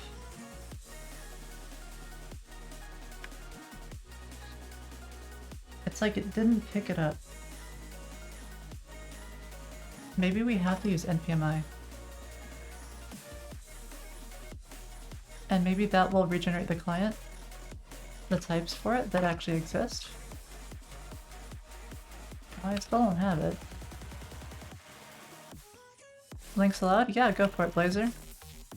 It's just I don't want people, you know, like first timers that have never been in chat, doing a lot of self-promo, you know, because that's kind of not cool. But, you know, otherwise, go for it. How to learn like a senior? Thanks, Blazer. I'm glad you clipped that.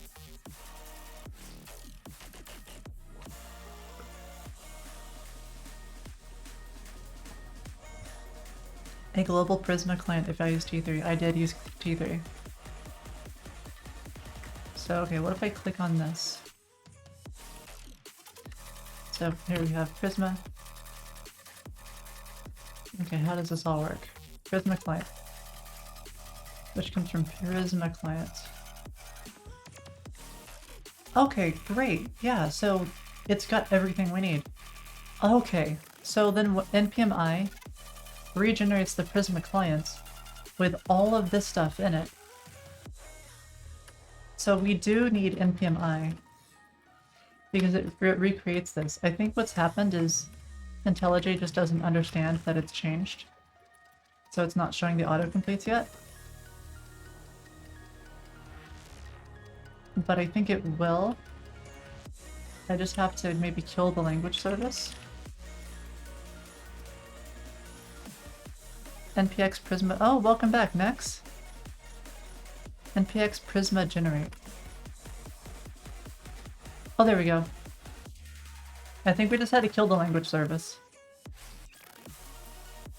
Oh yeah, the reason I was saying npmi is because it calls Prisma generate. So that's how it works. And again, I didn't follow a tutorial. All I did is I didn't know what this did, so I googled it, and now I know what it does. Did I push the schema? Yep, it's already pushed. I ran npx prisma db push. Well, I ran deploy. Yeah, I'm a Java developer, or ex-Java developer. But this one it seemed to do a migration.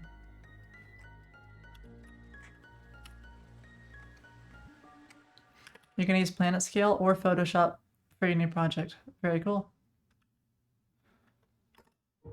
Okay, so now we have all this stuff here. So, post. Actually, I kind of want it to just be topic, which returns all of the posts.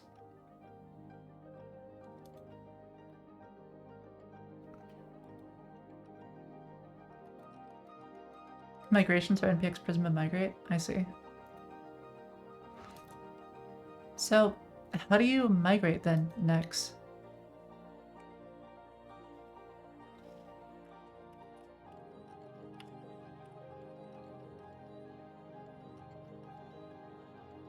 Yeah, like let's say I want to change the schema, but I don't want to lose the old data. NPX Prisma DB push? Okay, so this thing. The deploy just magically...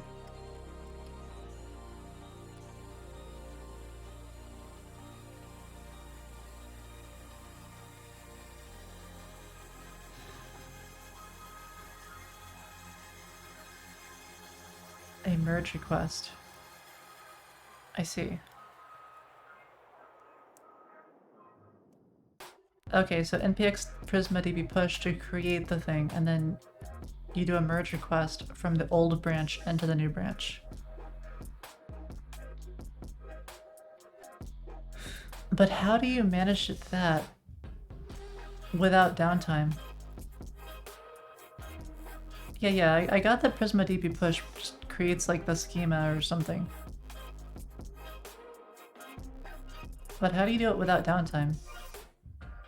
Like, let's say you have 10 billion records and you want to migrate to a new thing, but you want no downtime. Well, I'll learn it later. What code editor is used at Google internally? There's a couple of different ones, Inda. One of the big ones is JetBrains. Another one is, I think it's called Cider, which is like a cloud IDE that's used at Google. It's missing a couple of features, last I checked. My guess now is they probably fork VS Code, would just be a guess, because that's the smart thing to do. But I don't know what they do exactly.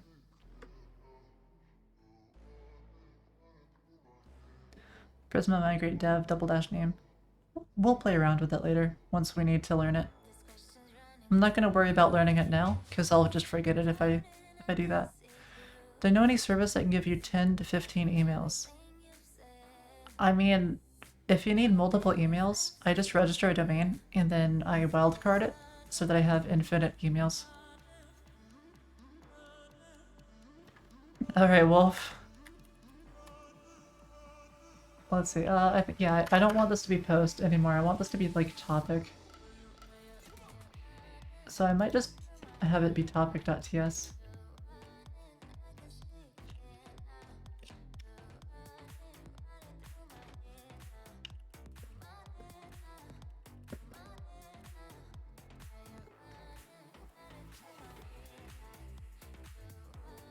So then we'll call it topic.posts. And it'll be this async resolve because we need context.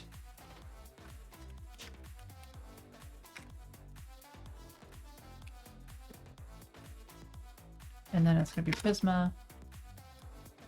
So given a topic, I want... What I'll do, options do we have here? Group by, find many. I think I want find many.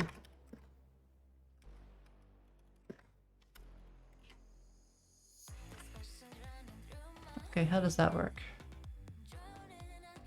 Oh. That's gonna return lots of topics. That's not what we want. This is a topic router, meaning that we want posts.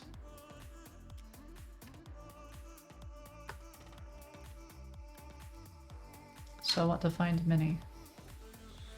But I want to specify... Okay. Now I need to learn something. Now we're looking something up. So now we're learning... this is what? Prisma. Find many.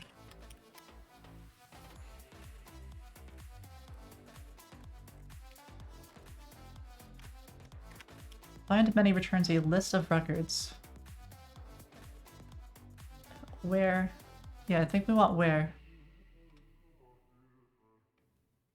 Because I want it to be based on, like, a particular ID thing.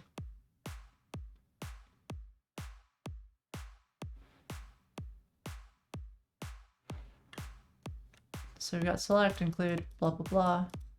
I see, so it's an object. Just like Nex was saying.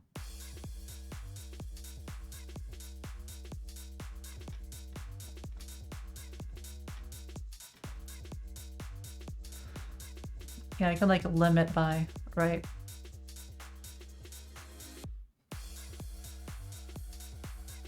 Okay, here we go. Looks like we've got take. Specifies how many objects should be returned in the list. Asking from the beginning or end. Okay, great. So we can do take, which is a limit, looks like.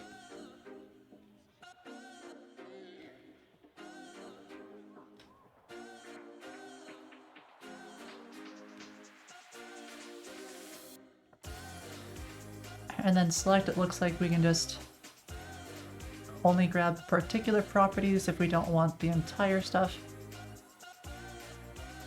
Which I'm guessing we might want because I'm not sure. Well, let's leave it alone. We're not going to specify select because I want to know if it's going to fetch all of the data from like nested stuff as well, or if it will exclude certain properties. My guess is it's going to be like, oh, well, a post has all of this other stuff too. Let's include everything. Which would be not great. Because it would include like all post votes and everything else. But we need to learn, so what better way to learn?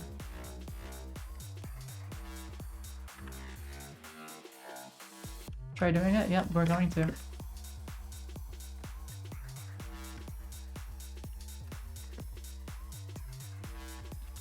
So what is the type for where? How do I do this?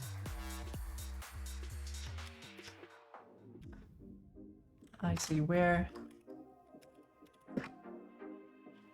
Okay, so now it's got user ID, all this other stuff.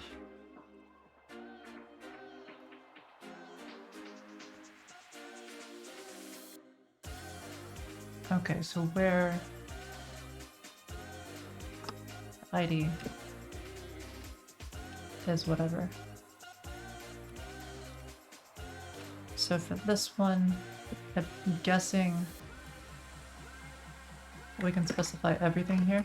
Like, I could just have some field like this, and it'll be happy with me. No. Maybe it has to be specifically input.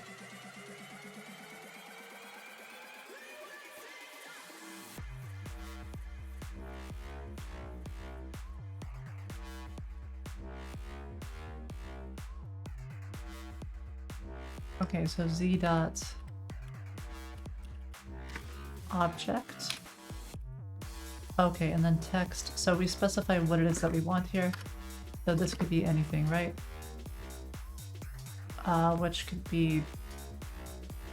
Does it have to be something specific? Okay. So this has to be like a z, and then we'll say that it's a string. I see. So then this would be ID. Another question is, how does that work? This is a query for getting all posts. Yep. It doesn't need an input. Oh, right, yeah. Well, no, it does need an input because this is all posts for a given topic. So your input is the topic ID.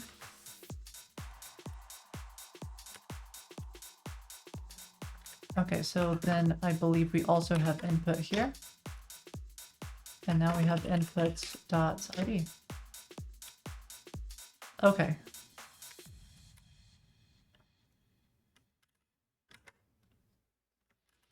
In fact, instead of just calling it ID, let's call it topic ID, just to, so we know what it actually is.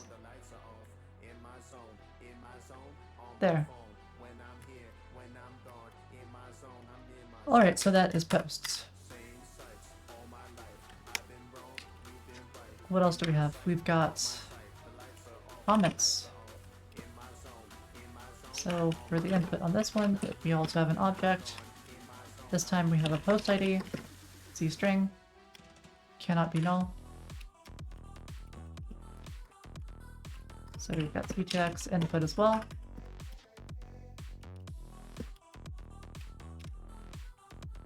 Prisma, post, find mini, yada yada yada.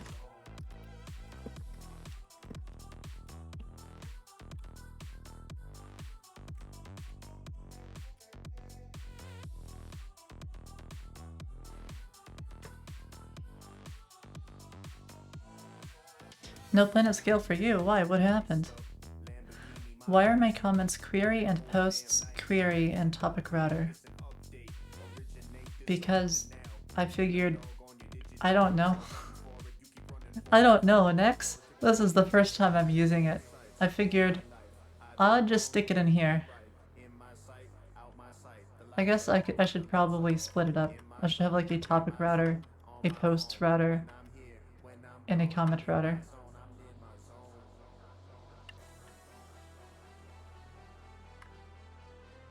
And then I can have like...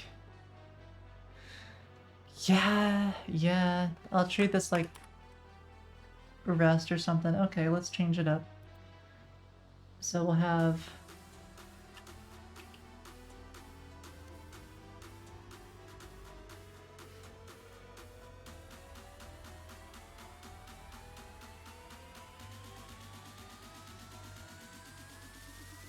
models, and then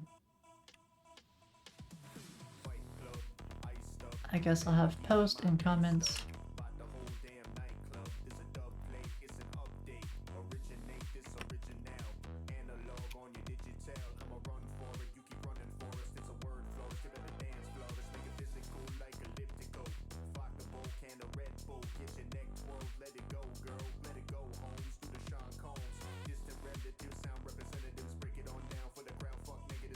Windows Shift S is what I like, because it's like this. Ooh, look at that. Ooh, fancy.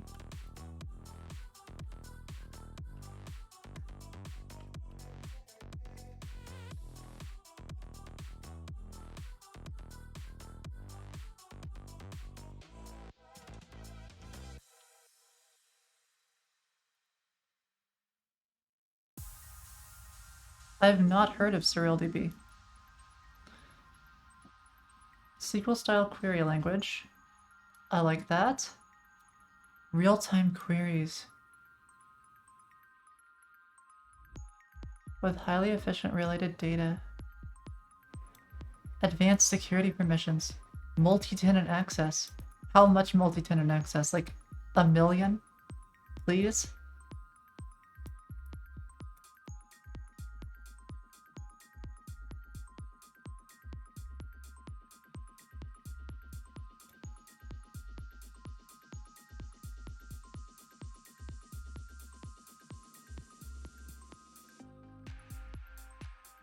Everything I've read so far sounds amazing. Posture check? Okay. Everything I've read so far sounds really good. This sounds like what I'm looking for, kind of. Don't have to scale databases. Okay, that sounds great. Don't need to worry about load balancers.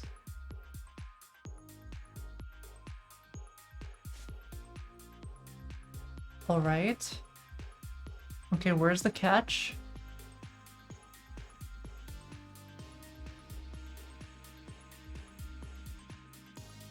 Granular data access, this is required if you want to be able to have the client query stuff. And it doesn't have to be very complex either. It just has to be like, this authorized user is able to access this stuff. Like, let me show you.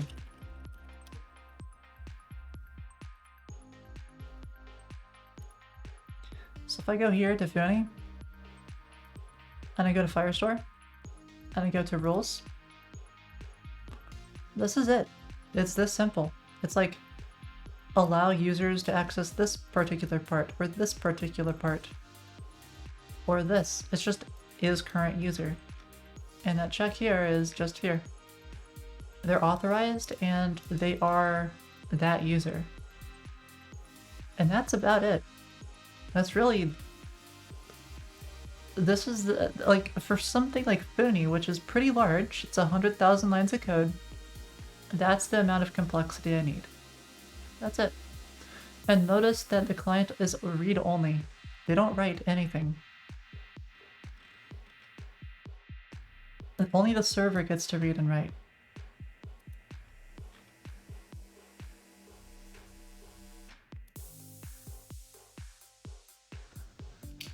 Okay, let's see.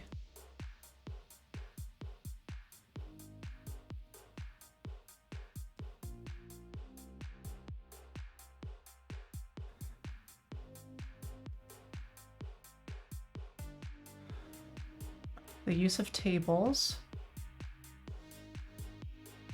I like that.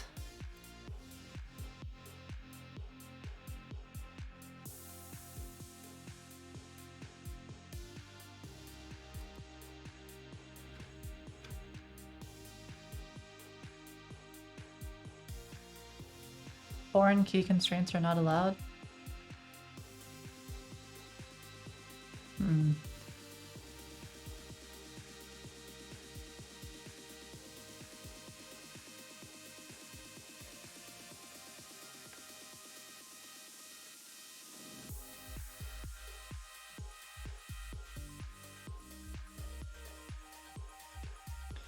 This seems pretty good so far. This seems really good. Yeah, exactly. They can only view or modify the data they're allowed to access. Highly performant WebSocket connections. This is... it's open source? Oh, you mean something else? Oh, yeah, I figure next, which I think is not a big deal. But, like, well, I guess if you need it.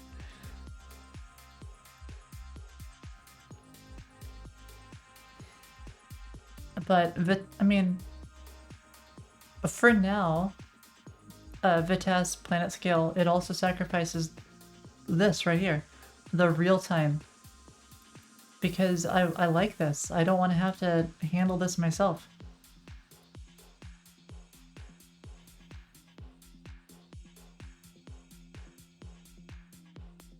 This sounds very much like Firestore.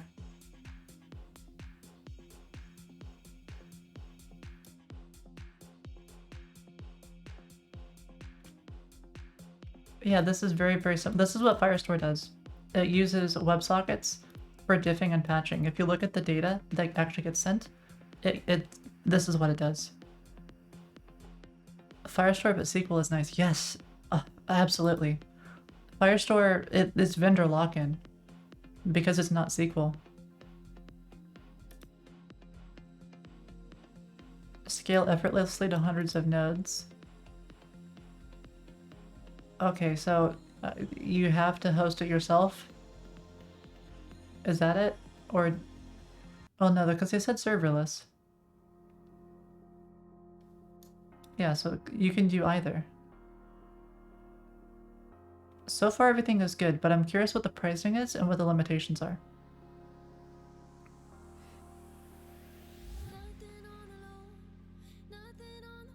Do I have a dev and staging or staging dev test, all that jazz?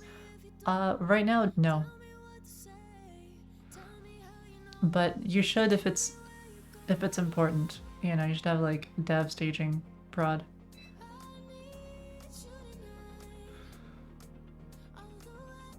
I don't like how it's not just a SQL. I don't like how there's differences.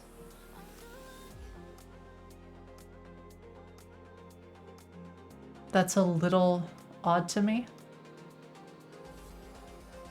Like, SQL has been around for ages. Their own Surreal QL has been around for how many days?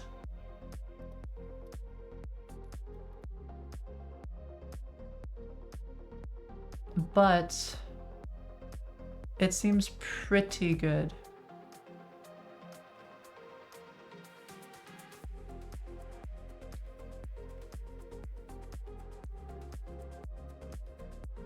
I really like this too.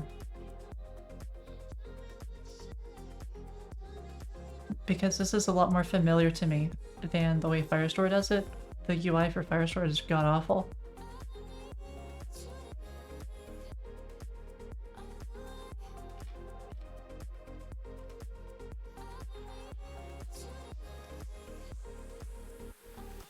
Okay, but what's the pricing and what are the limitations for this?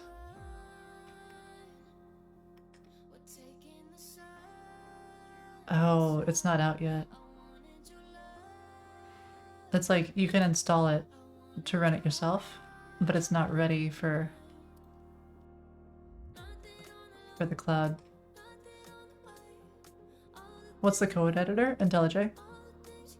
I'm starting this though. This looks like it could be very exciting.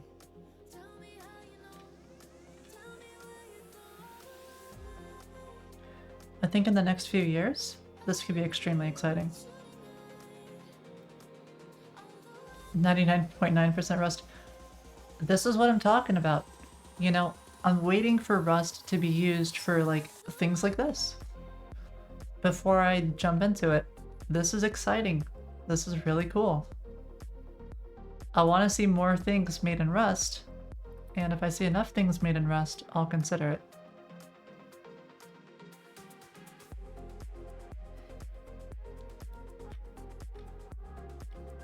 Oh yeah, I think you've shown this to me.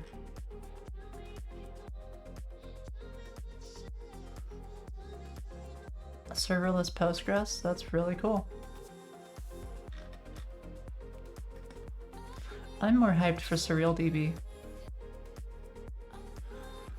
I think I'm more hyped for this. Serverless Postgres, I mean, there's Railway app as well. You know, start new project. Oh, okay, I want Postgres. Alright. Oh, I guess this is a server, though. Yeah. Yeah, fair enough. Yeah, it's not serverless. I feel like it's taking longer these days to set up a server on Railway. Like, that took kind of long. And it's also not serverless. I really like serverless. The dream is to not manage any servers.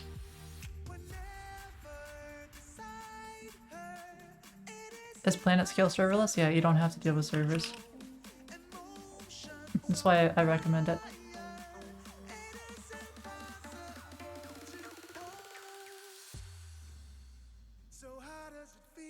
Thank you so much, Susku. Or Susku-Lade. Thank you for the sub.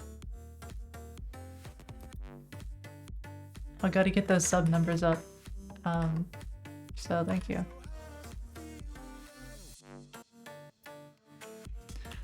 Suspect Kool-Aid? You've had that before? Oh no. Okay, so here we got topic router. Great. Get all. And it's called, oh, that's definitely not right. Let's post. Wait, hold on. Okay, I gotta get back to where we were. Where were we? I was doing something with this post.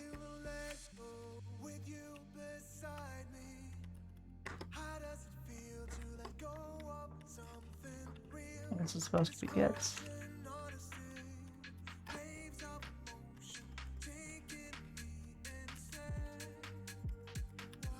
So for a given topic ID,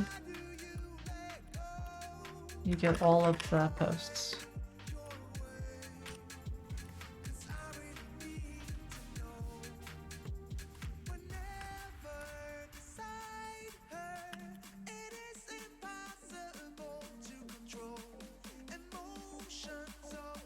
Have I merged this router? Not yet.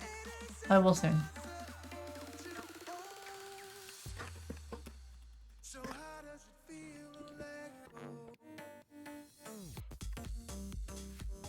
Use all posts. Given topic. That probably doesn't need a comment. It's very self-explanatory what this does.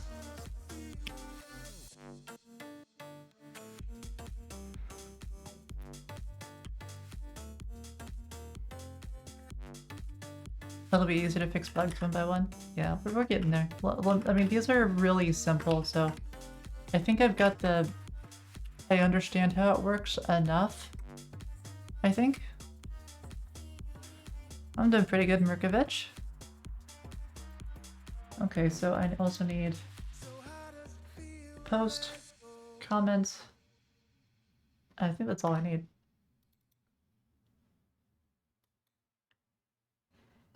Alright, so this one's gonna be a comment that's on a post. And the only difference between there should be the comments.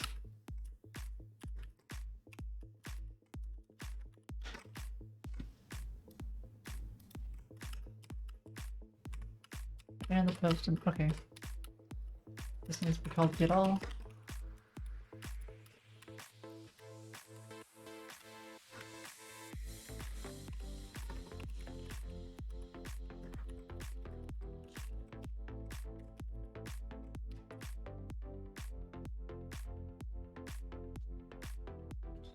Yeah, I like Supabase as well. So I think all I have is comment and post. We don't need topic anymore. So delete that, go over here, link everything together.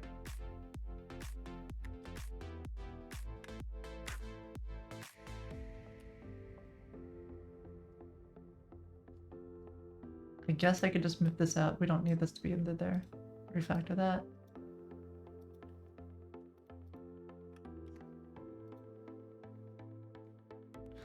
Oh wait, no. I kind of do want it to be like that though. I think it just makes it a little more clear. Okay, let's move it back in.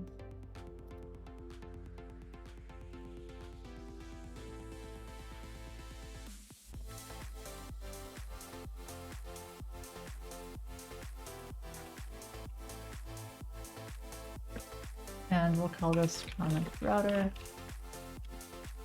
I also want to merge post.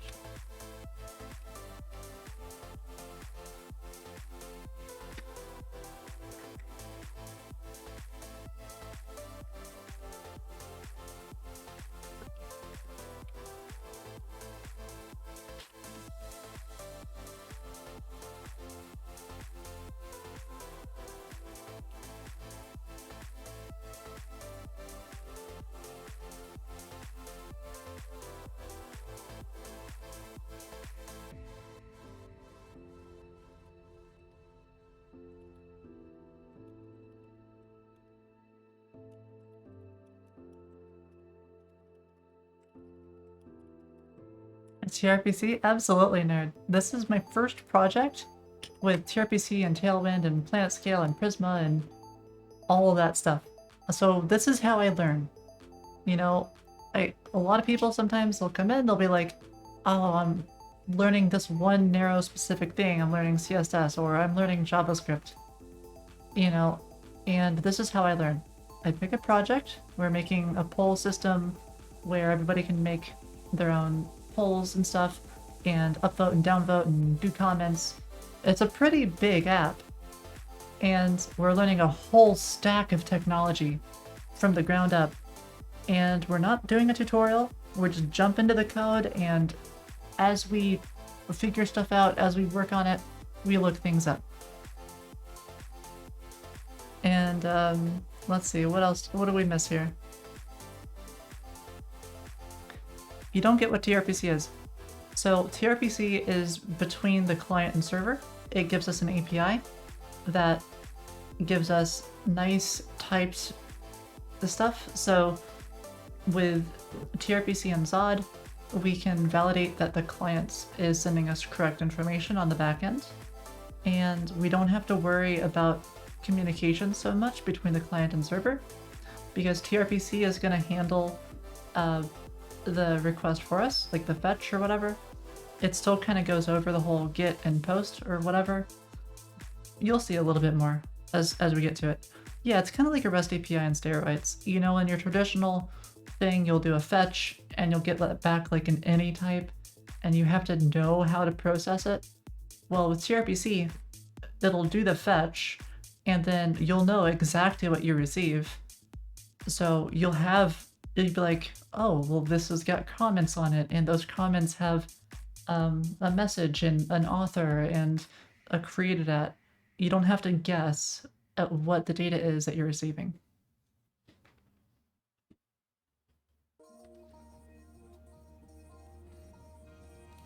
Yeah, exactly, nerd. Like, I think it's great.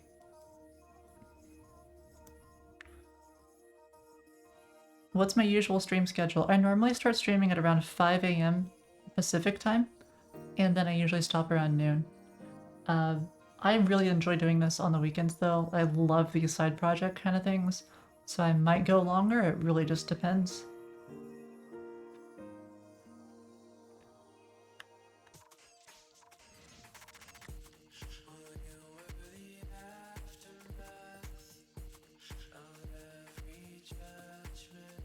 This is only for TypeScript. Yep. Yep, if you're not using TypeScript, I don't know what to tell you. Thank you for the bit, I appreciate it. Oh, this needs to be comment. Derp.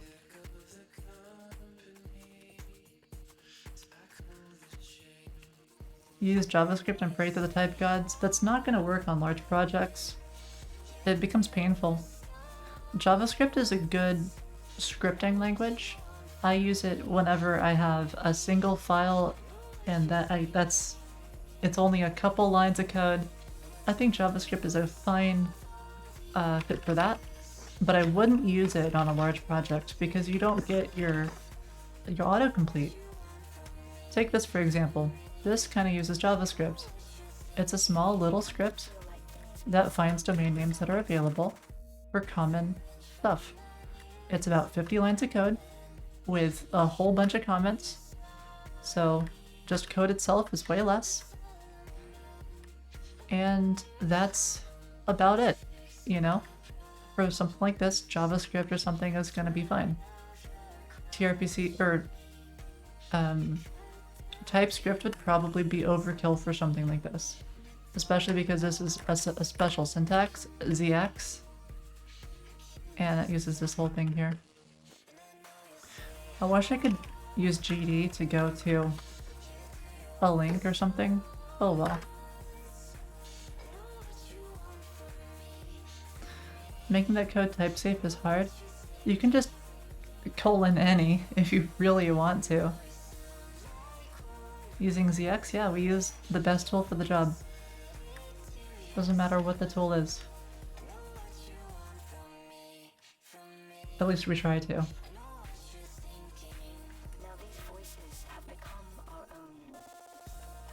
You feel guilty. Why do you feel guilty, Nex? Oh, for if you use any. Yeah. Don't worry so much. There's some people who are really hard about like, don't ever use as any, but I think it's totally fine. Because ultimately, it's about getting a job done. It's about doing a thing. And you want to take the least amount of time to do something right, or to do it well. If you spend an extra 5 or 10 hours so just to boost your ego because you didn't use an as any, I think that's the wrong way to go about it.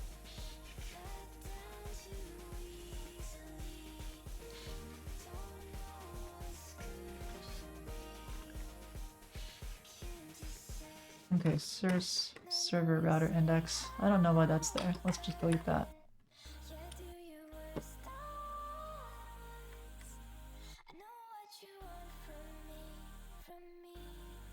Okay, so I guess that's all we need. Comment, post, example. I guess I can delete the example now. Don't need that anymore.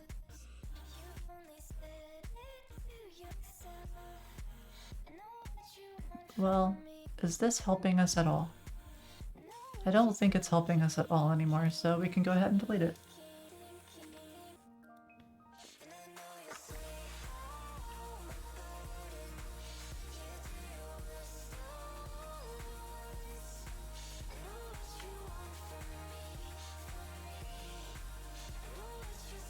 Okay.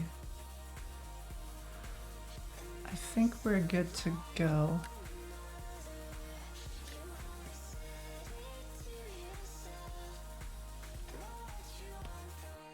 Alright, now we need to figure out this auth thing.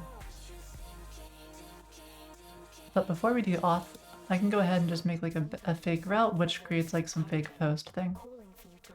Oh wait, no I can't, because it still relies on a user.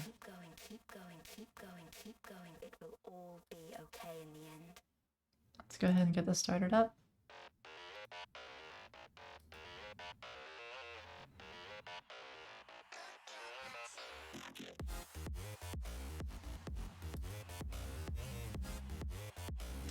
Real devs use Scratch? Oh goodness. Yeah, real 5-year-old devs.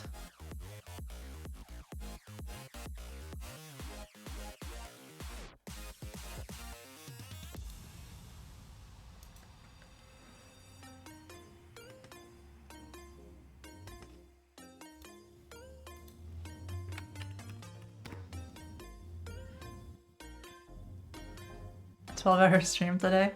I don't know about that one, Nex. We'll see. We'll see how long we go for. Oh, right, I wanted to get this little thingamabobber here done. Let me go ahead, make sure this all works, and we'll go ahead and do a commit. So add comment and post.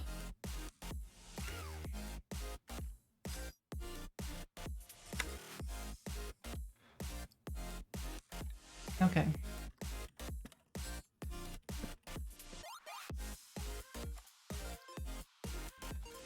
So right now we can retrieve stuff, but we can't actually create anything.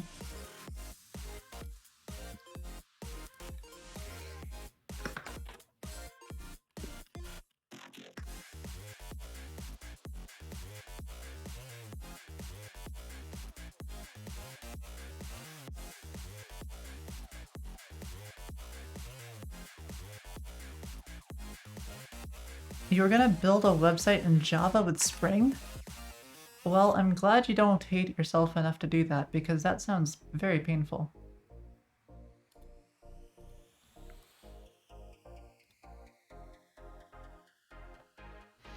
Okay, so let's go ahead and go to the navbar thing. So I think we just need to remove this SM hidden.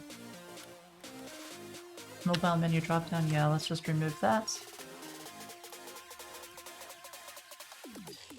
And I think if I remove SM hidden, then it will probably show up no matter what.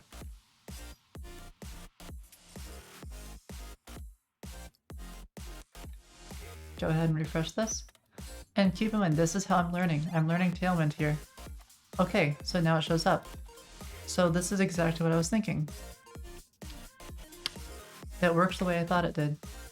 So now, I think what's happening is SM hidden means whenever it's SM or smaller or something. Or, I mean, on SM and larger, it will be hidden.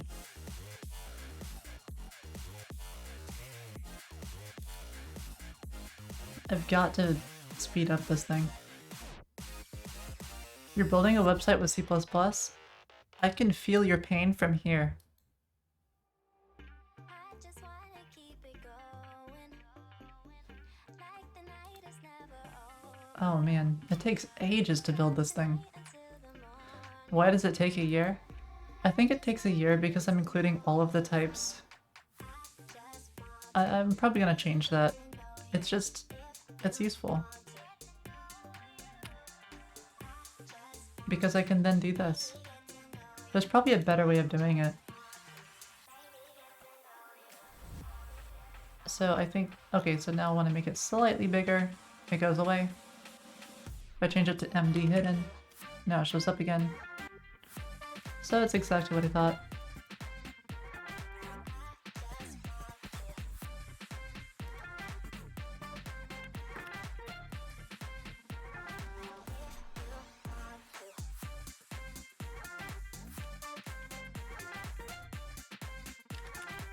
Okay.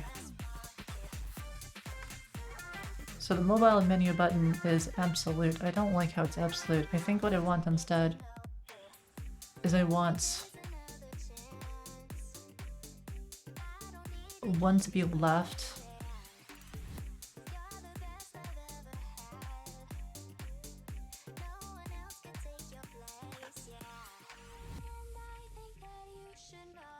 Okay, we'll refresh this and then I'll make the changes in DevTools and then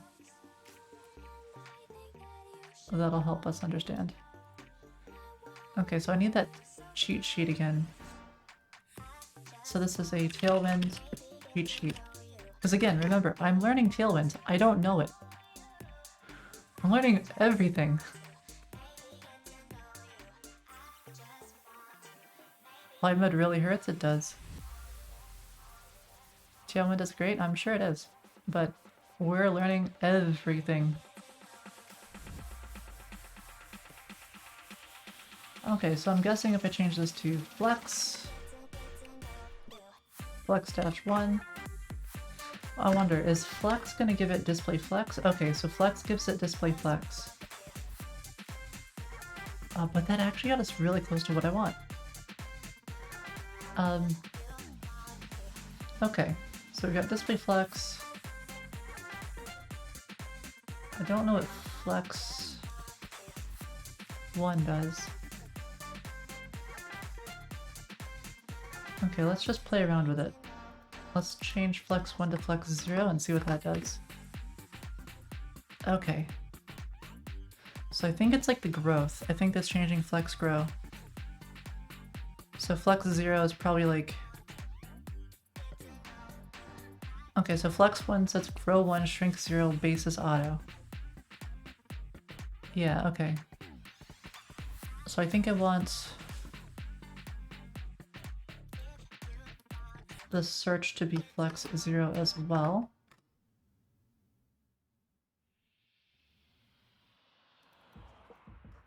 Alright, well maybe I want this to be flex 1. And then I want this one here to be flex 0.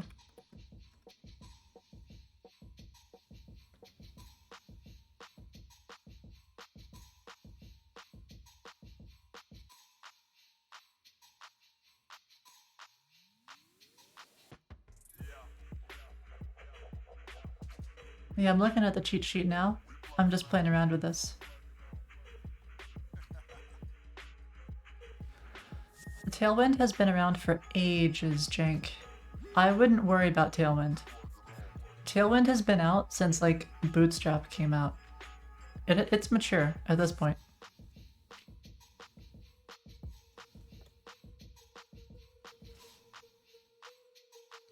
The Tailwind CSS JetBrains extension. I don't. Let me get that real fast.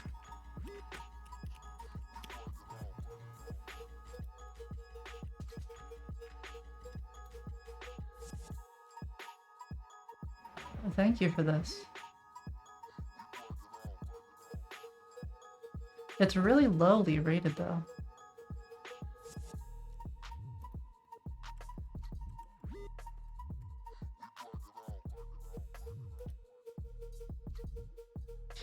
Okay, so what I want is I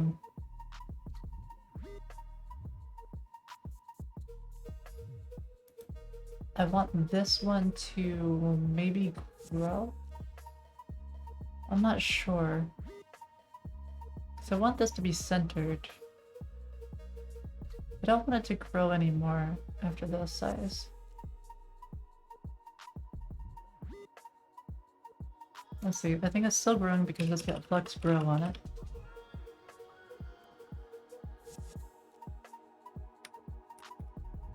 But it's got a max size to it, and I'm guessing it's based on the child element. Yeah. So I want a max width, which would be based on max WXS. Max WXS. What does max WXS mean? So I'm guessing that means max width, and max W is just a short end for max width. Okay. Oh, max W meaning max width, and then XS meaning the size of the element, because XS, SM, okay.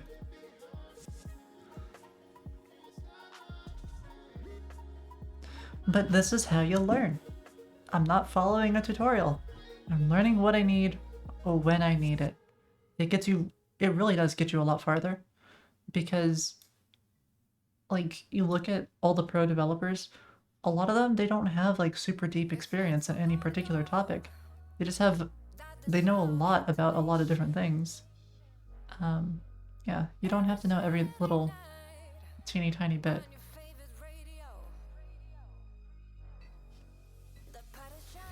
Alright. So, I think what I want to do then is set this, max all this jazz. We'll take that and we'll set it on this. We'll keep it as a flex 1. And so then this also will be flex 1. And then it will have no limitation to its size. And this will have a limitation to its size, like that. And then we can do justify content, or justify center, item center. So that's already set. But then there's also SM item stretch. No, justify start. Okay, we don't want justify start. Yeah, I want it like that.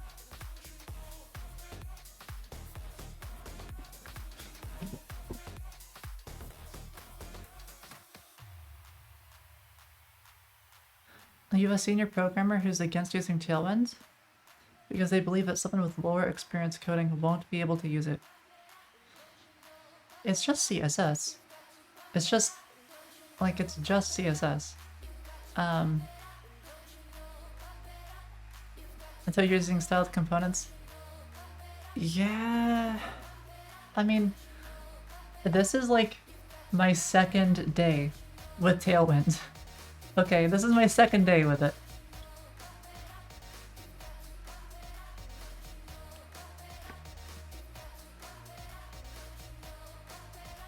So, how do I feel about it? I love it. I think it's great. It just maps one-to-one. It's pretty easy to use. There's a cheat sheet for it right here to show you how to do stuff. I think it'll be up and running within like a week. The big win with Tailwind has multiple wins.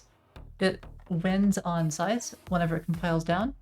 You only get like a few kilobytes of actual CSS, so it's really compact, and it's nice. Once you get up to speed with it, it should be really, really fast to actually do stuff with it.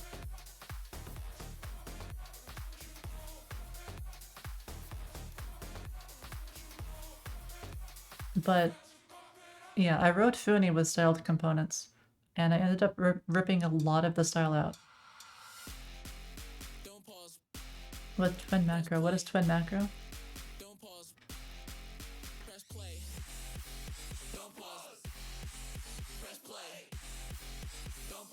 Twin blends the magic of Tailwind.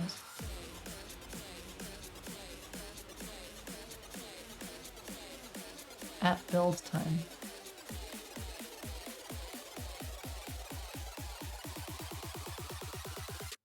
I see.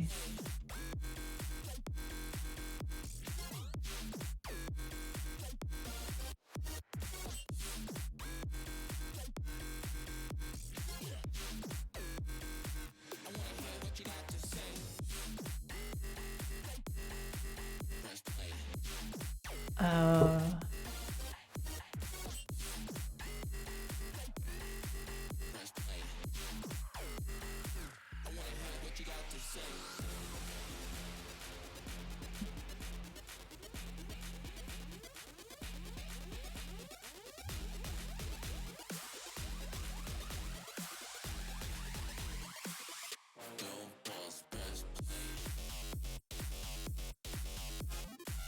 alternate syntax. I don't know. I'm unsure about this.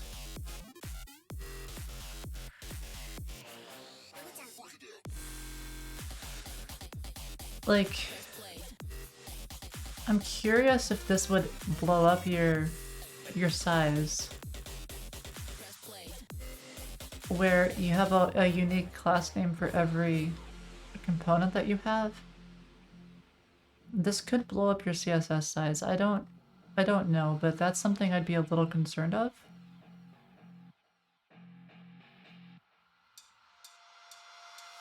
I don't see what this really buys you. I don't know.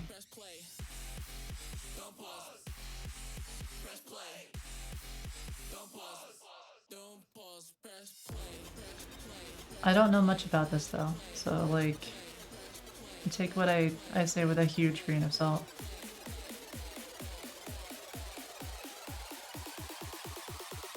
It could be cool, I don't know enough about it. Okay, right, so now we have all of the stuff there. Oh yeah, this makes my life simple too here. Flex, flex dash. Okay, perfect. So title. We need to change it to flex, flex 1. Item center, yep, justify center, yeah, that makes sense. No longer do this.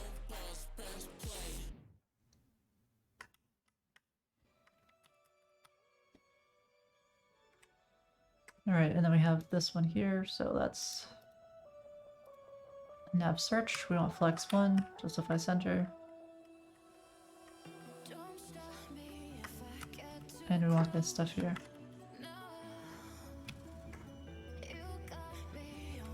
I don't think we actually need to specify it on this one. I think it's just W full is fine.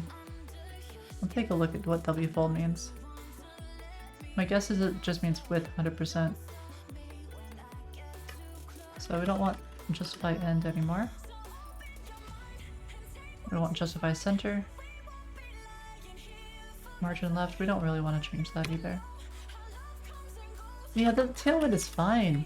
Like, it's really obvious what a lot of this stuff is. It's just CSS. Display relative. Display block. 100% width probably. This border radius, rounds. You know. It's pretty obvious what a lot of it does. Oh, Erantier! Erantier, howdy! Welcome back! Thank you for the sub and the continued support. Yeah, welcome back! We're working on a side project today. So, since I last saw ya, now we do side projects on the weekend, and Monday to Friday we work on Funi. Have to go? Busy as heck? Well, thanks for being here. What's the side project? It's a way to allow everybody to do polls and stuff and then vote on those polls and comment on them. So this is how the chat is going to influence me to do different projects or to do whatever. Basically, it's a way to make this like a democracy. And we're learning all sorts of new technology with the side project. We're learning Tailwind, we're learning Planet Scale and Prisma, and TRPC, and Zod and all the everything, all the T3 app stack or whatever, which Nex created. So I think it's super duper cool. Prisma, yeah, Prisma is an ORM for lots of different databases and stuff. Am I writing a bot for it? A bot. I don't know what a bot would be used for. This is going to be a website. It's going to be a website where people can go and they can just create polls. It's going to be kind of like a straw poll, except a little different because other people vote in chat. I don't know how that would work. I think it makes more sense just to have a website where, you know, maybe we have like a command. I also switched to Fossabot, so if you do like a command, it's no longer using Streamlabs. Prisma is more like a query builder. Kind of, I guess. I'm not sure. A Twitch bot? I don't see how... Oh, I don't have Bang Yo. I don't know what that would do. But you can do like Bang IDE or something. Or Bang Funi.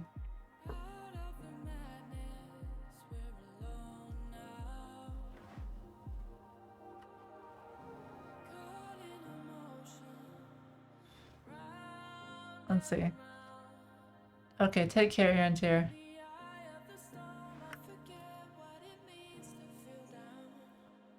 Right, the last thing I wanted to do was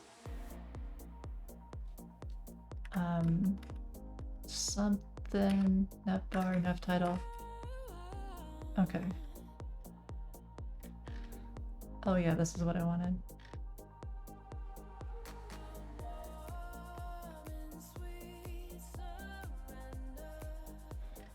Yeah, we don't want this to be absolute anymore. So delete that. Instead, this is now flex. Flexo. I wonder if it even needs to be flex. Oh, I guess it's already got flex in it.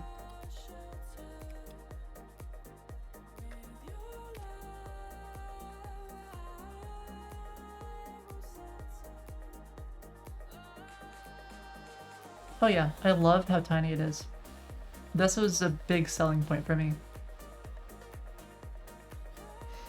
Because I didn't realize just how efficient Tailwind is for the CSS, so I just didn't use it. But after having, you know, 50, 100 kilobytes plus of CSS, having just a few kilobytes is very appealing.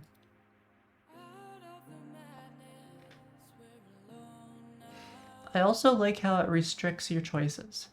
I like how it restricts like your color choices and stuff to really sane defaults. That's very useful. And MIUI does the same thing. But the two are very, very different. MIUI is like a component framework, whereas Tailwind is just simple CSS.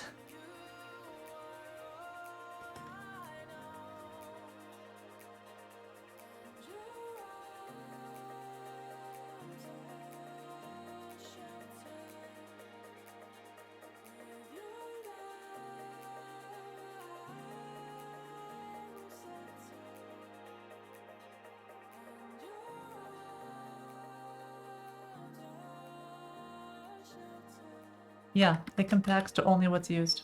It's really great. Okay, so I think we should be good with the navbar. Like, once I get up to speed, I should be like way mega fast. I'm just not mega fast yet. Do I want it to be like this? Or do I want it to be a little bit more where this is always on the left? I'm not sure. I don't know, it's a little weird having this be all like the whole size. How do I make this like hover? Let's see. Let's take a look at the cheat sheet here.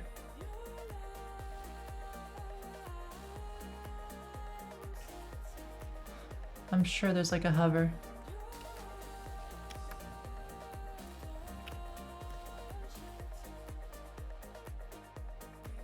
Ah, here we are. says background color. Okay. So it's gonna be group hover. Oh no, just hover. What's the difference between group hover? Oh, it even tells you.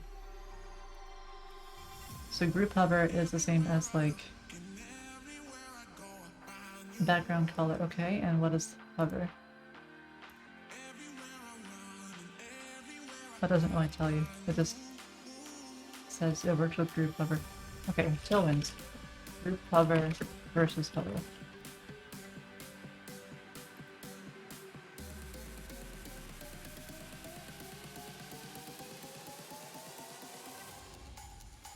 Okay, so hover.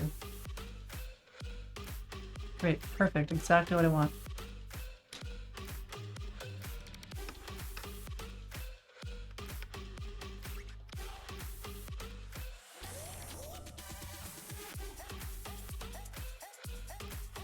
Oh, and that's group hover. Oh, because it says group. And so then group hover, because it's inside of the group, everything changes as a group. Oh, got it. Hydrate? Okay.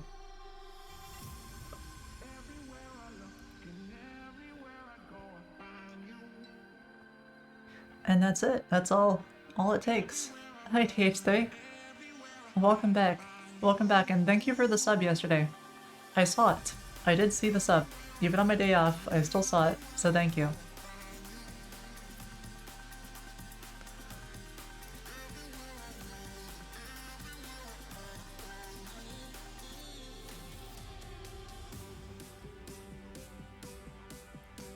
Alright, let's see. So I want it to be based on whatever this color is there.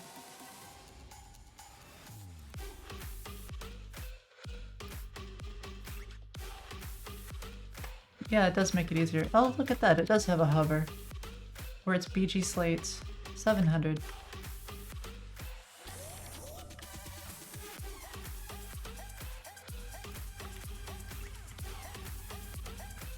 Focus, focus, hover.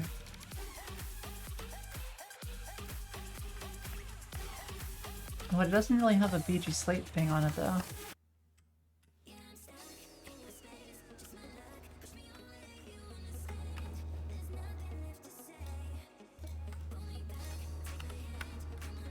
Oh, and it's gray. It's not supposed to be gray, it's supposed to be slate.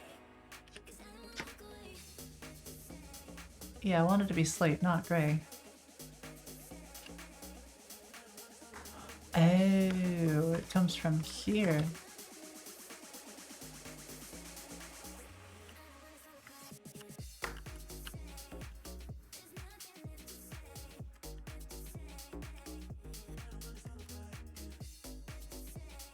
Pretty sure I use slate for everything, right? Yeah, I totally do. Oh, there's no hover on the— wait, there is hover on this. Okay. If it is current, else with this. And then it's also all these.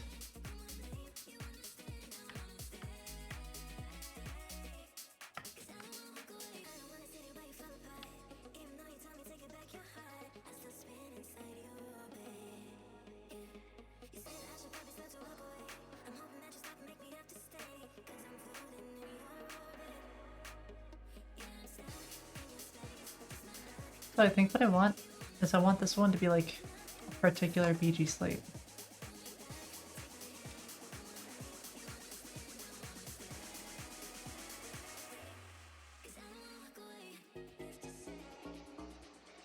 Yeah, of course I have CLSX.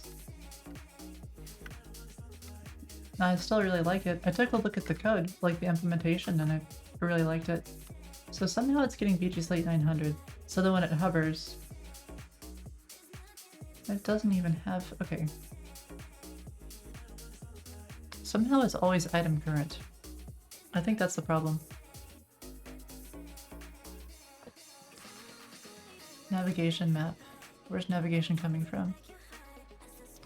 Oh, it's coming from the disclosure panel.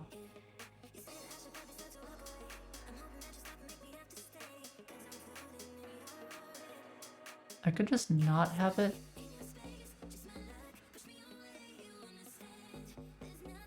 Oh, wait a minute. That comes from my navigation. Because it actually does match everything. Wait, no, it doesn't. Oh. Current. That would do it. Sushi! I love sushi! Well, thank you so much for the tier 1 sub. Thank you, welcome.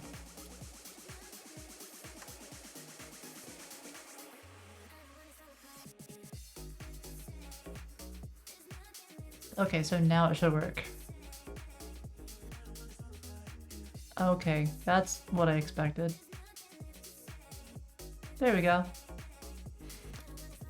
Except now this navigation here is not quite right. So the thing is, it uses navigation in multiple areas, I think. Oh, I guess it doesn't. Well, if it only uses it in one, let's just move it. I don't need to refresh every time. Yes, I do, Nex. If I don't refresh, how will I...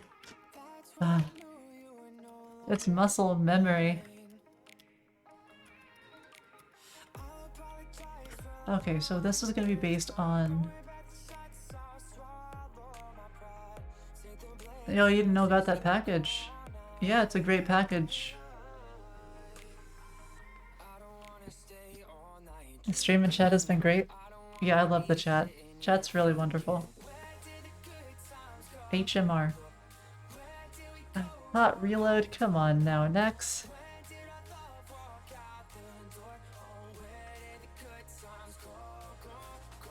Okay, so what I want to do is grab whatever the router is, and that would be based on home, which is not called home. What's it called?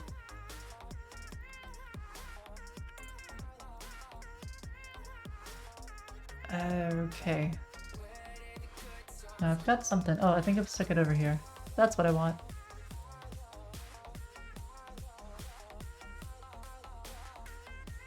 Hot module replacement. Oh, fancy. Well, my apologies.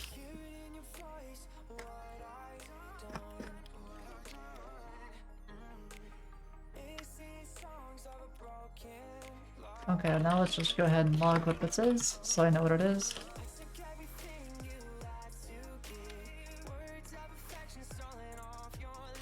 Oh, it's not gonna tell me what the query is, it's just gonna tell me the path name.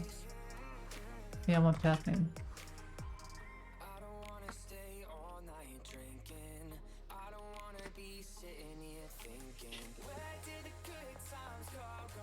Alright, let's try that out and see what happens.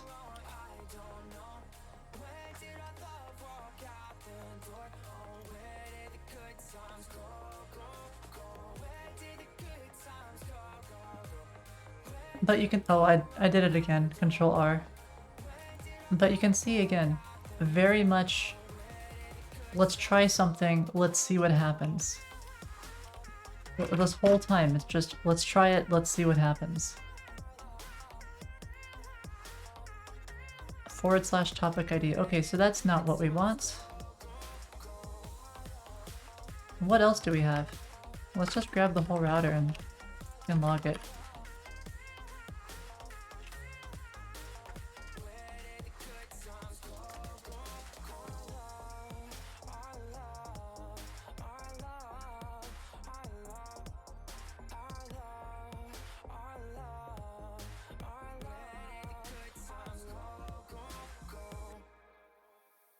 This is how you do it?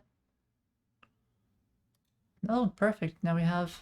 Okay, as path, so that's what we want.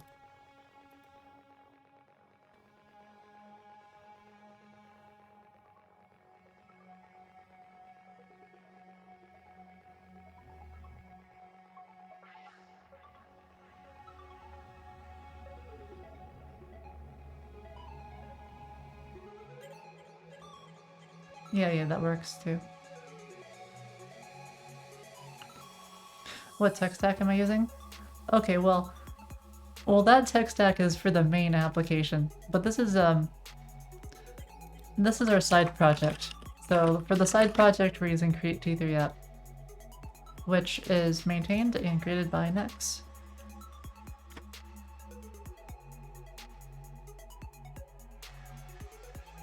And talked about very, very heavily by this guy, who's got a name or something. Oh gee, what was his name again? It's Theo.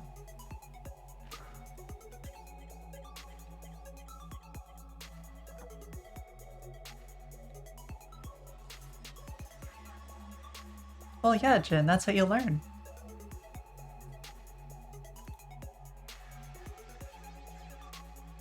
You know, I've been doing this for 12, 13 years. This is how you do it.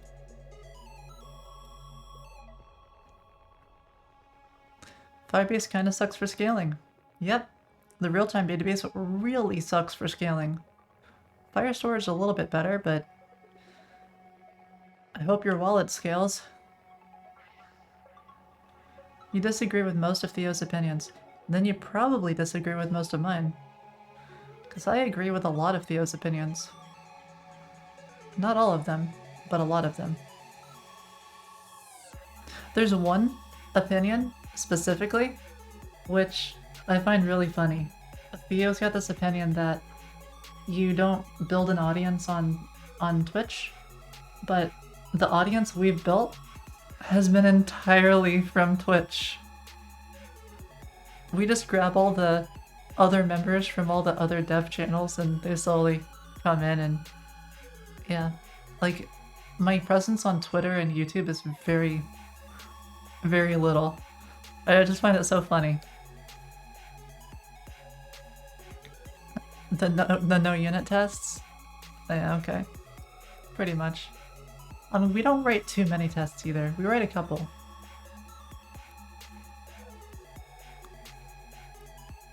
Alright, so we've got the as path and it's exactly what I want.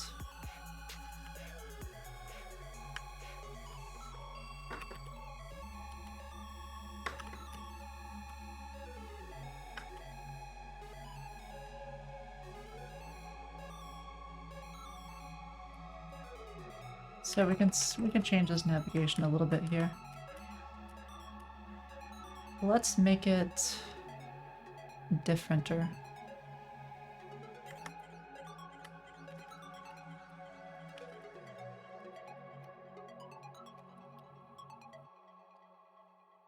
Yeah, for sure, Tian.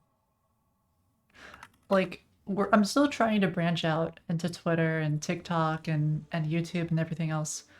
I've just got to figure out how to do it.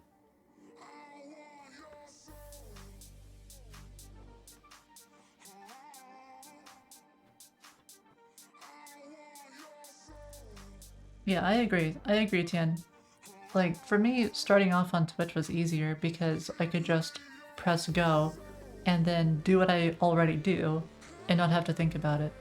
Whereas for Twitter, I have to be creative. I have to think about like what's gonna be funny for like a message or something. And then or useful. I think Twitter is either be really funny or be really useful. I've seen the best growth with that, but I'm still really learning. I'm a total noob. TikTok, I think, is based on being really funny. I should start doing diagrams. What kind of diagrams next? I haven't tried diagrams yet. TikTok is just for memes. It's what it seems like. And thank you, Tian. You dislike React? You dislike React? Ooh. I love React. Like the one you linked? Oh yeah, this one's great. This one only got 91 likes though.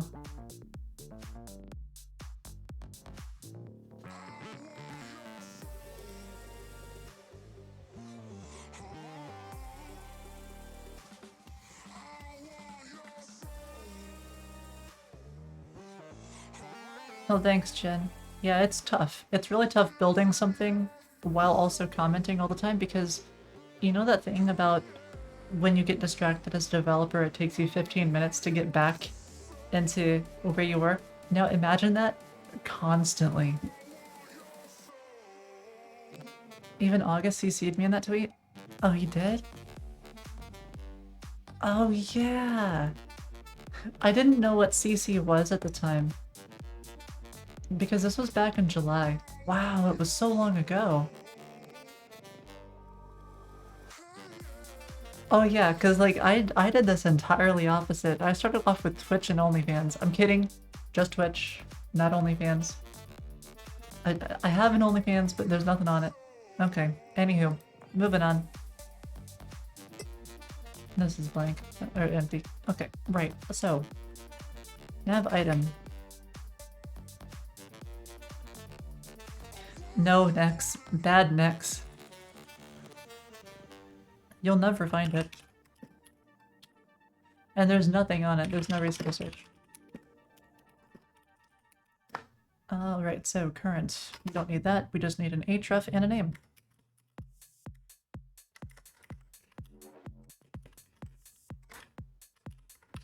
And now I'll just take all this stuff here.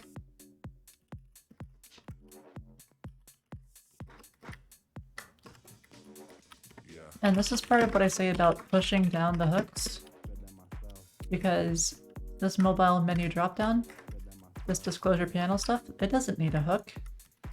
So you can just move it on down. Found it? Oh god. Nothing's gonna be on there next. I'm not doing anything with it. If I do, it'll just be really stupid stuff.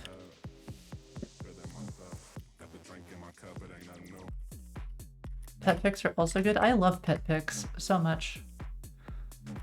I love like the cute dogs and kitties and all that stuff. Should you link it? No, next, behave. Goodness gracious. Goodness. Okay, so we need to know is active. Const is active equals this path, and then this would be href dot starts with this path.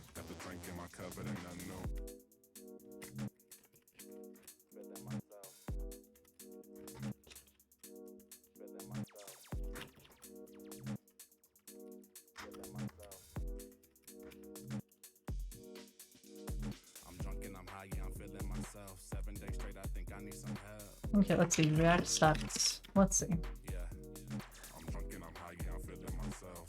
Click the second link. So I'm guessing this Reddit one.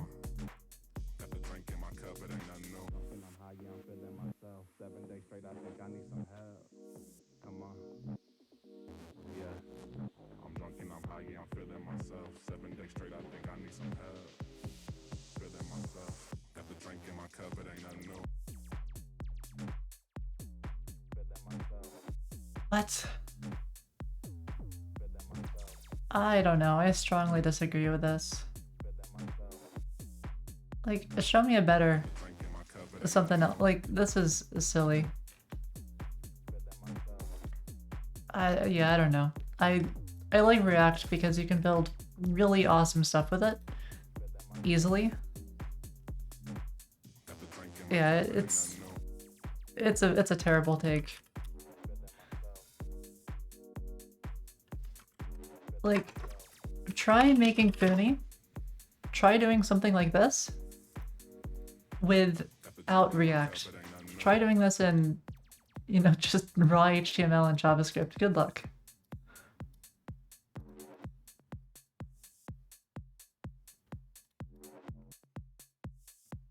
Do Funi and Angular? Oh god. I don't... That sounds painful. I find a lot of hate for React tends to be with like class components, but we don't use class components because those are bad. And I think class components were a little confusing. If React was still with class components, I'd probably be using Vue.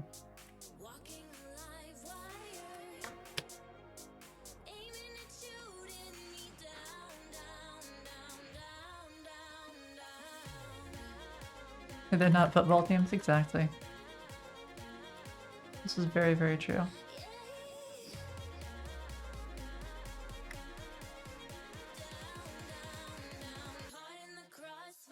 Okay, so we've got href starts with. No, and I want spath. Starts with href. What does CLSX do? It just combines all the class names. So this, for example, would get combined with all of this. So it makes it easy. Would I use React again if starting from scratch or Vue? Well, seeing as how we're starting from scratch and using React, I'm gonna say React. Vue has really good documentation if you're from an Asian area that speaks more like different languages like that. So if I was based in China or maybe even South Korea or Japan or something along those lines, I'd probably be using Vue because the documentation would be really great and the dev experience there might be a little better. But because I am in, you know, like the west coast of America, I am using React because the experience is fantastic. I know that it can work really, really well, no matter how large I scale. And I already know it, and I'm fast with it. Fast-ish. Faster than I would be with learning something new.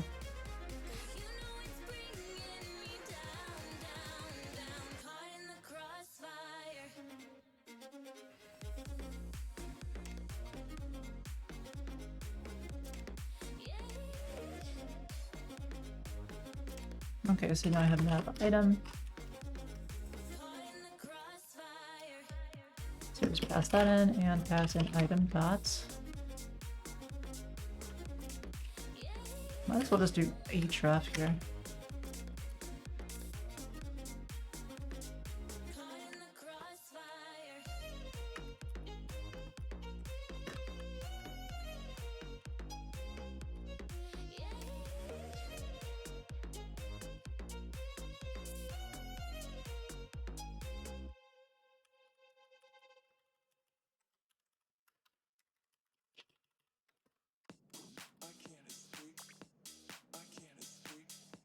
There we go. Oh yeah, definitely next. Yeah, I'd love to see.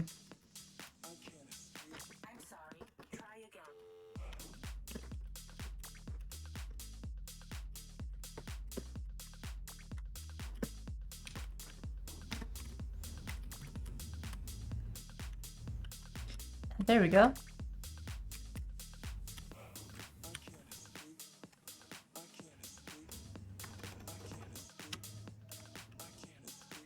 So now I can, oh, I refreshed again.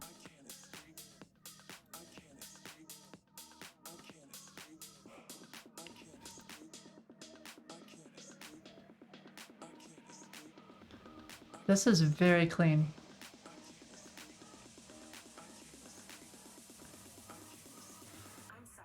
This is so clean.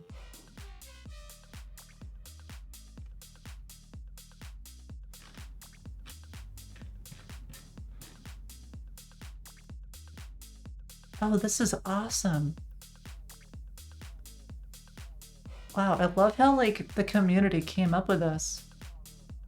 This is great. So I should really just not worry at all about making this look good because other people will make it look good. Oh, I made it like starts with instead of like exact, so now it's weird because like it still matches. So if I don't want starts with, I could do is equal to.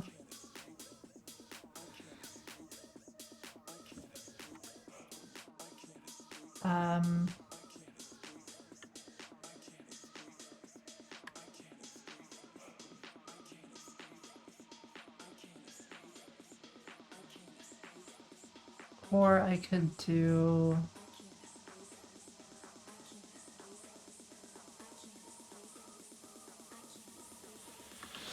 I'm thinking,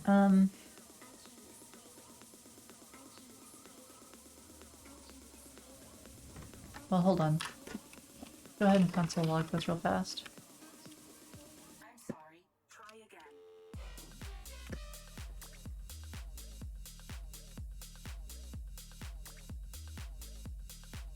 Because I need to know what like home is like for the Aspath. So Aspath is the second one.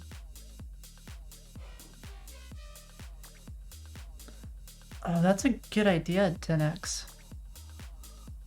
Create a sketch, hire someone on Fiverr to make it look nice. It's probably way, way cheaper than going the triple route. I'm sorry. Try again.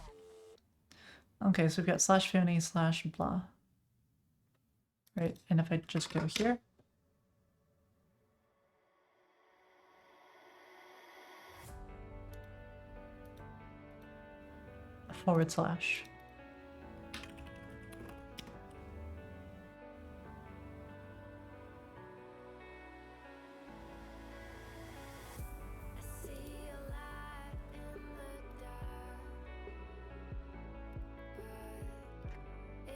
And then if I go here, and then it reroutes here.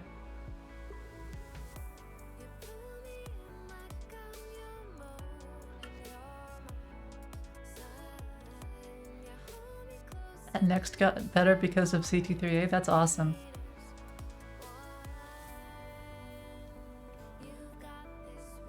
Yeah, we're developing without a design. That's right, Kano. The design we have is very bare bones. We're just gonna build the features and then the design will come around that. Because we can. We've already got the models for the database, so that's fine. Let me show you the design we do have. If I can find it. It's somewhere around here. I think it's this. Yeah, this. So I kind of know what I want. We've got this, so you'll got like a topic, like /acorn1010. Then we're gonna have like a button to make a new one. And then this is gonna go to something similar to this, but more like straw poll. So not quite like this. It's actually not gonna have a poll length at all. And then there'll be a way to like, yeah, so we'll get there. We'll make something functional that works with all of the features we want. And then, yeah. You make a quick mock-up in Figma. See, that's fancier than I can do. Maybe we'll learn Figma sometime. But right now, we're already learning like 6 technologies or 5 technologies. So I think we're good. Okay, so the path is going to be like /blah. I think I want to do another / and then... Well,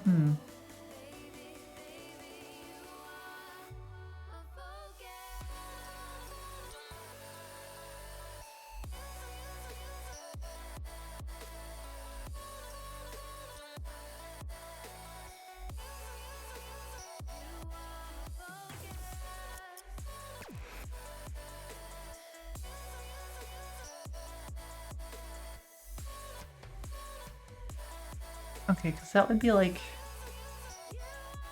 /acorn / starts with // So then only if it starts with a / would it be equal, and then if I do like /acorn, then it's still equal. But then if I have an aspath, which is // or /acorn1010 / boo, and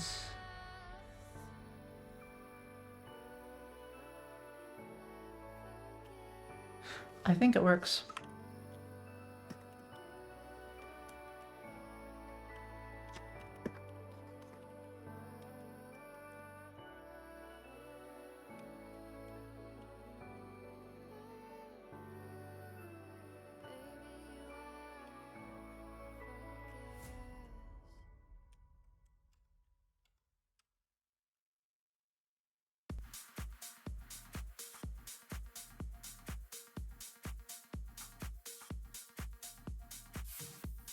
Take care, Ashan, and again, thank you so much. I really appreciate all the gifted subs, and I just appreciate you being around here and chatting and hanging out, so thank you.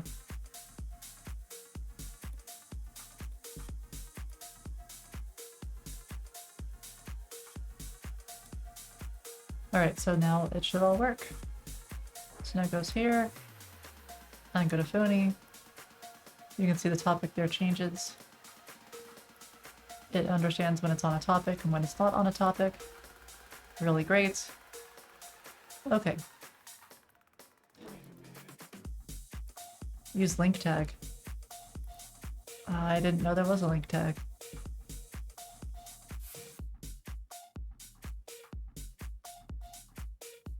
We want an SPA? Cause I didn't know. Okay, okay. You know, again, that's very new to me. Right, do I have React Router already installed? I'm guessing it's probably built in because it makes sense. Oh. Okay. Alright.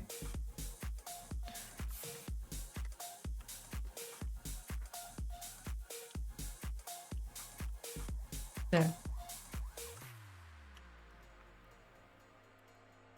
Oh right, yeah, because we're using Next.js, which... Okay, okay, alright, we're learning. I'm learning.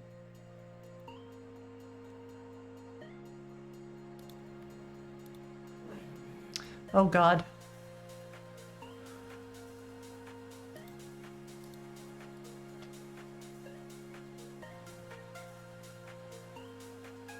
Okay, hold on. Yeah, we're using Next.js router. Or, wait. Enclose a tag with link. But it's a button that is a link.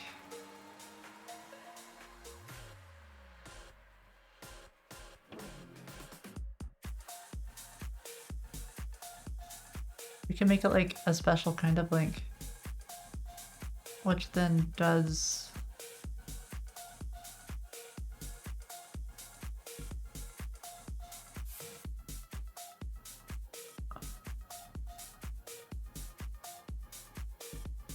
Why wouldn't the link just be like an A already?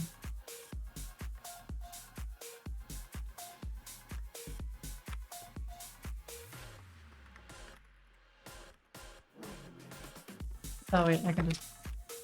I see. What, like this? But then, how does it know how to get there? It should need like an href or something.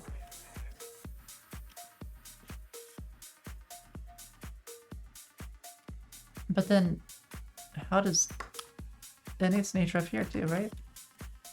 I mean, I guess it doesn't because it's a link, but it's gonna freak out at me. Wait, why is this upset? Oh, because it thinks it needs to be not read-only. That's fine. There we go.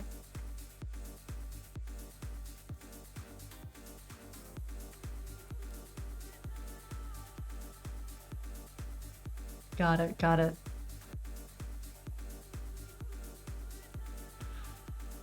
Okay.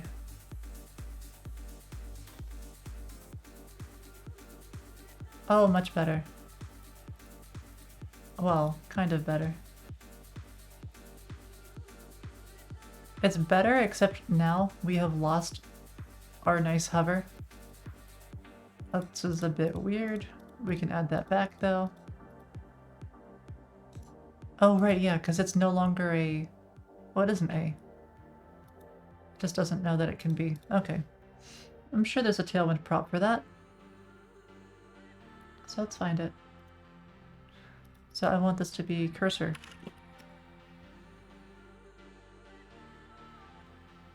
And here we are.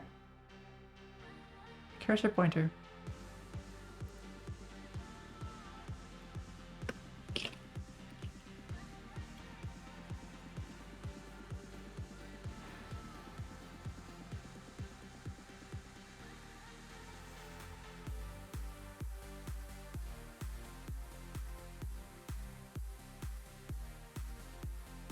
Oh, there we go.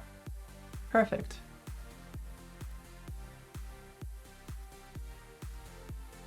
Much better experience too. Nex took over this chat.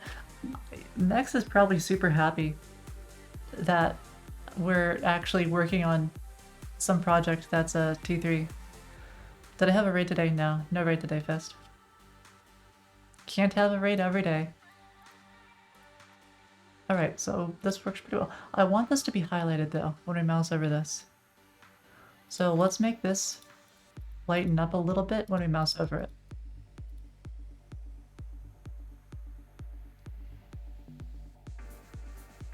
So I think what I want is this to be a hover.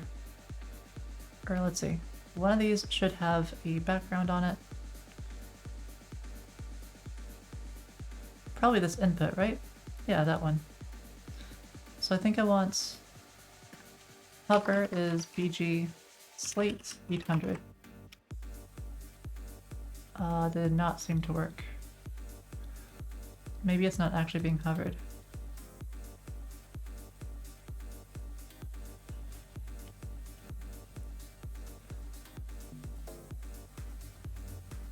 Either that or I messed it up somehow. No, I did it right. But it's only focused. Let's see, focus is border white, BG white. This, I think it's gonna need to do like a group hover, so maybe I have to set this to group hover, and then we have to set something else, or maybe this to group.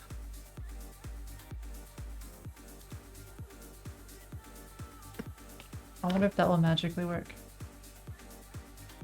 Oh, you know what? I might have to actually compile this. Okay. Alright, Wolf. Okay, fine.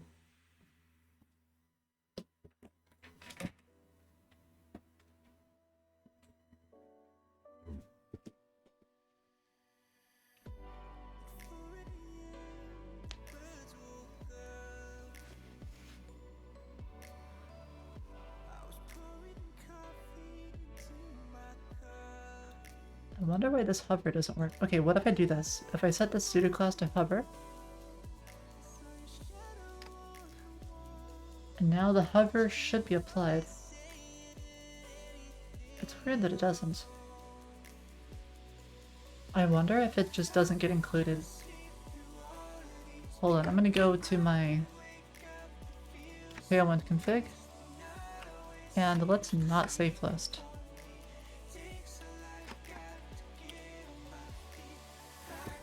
Stand-up should be free. Okay, fine. Well, we're not going to make stand-up free. I might reduce the price more, though.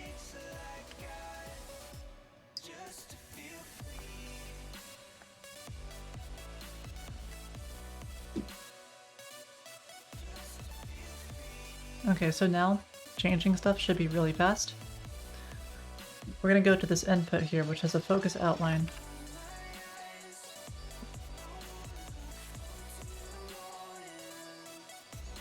Which I believe is probably this. Totally not that.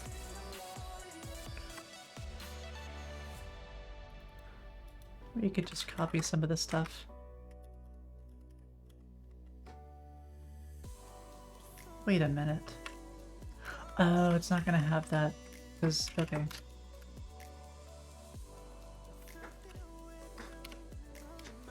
There we go.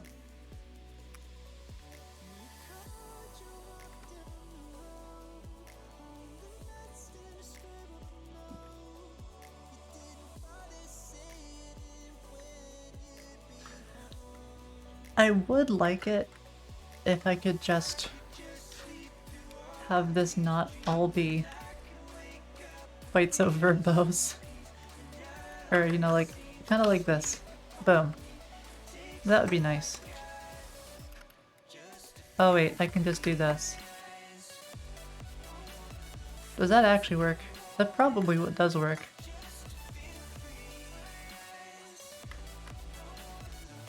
And now I can group stuff. But If I do that, it's gonna be verbose. I know, it's Look, it's readable. It's readable. Because it's readable. Because I can see what it is. If I want something to be focused, you know, it goes down here. Okay, I know it's gross, but we'll change it back. Let me just make some changes to this real fast. This is my mooey brain. It's a very gooey brain. Okay. Well, we'll change it back. Don't worry, it's easy. Don't worry. I want to do hover. And this is going to be BG slates 800. Because we don't want it to be quite as bright.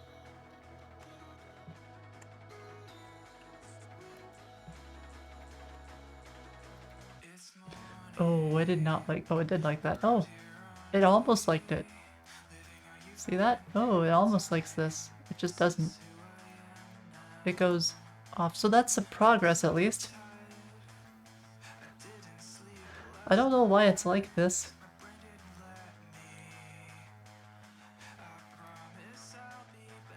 There we go. Yeah, it's BG Slate 800. Oh, you know what? Maybe it's like... Well, it was 700 and now it's 800. And it disappears completely. Oh, because the background is 800. Oh god, it's 800. Okay, that's why. It works though. So that's cool. I think I want to go the other direction though. So let's do 600. What programming language should I use? So what, 600 is lighter? Oh, it is lighter. Oh, right. Big number dark. Small number light. Wait. Yeah. Okay. I use TypeScript, React. Well, I guess React isn't a language, it's a framework, whatever. TypeScript. And I used to use Java, so I know what pain is. I also used to use C++, so I know what, like, lots of pain is.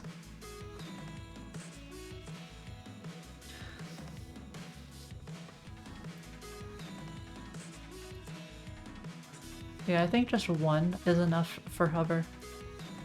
This is one of those nice things about... Oh, how much do I increase this one by? Is it also by just one? I guess it's just a little... That should be the same, probably.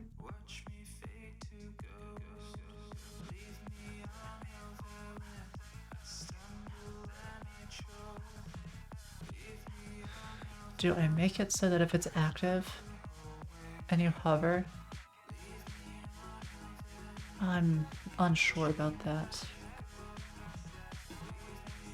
I guess it doesn't matter. Let's get to the real stuff. Be back one sec and then we'll get to like actually posting stuff.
Alright, let's see.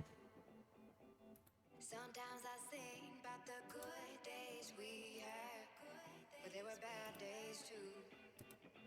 And I know Let's ungrossify this real fast. the phases of the moon. There we go. See? Simple as that. Now it's back to your unreadable one line.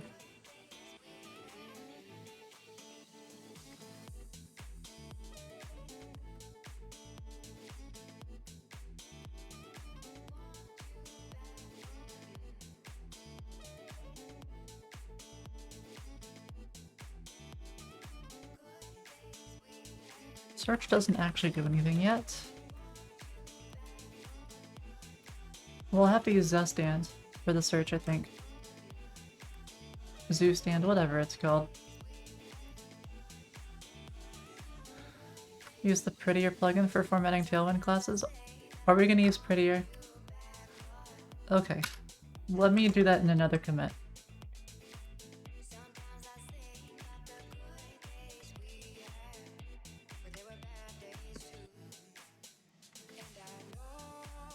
So what is this? This one is, I guess, just cleaning up a navbar.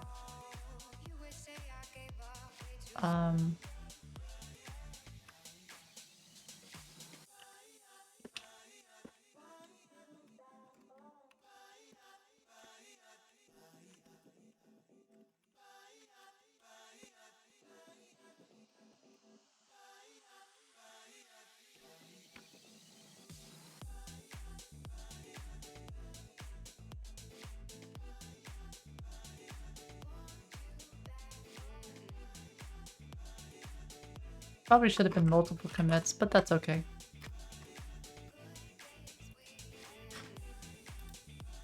Wait, let me make sure I didn't actually like have some console log somewhere. Good.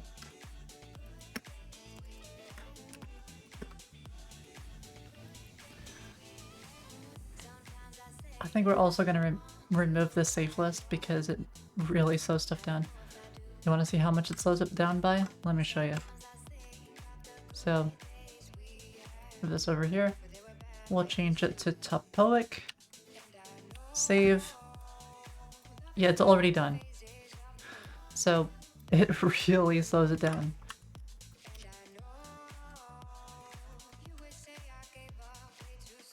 Remove all classes from dev.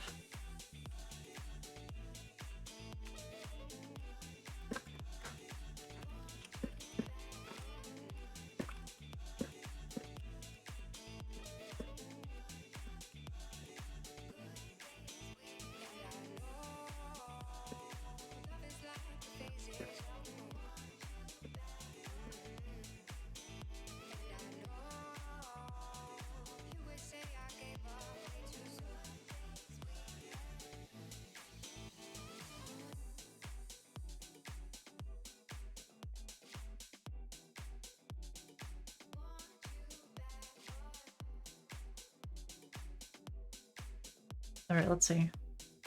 So now get the Prettier plugin. Sure.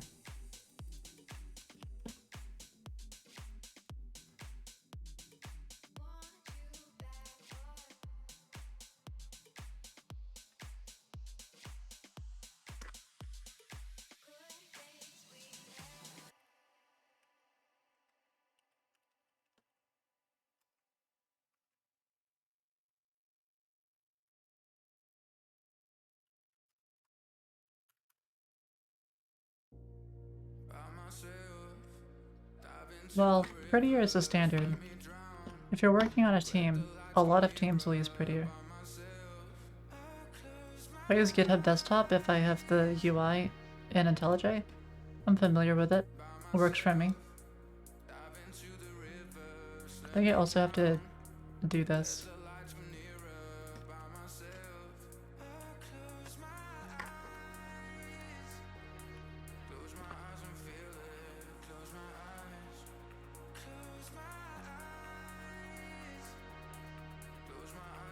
Prettier plugin Tailwind CSS? What is this? Okay.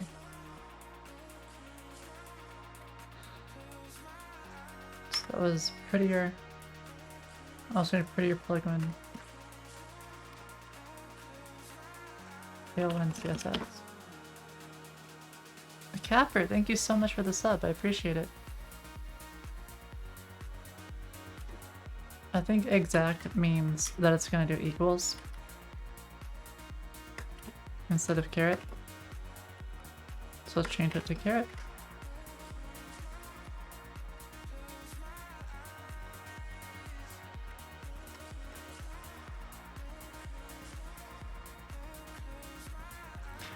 I wonder why all these others are just exact versions or whatever. Don't know, don't care. But again, yeah, thank you so much, Capper. Okay. So, now we've got all that stuff. Now we have the NPMI, in case. Prettier config. We don't have prettier config.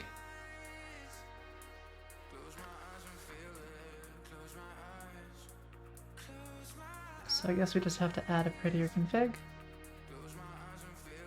Prettier config.js. Which I'm guessing we do right here.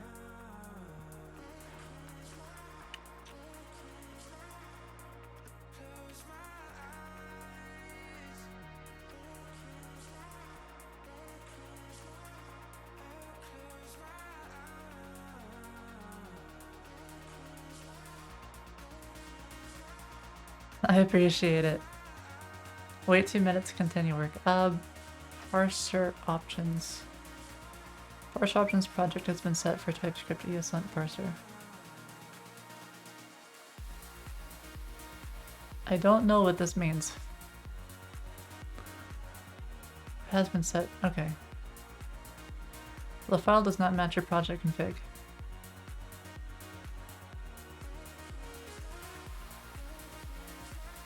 Parser options project.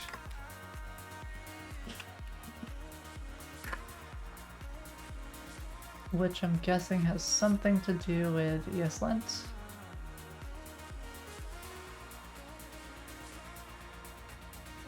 Which is probably this.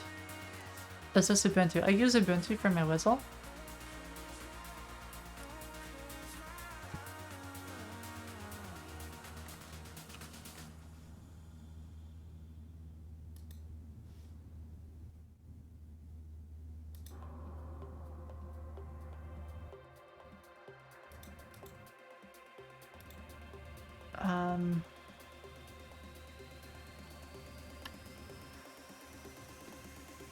How do I do this?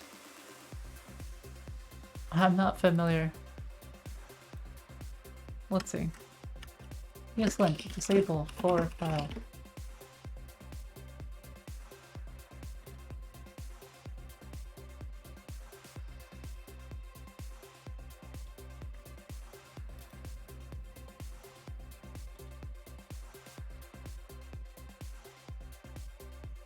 Oh, I can't debug because it's JSON, it doesn't have comments. Well, it's a JSON file, so you can't add comments to it. Probably. It depends on the JSON, I guess. This is what I want.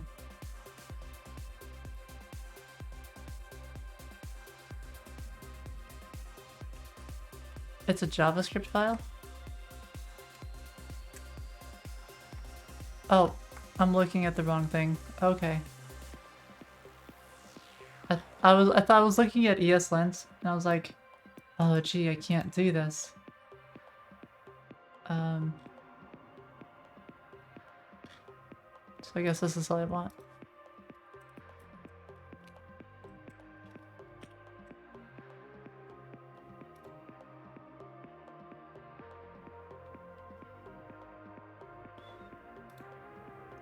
Oh, fine, let's just do it this way then.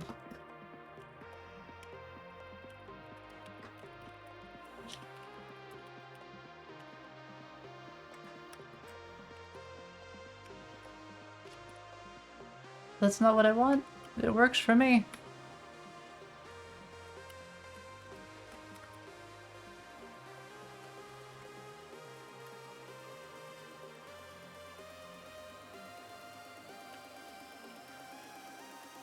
Yeah, I mean, like, eventually, I think VS Code will become better. But for now, it doesn't. For now, I'm still using IntelliJ.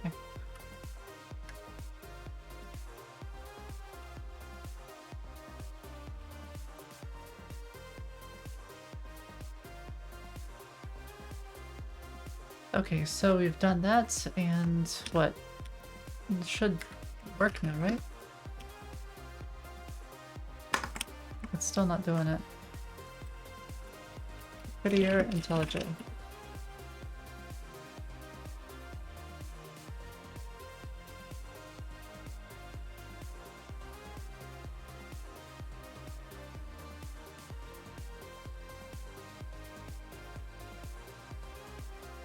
Okay, so we already did prettier. Oh, then I have to get a prettier. Control S, prettier.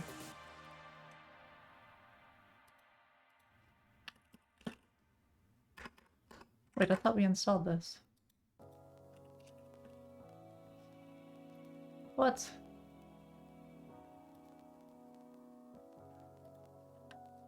There we go.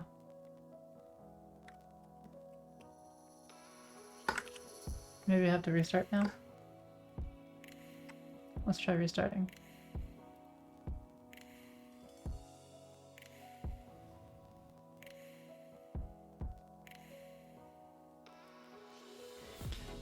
An alternative to CRA is Vite.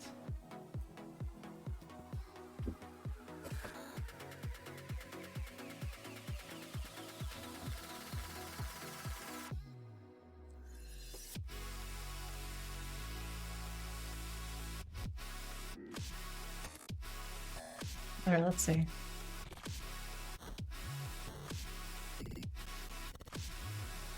So now if I save, it's still not doing anything. I get the feeling that it uninstalled again. No, it's installed. Okay. Ah, here we go.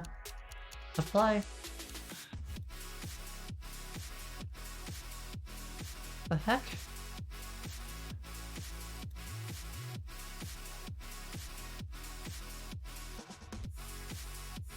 Okay.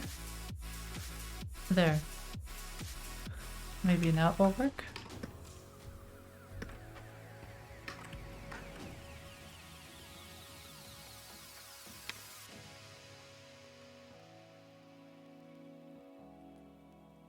How do I not get tired of coding for so long? It's my passion and I love it. Oh, God. Yeah, you see that? Look how ugly everything has become. It's terrifying. This is why I don't use prettier. If I was on a big team, it would be great. It didn't even help with this.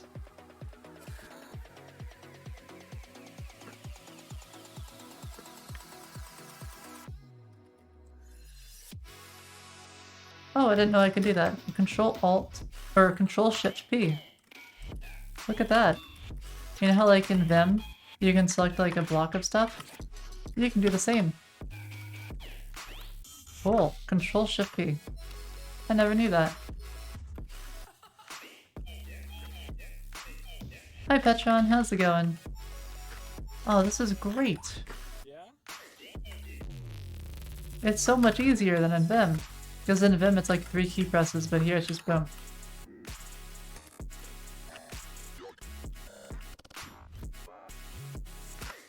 I can probably code 12 hours straight, yeah. Probably not on stream though, just because I don't eat on stream. And so I get hungry. I'm seeing how this, like where I can use this. This is so cool. Control Shift P. I need to get used to this. I love it. This will actually be useful. Like this will make me... This was like one of the few things that Vim had over IntelliJ. For me, personally. Where I could see myself getting a little faster by switching to Vim. but I don't need it.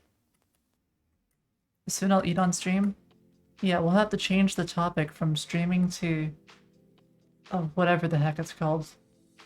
That one thing. Watch, I'll become like the next Nikado Avocado. You know, just see me like get bigger and bigger. We're not gonna do that. What am I programming? We are coding this stuff. It's a side project.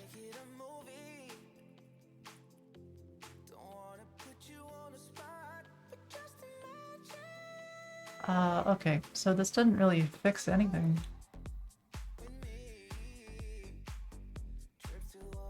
I wonder if it's not picking up the plugin.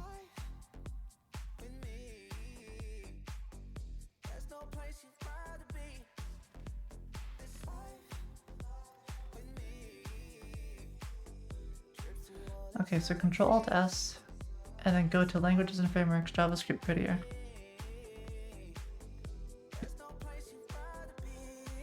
I'm using TypeScript, but I'm also using specifically the T3 app, create T3 app. On save, on reformat code. Yeah, so, okay, so every time it saves it should. We've already done that though.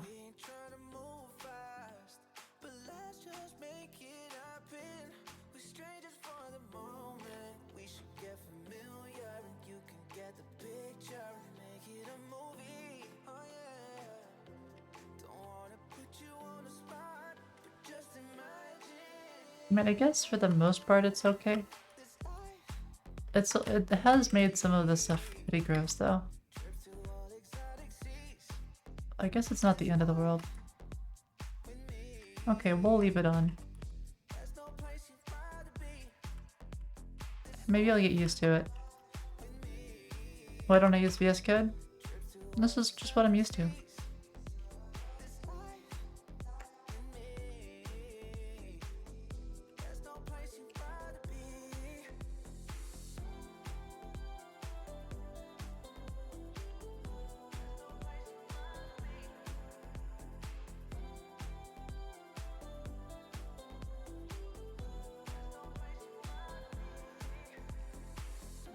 Alright, so let's go ahead and start that back up.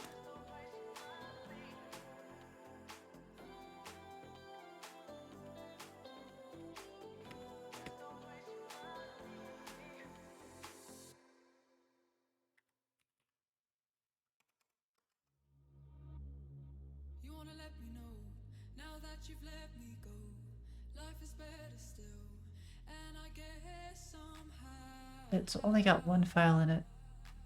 I'm sure there's a way to run it. keep on coming back. I wanna let you know, It's easy to learn, yeah. JavaScript, TypeScript, pretty easy to learn. I recommend TypeScript because you get a lot of help with your auto completions. So definitely recommend TypeScript. now that you feel me, so now you try to call me, let me know what you're thinking, and now these words are all right, now these words are all right. Prettier plugin Tailwind CSS. So we did this.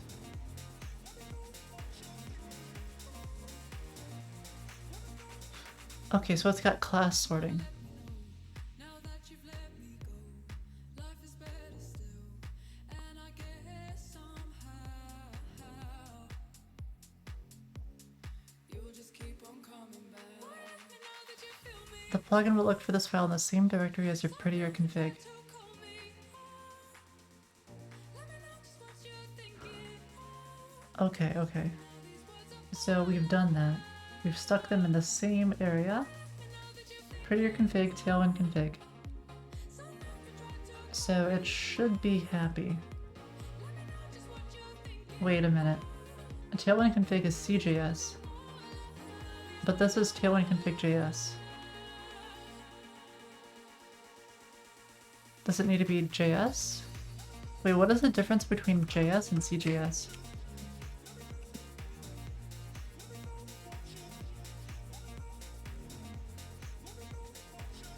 Common JS. Okay, right, like EC or EJS or no, the module MJS, but for common JS.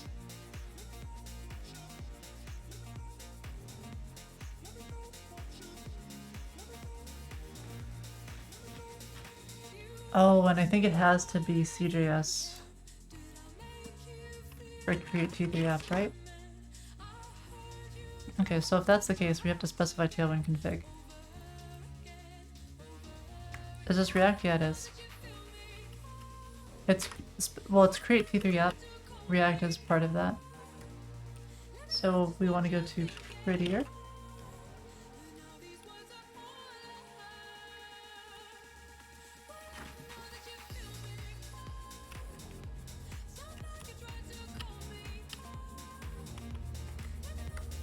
So it's supposed to sort the stuff. And it's not sorting it.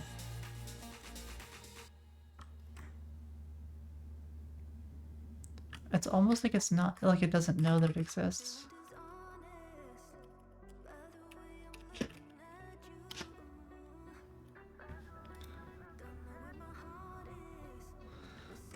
Okay, what if it's just npx double or npx prettier?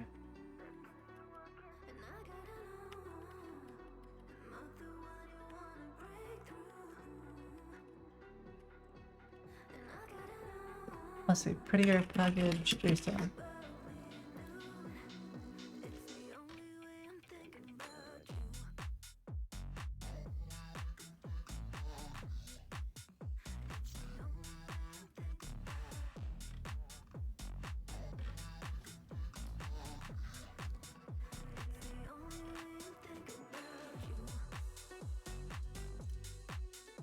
Okay, I wonder if the rest of it works.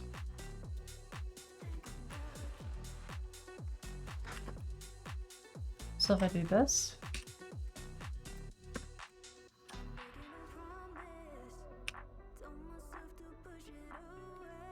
why did it only partially work? Take care. Yeah, see that? Like some of it worked, but not everything. I wonder if there's like another setting. Oh wow, look at that. It knows everything that's available.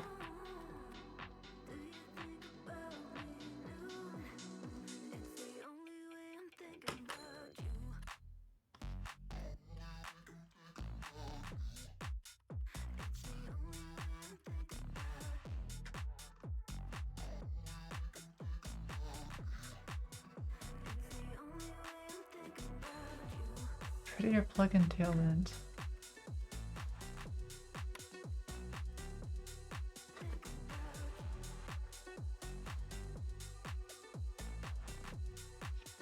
I wonder why that doesn't work.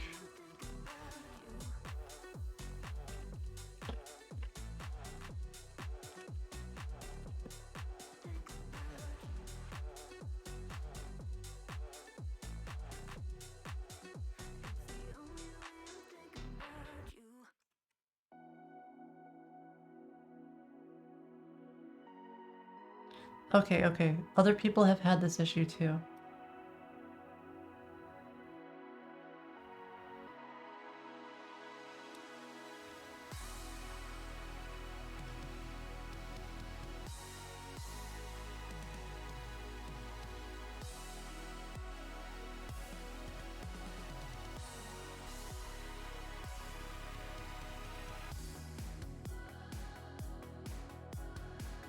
Alright, so we already have Tailwind CSS.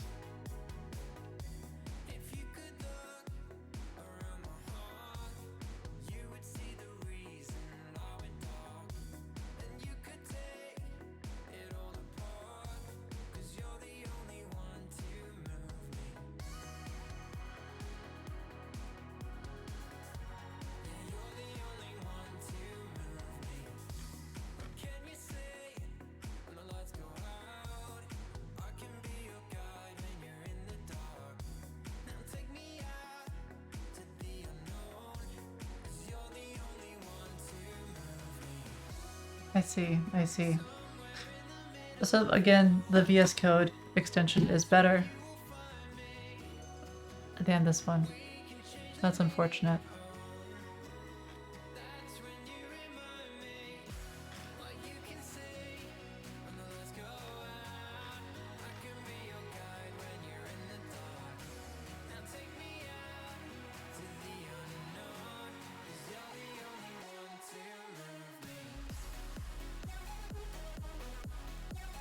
Okay, so this is what we've got.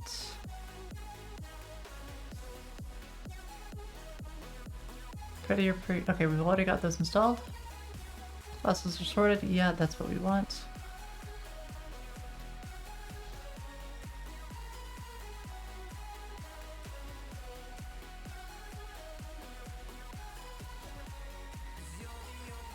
All we have to do is figure out how to actually run prettier. Like, during the build step or something.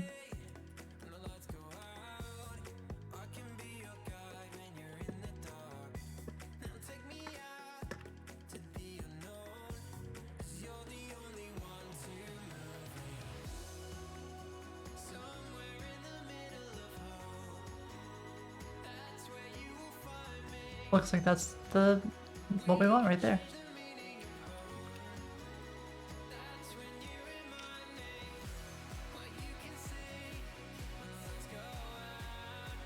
I probably only wanted to run that on source. Hopefully that doesn't break everything. It works fine in WebStorm.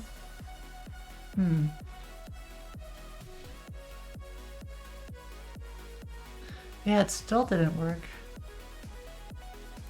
I wonder if there's some other kind of configuration I have to do.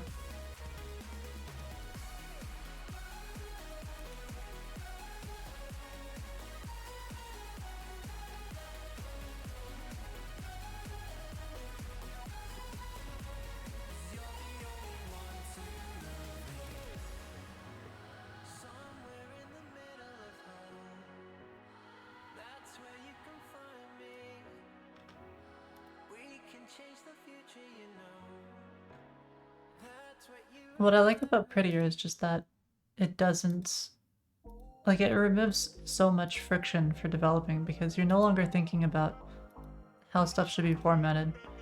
And so whenever you submit a pull request, you're no longer commenting about the formatting. That's great.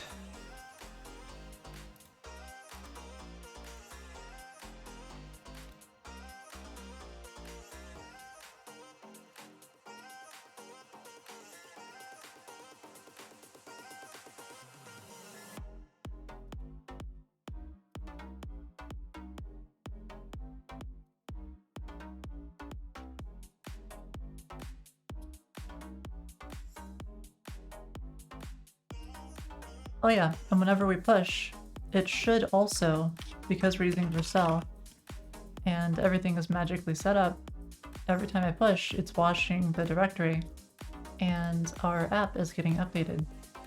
So I don't need a deploy, I don't have to think about it, I just make a commit and push and done.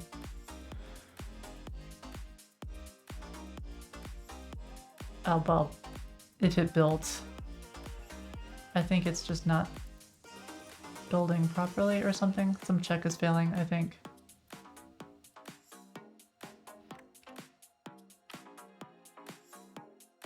We'll figure out what's going on soon. It says it's done. So why is this not working? Why is it not updating?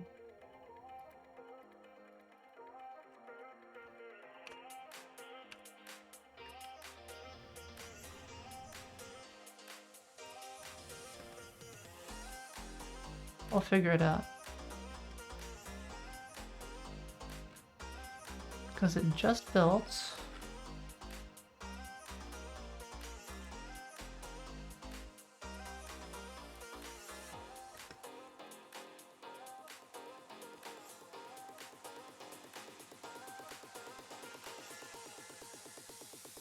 Me too, Butcher. When I made my first commit, or my first pull request or whatever at Google, I had so many issues with it. It was kind of like a hazing thing, so they probably did like a hazing thing for you too.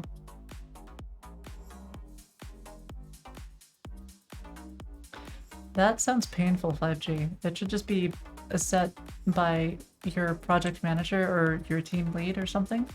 And that should be the end of the story. There should be no more hassle or thought about it. Like, whoever like is in charge of your whole team should just set it. Like, this is the style, we're gonna use prettier, and be done with it. And no more hassle. In my opinion. Okay, so it was built 6 days ago.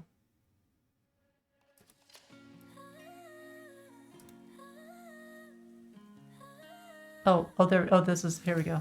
Errored out. That's what I thought.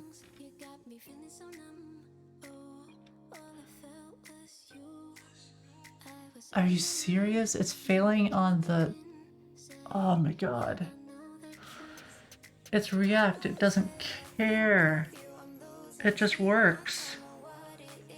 It's better than doing it this way, because this is unreadable. Okay, fine.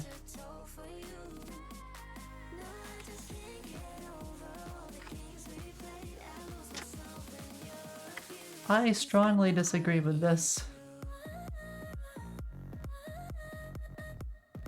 No unescaped entities.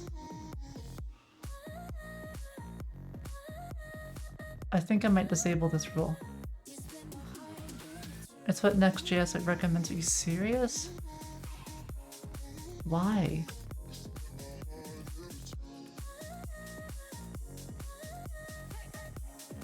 I don't like this. Because it's less readable. It's like with UTF-8. You know, you want to just include the actual symbol, for example.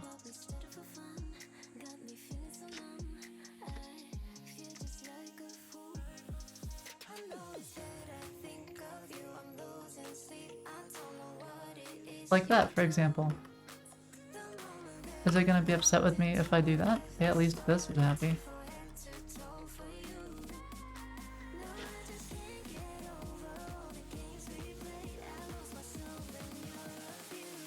Why does Next.js recommend this?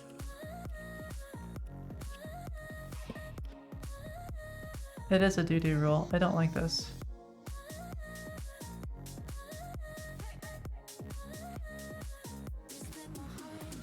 Because this can be handled automatically by Next.js or something. There's no need.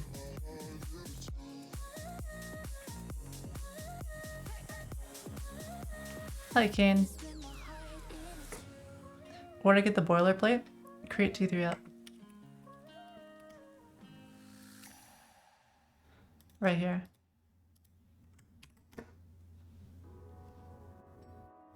You can include it as a string. You can do this.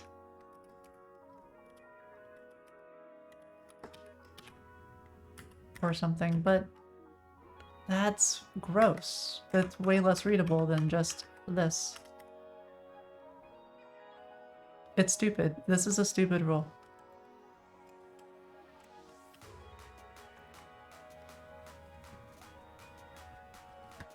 This is something that should be handled by the build or something else.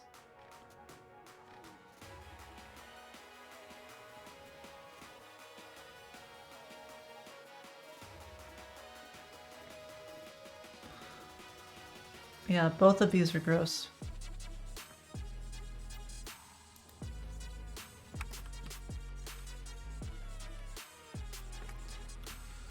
Yeah, I mean, either way, it's still stupid, even if I do this. It's still more verbose, and I'm not a fan of it. I think that should really change.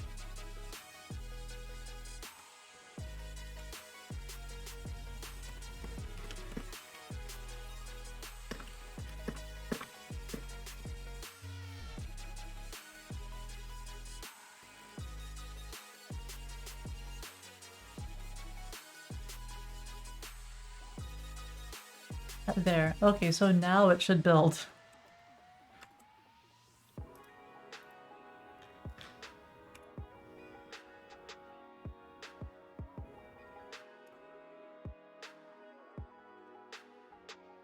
I'm so tempted to upgrade from hobby. Yeah, they should definitely remove it, Wolf. I agree. I think it should. I hope it gets gone sooner rather than later. Because it just adds extra dev friction. It's not needed.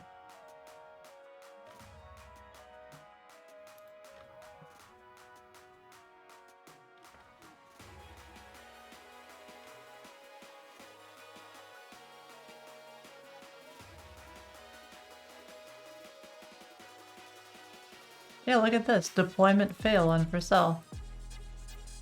People are getting hurt by this.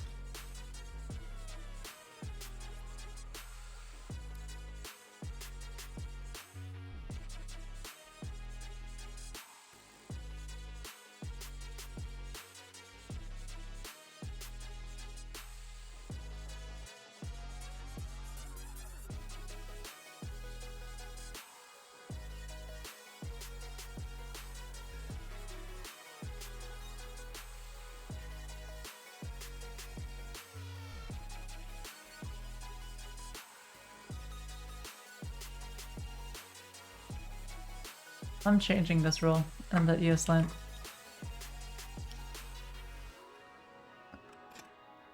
Because this is a bad rule.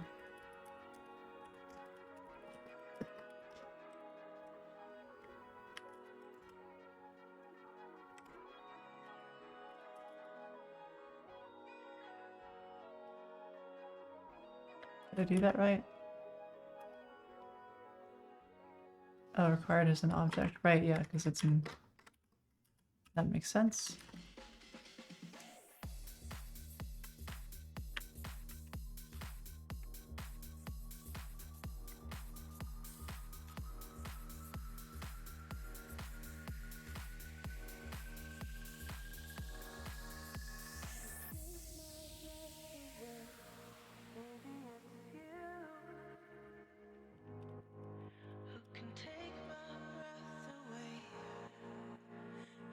Have we done a lot yet? We're working on it. We're working on it.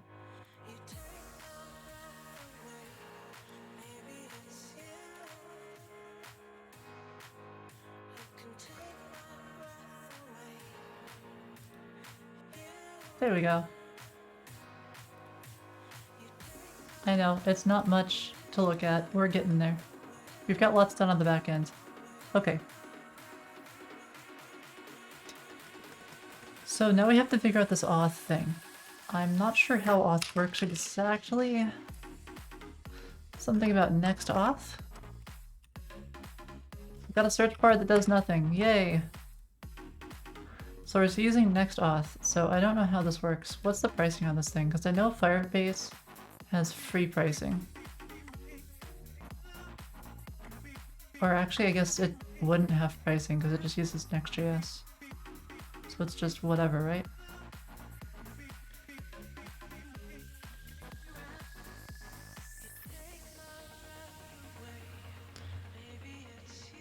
Right, yeah. We own our auth. Ooh, we actually own the auth. That's crazy. Add authentication in minutes. Okay, so we have Google, Facebook, Apple. Plug and play auth. I like this. Email provider. Passwordless email sign-in. Mail server. Okay.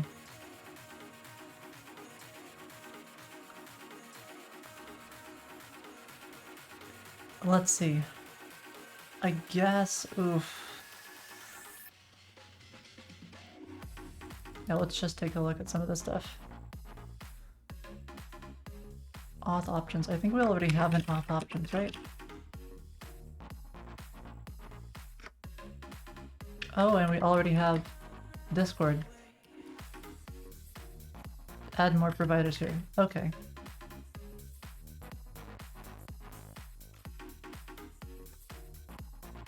I want the Railway app experience. Because Railway app has a really fantastic way of doing this. Like, check this out. Log in. You enter your email. So here's an example. I do like foobar@unallied.com. Check your email. And then I'll check my email.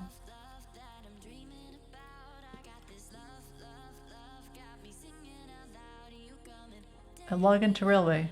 So then I click it. You're logged into Railway. Oh look, I'm logged in.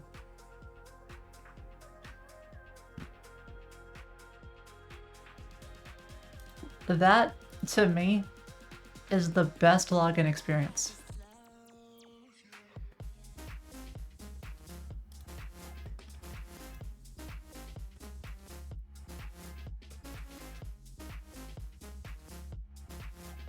Isn't this email provider in Nextauth? That's what I think. I think it's the email provider thing in Nextauth.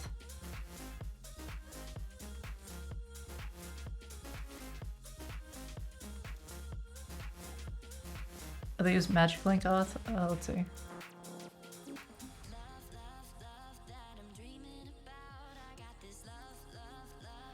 This is really, really good.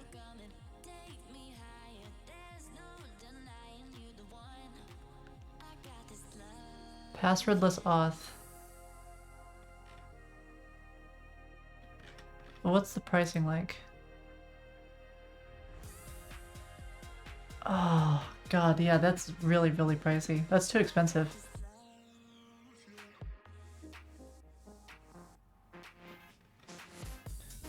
This is too expensive. Monthly active users? 5 cents per monthly active user? What if your monthly active users don't provide that much value? You have to open your mail every time you need to log in? Well, the idea being that you don't log in very often. Take an example with Booney. I'm still logged in. I have to log in once every, like, I don't know, 3 months, 6 months? Probably not a great idea either, but it works fine. Make one with sockets? Yeah, we'll do something. What text editor? It's IntelliJ. You'd highly recommend super tokens. Let's see what's this.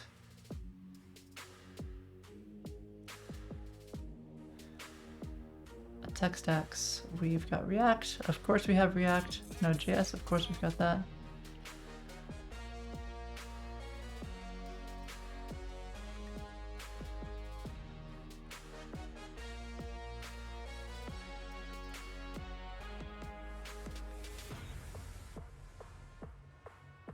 The best one you've come across? Wait, so then...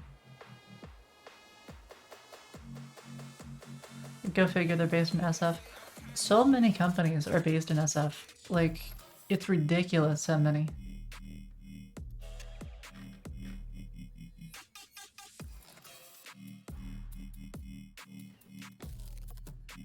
Go to their homepage? Okay.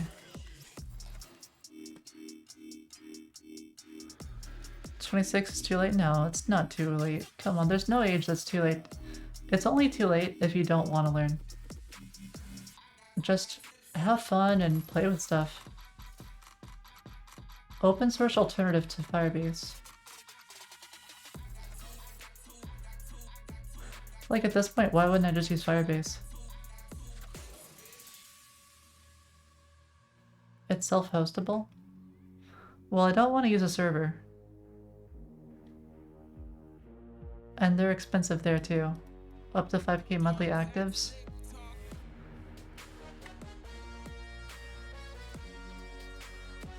And I don't want to self-host. Because Google has my data, who cares?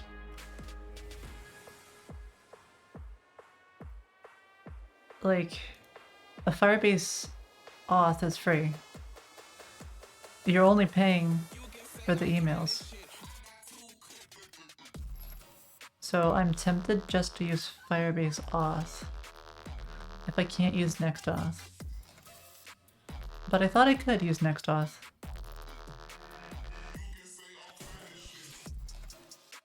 So I'm not going to use Auth0 because Auth0 is way too expensive. Yeah, check this out. Email provider uses email to send magic links that can be used to sign in. And then you click the magic link. That takes you to like some sort of webhook or something else. And then it modifies the database or something in some way. And you're listening constantly for updates to this thing. And then as soon as it works, the other page is. So this should be fine. Like, this should work just fine. Somehow found a way to use Firebase again. Yeah, okay, this should be totally fine. On initial sign-in, a verifications token is sent to the email provided. It's valid for 24 hours. An email is sent to their sign-in to the account associated with that email address. This seems fine. And we can set something up on our end where it works.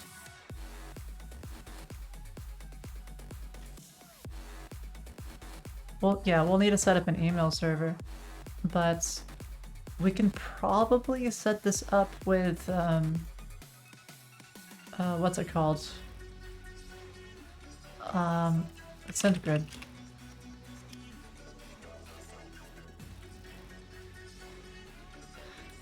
So we've got two options here. We could either use SES, probably, or SendGrid. Let me see. Next auth, SendGrid. Oh, look at that. Configure next auth, use SendGrid. Perfect. We don't have to set anything up. I mean, we just have to configure it. Postmark. Yeah, so one of the things with SendGrid is it's expensive. So let me take a look at Postmark here. It's very yellow. Very, very yellow. That people actually like. The one thing I don't like about SendGrid is the pricing. But honestly, it beats having to manage it yourself.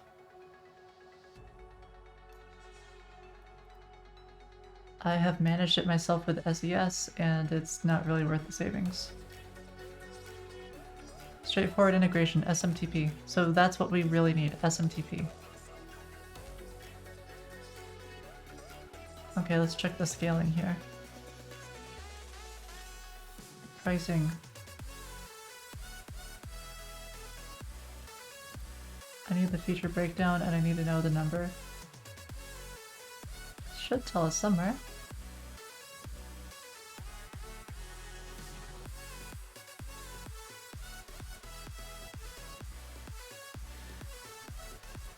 Oh, here we go. This is what I want. So if I want to send up to, right there, 50,000 is 20 a month.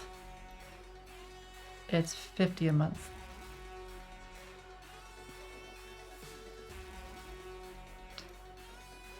But the minimum price is a little less.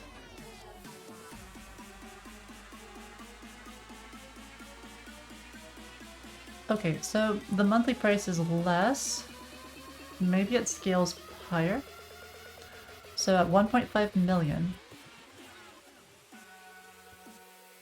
it doesn't go quite that high, but it looks like it's going to be about 750, 800. Okay, so it's cheaper. It gets cheaper. So it starts off cheaper, and if you grow really big, it gets cheaper.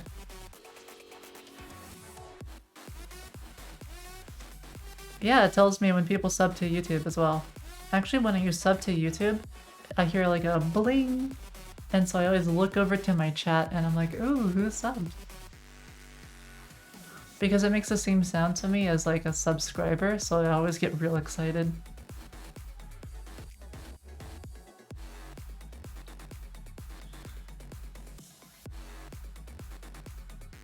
And if you don't want to use sockets, you can, yeah, we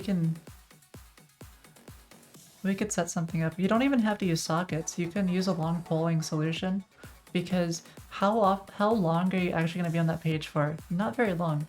So you can just poll really often, and it'll be totally fine. No one will know. The only difference is it'll take like an extra second or two. You played chess on Funi and loved it. I'm very glad, Butcher. Right, yeah, if you haven't seen Funi, this is what we do Monday to Friday. And I like this a lot. I've been working on this for 2 years. It's my project. I'm co-founder and creator. I do the code. What's the font I use? JetBrains Mono. Okay, SES is going to be way cheaper, Kesor. They're just still way cheaper. SES though, you have to handle a lot of stuff. So you're responsible for bounces, you're responsible for all sorts of things. And if you don't handle it, they will kill your plan. You also have to like message them to get a rate limit increase before it's really useful. And August, howdy, welcome back. Glad you're here. However, AWS is a lot cheaper.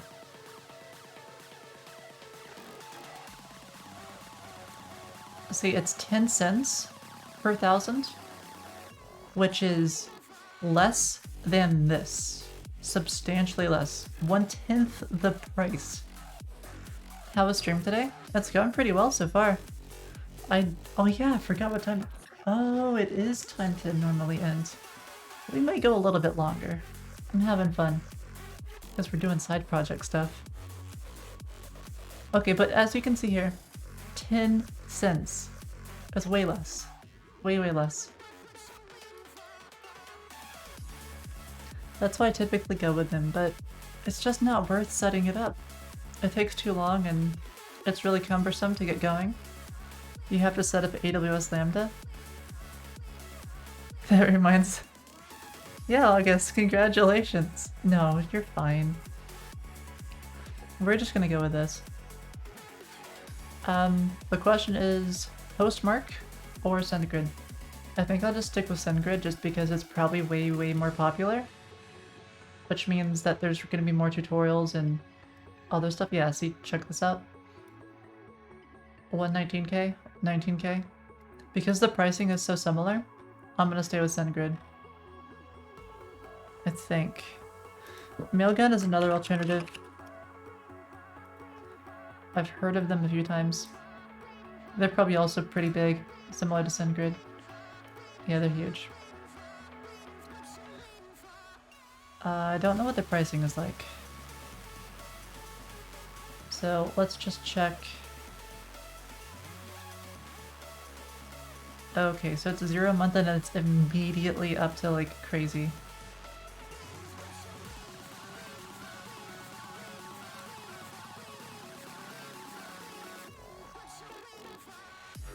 There's also Mandrill. Oh my goodness, there's so many choices. Okay, so Mailgun is pretty large. I like how big it is. Let's see. So for 50,000 emails, this is 20 and that's 40.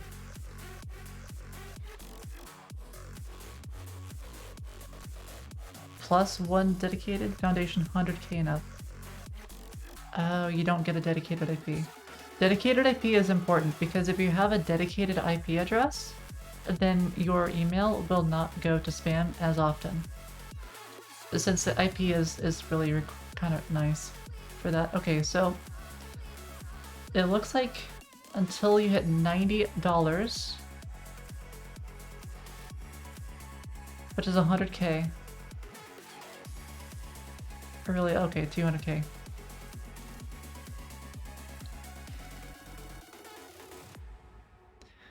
I would like to have a dedicated IP address. It really shouldn't cost much. Like, you should be able to bundle this as an add-on for like $5 a month. Because that's how much an IP address costs on like AWS or something. What about for something like this? Dedicated IPs. Oh, 50 a month? What the hell? That's outrageous.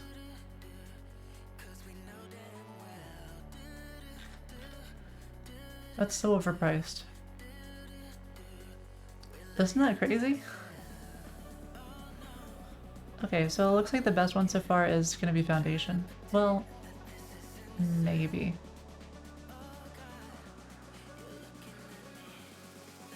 extra emails. It's more expensive though. It's the most expensive. No, I'm just gonna stick with SendGrid because once I hit this limit here, which is basically the same as this one.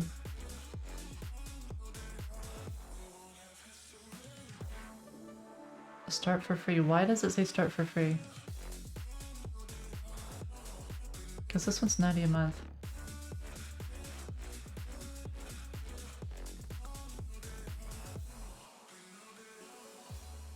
It's 50 plus 300k? That's outrageous.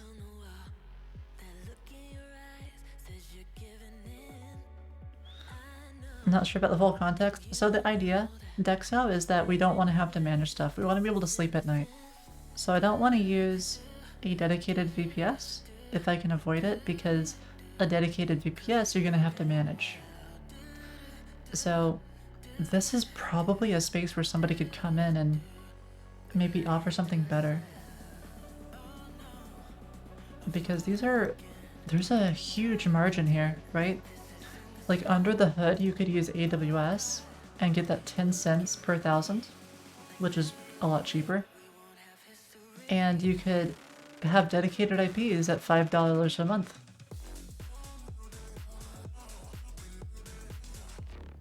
All these companies are using AWS already? Yeah, they probably are. And then they're just upcharging a huge amount just so they can handle the other stuff. Startup idea cooking? Yeah, pretty much, right? But yeah, you do have to be very careful about going to spam. You could hire someone to set it up for you, be happy? I mean, Dexo, I could set it up myself. I set it up for 20. I could probably set it up way faster than hiring someone and for less. But I'm not going to do that because the idea is we're not managing it. I'm just going to do SendGrid. We're going to start for free. 100 emails a day. I might even just do the essentials. 20 a month. Yes, for the side project.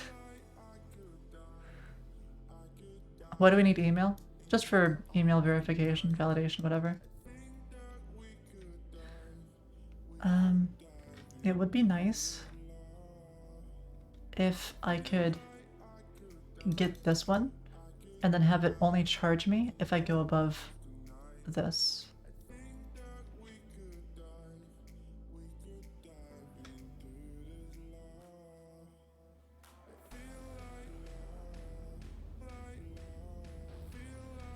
So we don't really care about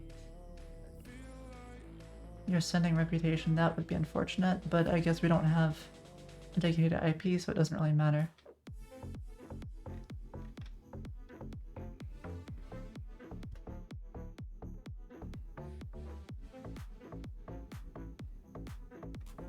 Skip email validation entirely? Yeah, we could just skip it for now. Okay, fine. We'll skip it for now. We'll come back, and when we need to, we'll be able to use it, and we'll be able to set it up just the way that Railway has. Fine. Good point.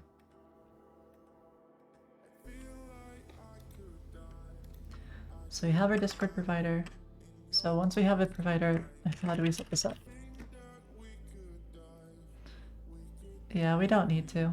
Let's just get something out there working, and then we'll come back to it and worry about it. Yeah, we'll use Google. Okay, okay. Sure.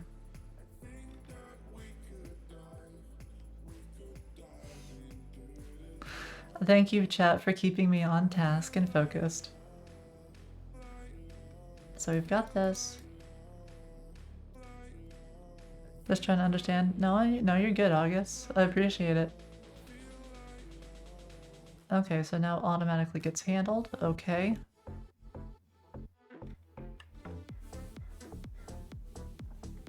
So now it will be signed in as a session user. Oh, so it's really just all handled for me. Use session.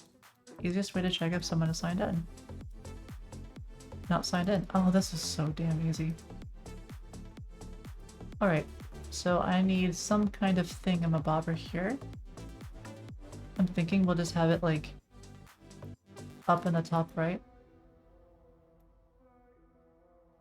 Next auth is great. Yeah, this looks pretty great. Okay, Tailwind UI.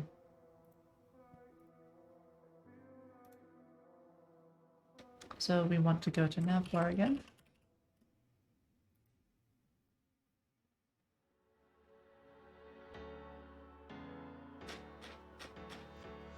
All of these are already signed in.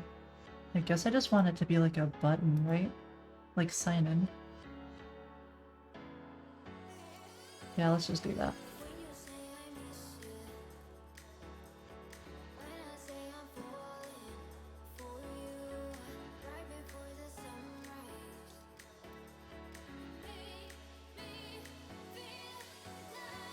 What are we trying to make? We're making a poll system for people. Like Firebase or something? Because we're trying to use Nextauth for this. Come on. Firebase, I like it a lot. We use Firebase for Funi. Is IntelliJ enough for web? Yes, it is. Yeah, like, I've done so much of this manually for Funi, like a ridiculous amount. Okay, so nav search, let's just call this nav login.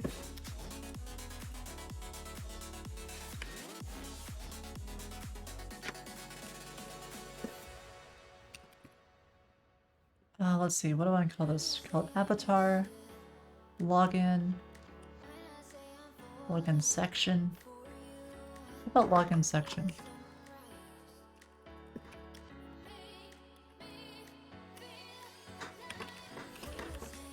I don't have like a login button or something.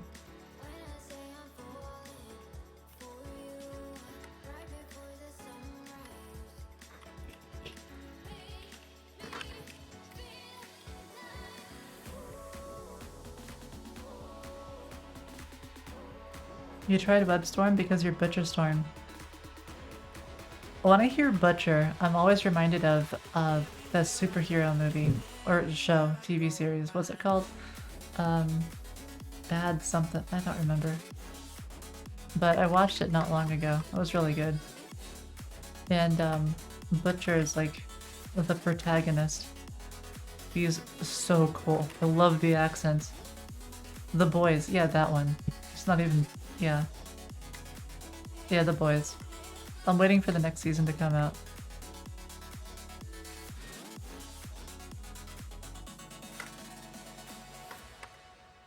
Okay, so we got nav search, which is there.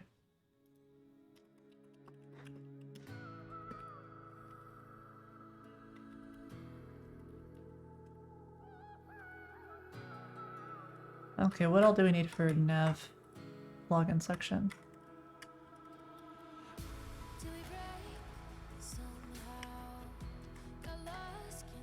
So flex shrink 0 because we don't want it to grow. Yeah, that makes sense.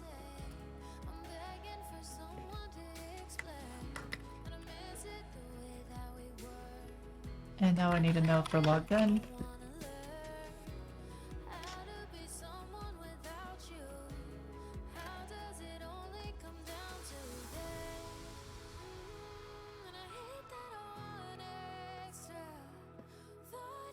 Oh, look at that. Loading authenticator to unauthenticated.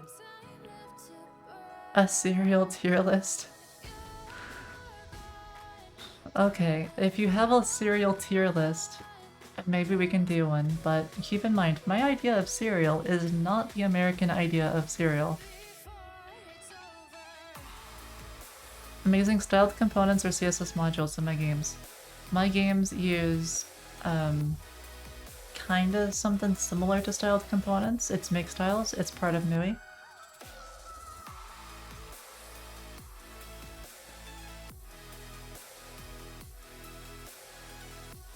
Similarly grouped components in one file, yep. That's what I do. When a file becomes too large, or when I need to use a component in multiple areas or something, I will continue moving it out, or consider. But it's okay if the components are small enough and not used outside of the file to keep them in one file. Notice that I don't export them.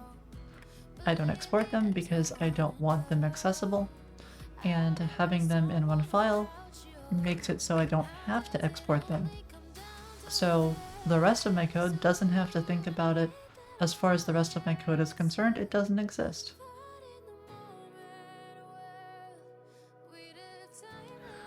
Oh god. Okay.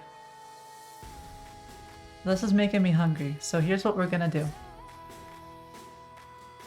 Here's what we'll do.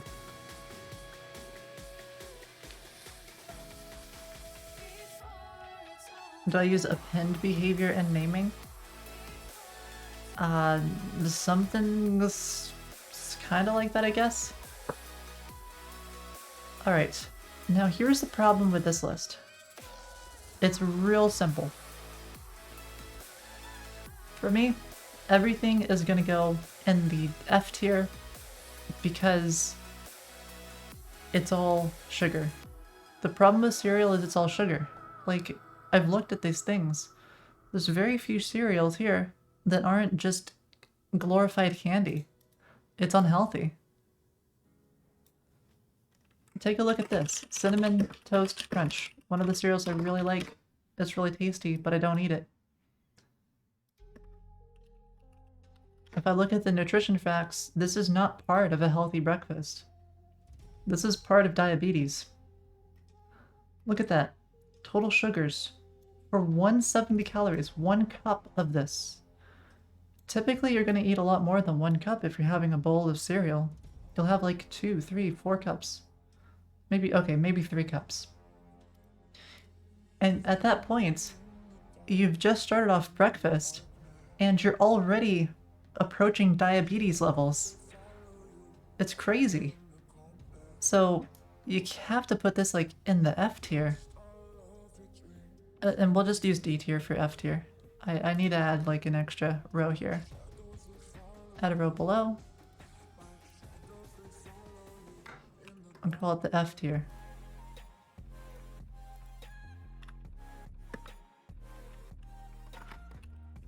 Oh, no, I'm gonna call this the candy tier. We'll call it the candy tier because that's what it is. Apple Jacks goes in the candy tier. Based on flavor. Oh, I guess we can do it based on flavor, but it's still gonna be... Like, look at this. This is 1 cup. Again, it's just full of sugar. Just massive, massive sugar. Everybody knows it's candy? I don't think they do. I didn't know this was candy just a few years ago. I used to eat cereal. I didn't know it was unhealthy. Corn and sugar taste so good, it does taste good. But it's also part of an early grave, unfortunately. Okay, we will go ahead and sort this on flavor, I guess. Figure out flavor and sort it. Okay, fine. Flavor. You got Cinnamon Toast Crunch. It's fantastic. Honey Nut Cheerios is really good, but not quite as good. Cheerios, it's just kind of lacking the kick that Honey Nut Cheerios is. It's not bad, but it's not fantastic either. Cap'n Crunch, I've kind of forgettable. I think it was right around here though, back when I used to eat this long ago. Apple Jacks it's candy tier. They're all candy tier. Like, these, you should not eat these because it's not worth it. The flavor is just not worth the amount of candy. Trix makes your cereal milk look funny. Kix, what the heck is Kix? I'm not sure. Crave, never even heard of it. Life is actually pretty good. Life I'll stick up. Actually, Life is fantastic. There's also Life Cinnamon. I don't like it as much. It's not bad. Honeycomb. I used to eat these a lot. But I think the amount of sugar I'll just stick it there. Kellogg's Pops, I used to like these. I don't like them anymore. It goes down here. But I mean, again, I don't eat any of this. I used to really like Raisin Bran Crunch. I used to think this was healthy. but it's not. None of this is. So it'll go there. Frosted Flakes, I think it was actually, I feel like it was pretty good, but also it's all sugar. Again, all of these are. Fruit Loops goes down there. Chocolate Cheerios, that's disgusting. Chocolate is wonderful. Chocolate Cheerios is not. Reese's Puffs, give me the Reese's instead. Cookie Crisp, no. Cinnamon, what the hell? Give me like an actual cinnamon roll. Sour Patch Kid, what the heck? No, that's not cereal. That is not cereal. Please tell me that's not real. It's gotta be real, isn't it? Raisin Bran is pretty good. I'm gonna put it on the same tier as Raisin Bran. Well, oh. Which one do I like more? It's really tough. They're both really good. I used to really like Golden Crisp when I was a kid. It makes the cereal, like the milk taste kind of funny, like very sugary, but these are pretty good.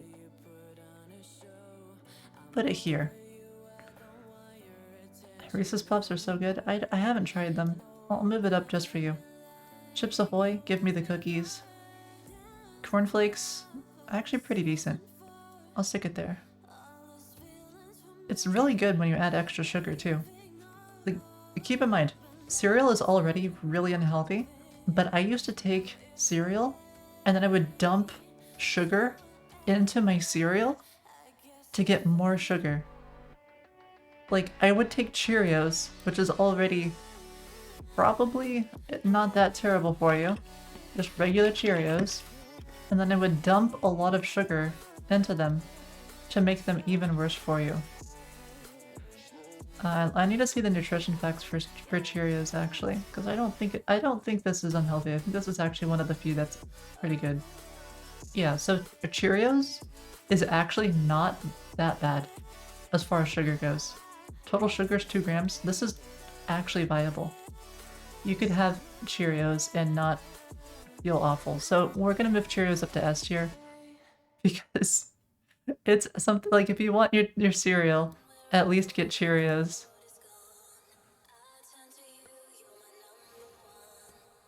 But if you want to make it unhealthy, just add sugar. Frankenberry, that's nasty stuff. Rice Chex, I actually really like Rice Chex.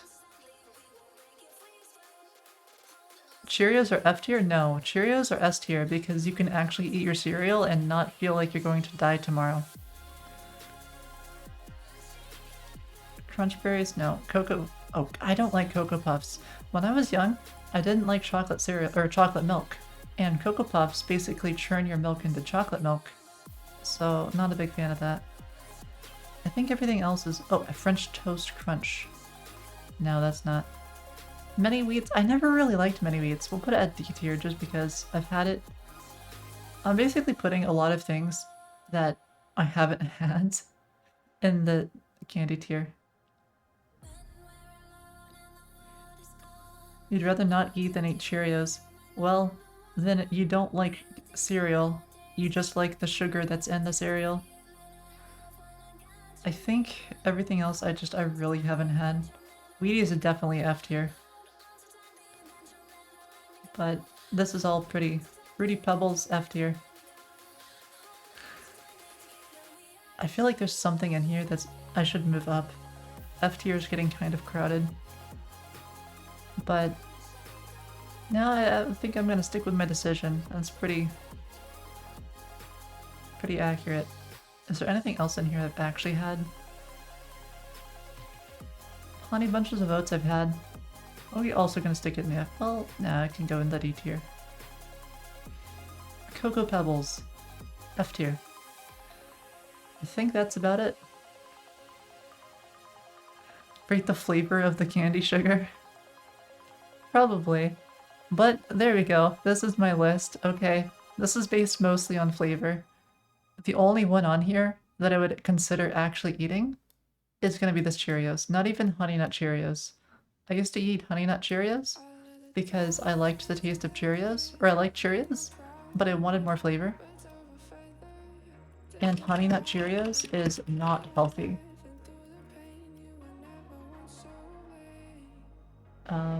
At least I don't think it is. Yeah, it's got 9 grams of sugar.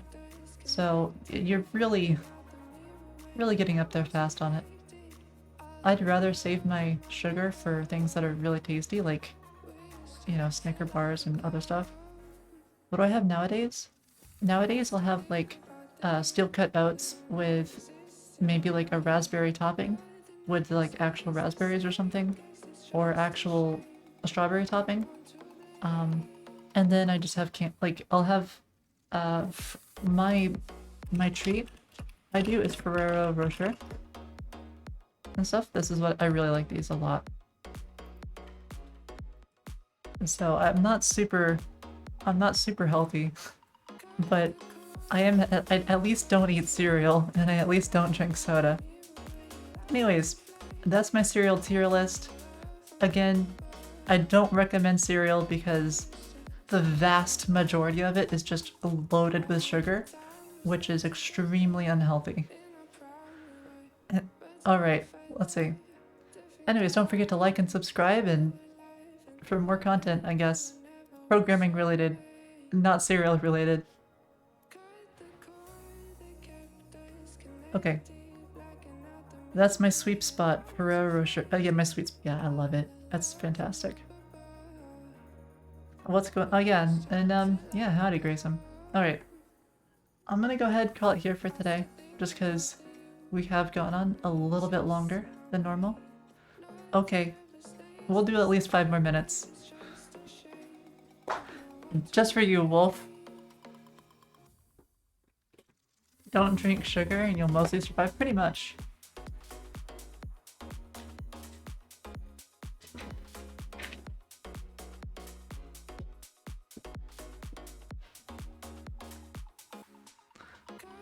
Just in the nick of time. You barely made it, Wolf. Oh yeah, right, what is Magic Spoon? Healthy cereal. Is this true? 0 grams of sugar. Is this true? Because if it has the artificial sweeteners, I think that's still bad for you. Because I think it raises your glucose levels.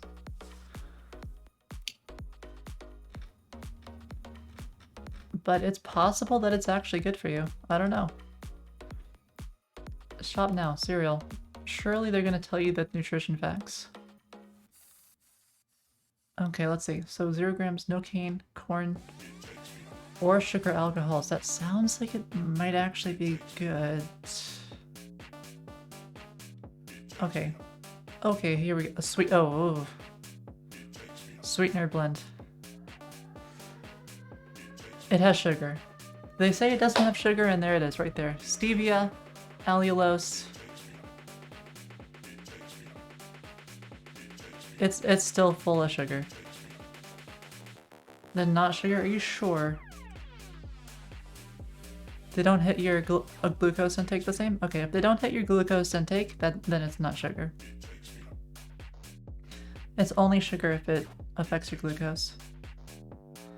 Stevia is not sugar? Alright. Jumping jacks. I guess I'm already standing. Okay.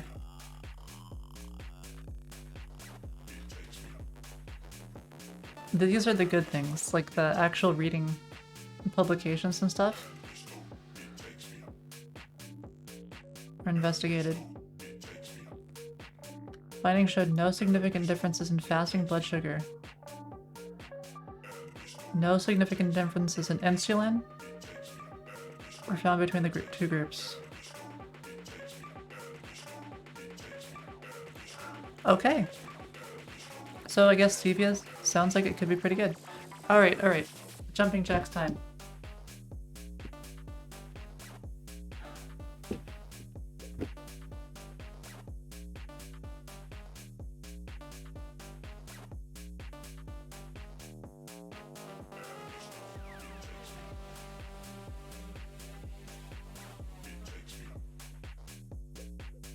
Sorry, I messed up my foot. I have to stop early. Tell me tomorrow, Grayson, and I'll continue it.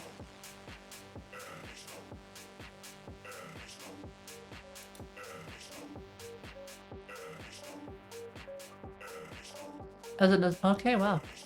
In that case, Magic Spoon sounds pretty good.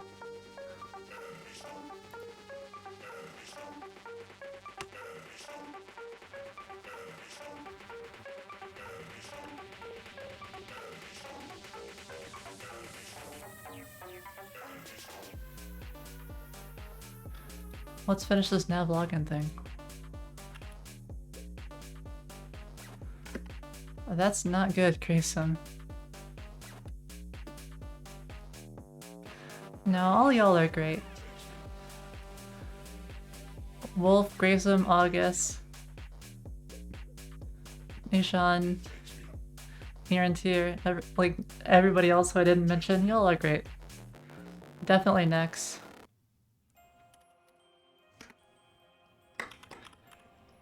Okay, so if authenticated, show one thing, else show the other. Look, I can't name everyone, okay? Definitely, yeah, because I didn't name them first. Come on. Session. Dot. A serious stream. Oh, that's alright. Well, we'll see. We'll see. So if authenticated, then nav avatar.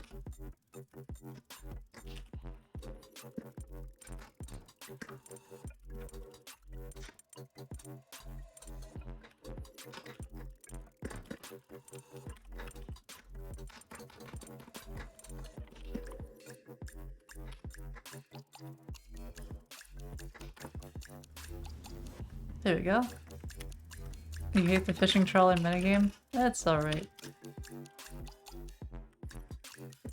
Tomorrow, though, I want to continue working on the side project. Does the stream have negative uptime? Oh no, we broke Twitch. Negative 5698. Oh goodness. I think we broke Twitch. Okay. So now we need this avatar, which will be at the very bottom. Where is this?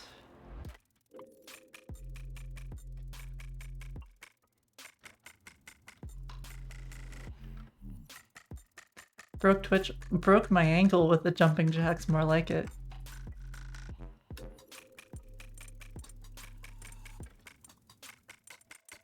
Let's see. Where is this thing anyways? Oh, wait, no, yeah, it's totally got it.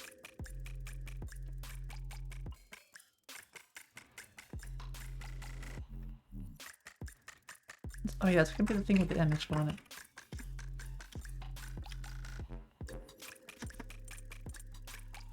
So it'd be this one or the other one. Oh, it's a drop down. Right. Because we need the sign out.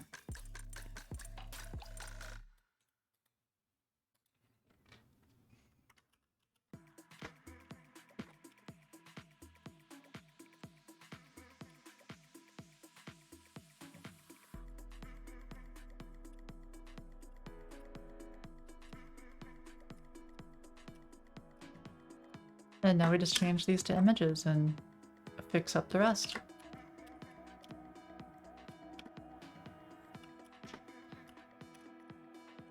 And I believe we also have to specify the size that we want these to be.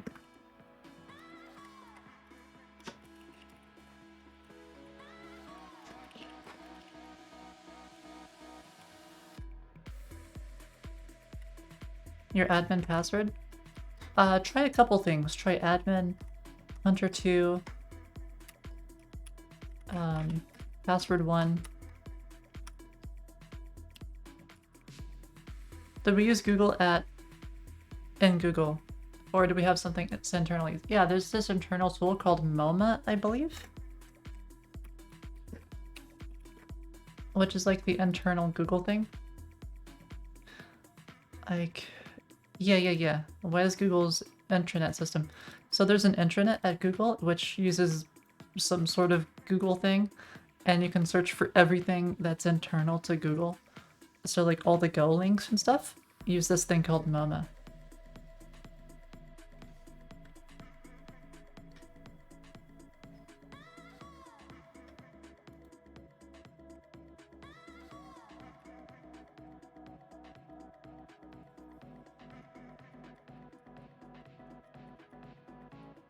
Alright, we can just leave this source as whatever.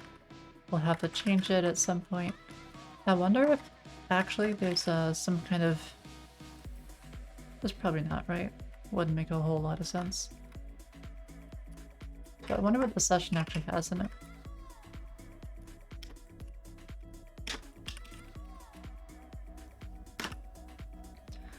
Status is just like that one thing. Data user. Oh, there is an image! Perfect!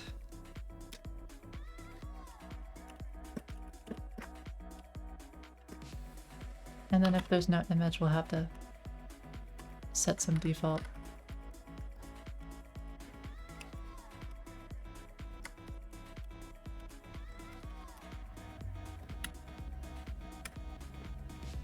Once your app comes out, what's your app gonna do, Wolf?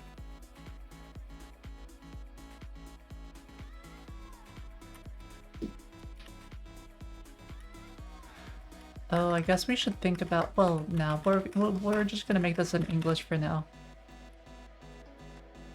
I was gonna say localization, you know, that could be important too. Alright, we need some kind of alt text.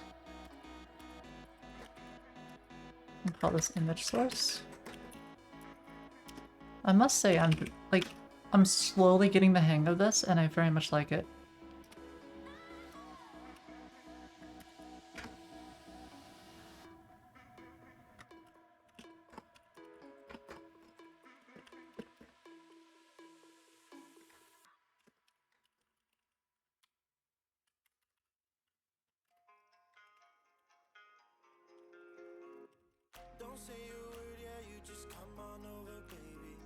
The hang of what? The Create T3 app. That's what we're using. What new tech am I using? I'm using so much new tech. Like, literally, when we started this project last weekend, the only thing I knew about this was React and TypeScript. Everything else is different. We're learning Next.js, I've never used that before. TRPC, never used that before. Tailwind, never used that before. Prisma, never used that. And Nextauth. No, please don't do that, Grayson. Please don't make any crazy life choices just because of me. Okay, you can keep up with the weekend side project, which is basically going from 0 to hero. You can keep up with it with just your weekends. We only code this on the weekend, so it should fit into most people's schedules. And this project is open source, so you can follow along on this project right here.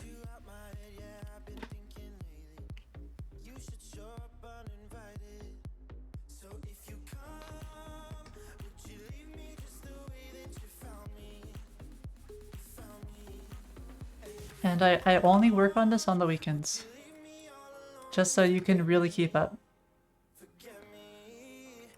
Yours doesn't have 8 hours on a Saturday free? Well, a Saturday and Sunday.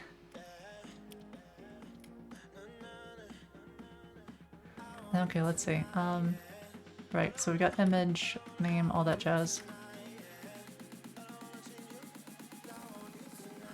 Yeah, you can split it up. You can watch a few hours on Monday, Tuesday, Wednesday. Oh, thank you so much for the raid, Maple. I really was just about to go. But welcome, raiders, and thanks for being here. I appreciate it. Yeah, new people. Oh yeah, definitely give them a follow. Give them a follow too. Let me give you a follow if I haven't already. There you go.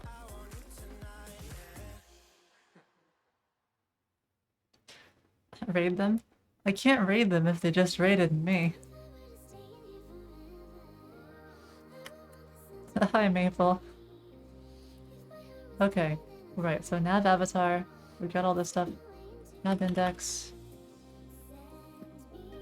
I wonder if it just needs to be a number. There it is. Oh yeah, I always forget that with Tailwind UI, you can actually just set it to say that you want this source as React, and then it'll give it to you as React, which is kind of nice. It's still a little on the verbose side. It should be split up a little nicer, but yeah. Mabel's one of the coolest devs you've met online. I think I saw Mabel on Twitter, actually.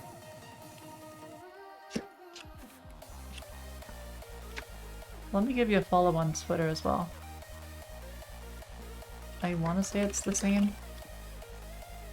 I could be wrong. Never mind, I'm wrong.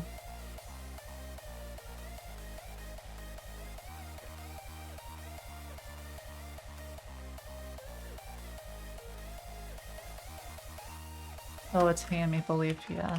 Sometimes you can't quite get the one you want. Like, my Twitter is also different. There you go. Alright, I'm gonna go sit again.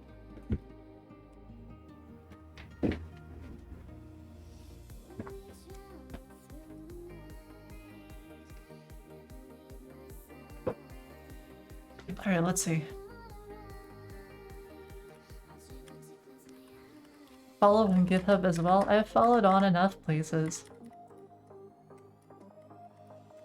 Yeah, so what happened is Wolf made me stand, and then I got raided by Maple. Okay. So I think...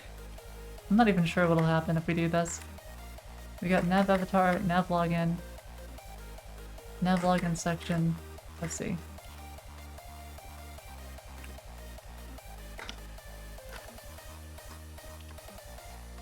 So what'll happen is if we're not logged in, it'll show a button. It won't log us in yet. We have to set up a modal first. I think we can get rid of that plus as well.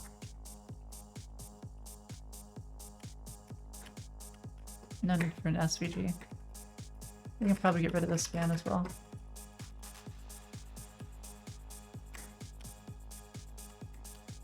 No, if I have more minutes, no. No, please, no. Okay, does it still work even on tiny displays? Yeah, it still pretty much works. It's a little bit crowded, but should still be fine. And if I change it to something else. I think for these others, I wanted to be like / whatever.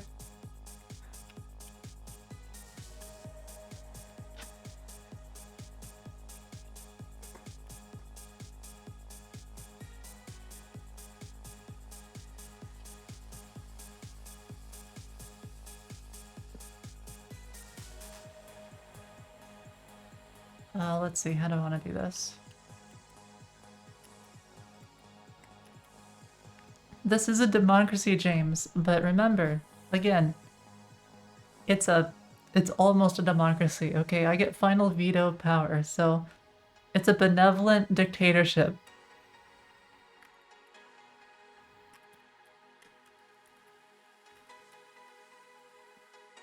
Okay. That's weird. I thought we had types for this.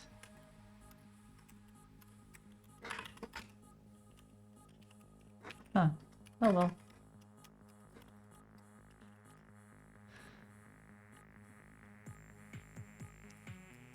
For those viewers, well, come on now. Come on, James. I don't know how many people are actually watching, so it makes it really easy to end the stream.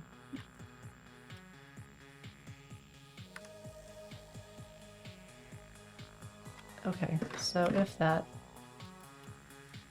I'll just do it this way.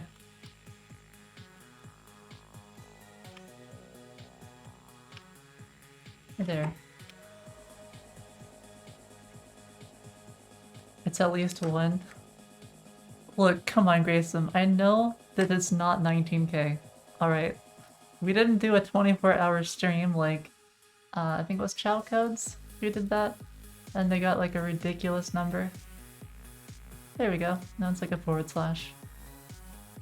I think I prefer the /. Hi, Crow. Unicorns? Oh, pretty cool. Alright, so now we have login. Doesn't do anything yet. Have to make it do something. So the next step is to make it actually do something. We're not doing a 32-hour stream.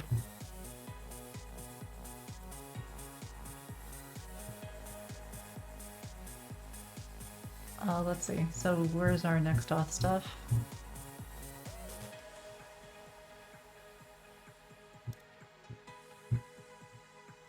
So we have sign in.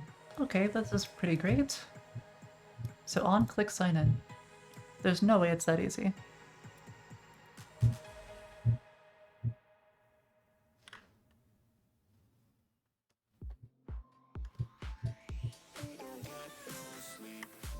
Finish the platform in 24 hours? No way. I'm hearing something. I'm not sure what it is.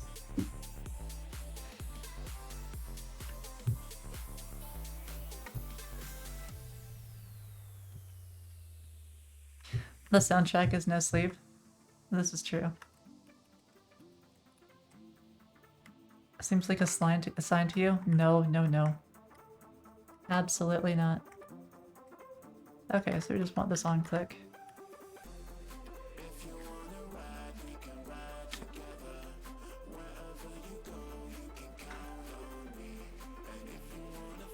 Dishan, that is extremely unhealthy. I strongly recommend that you get a regular sleep schedule and that you sleep regularly and often. Like, not sleeping is physically dangerous. And it will age you. Oh, okay.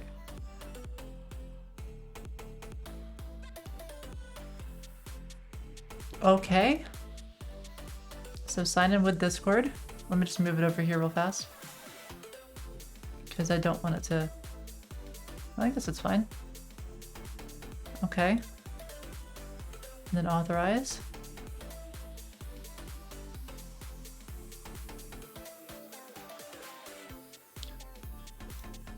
I'm not sure what this is. Error callback?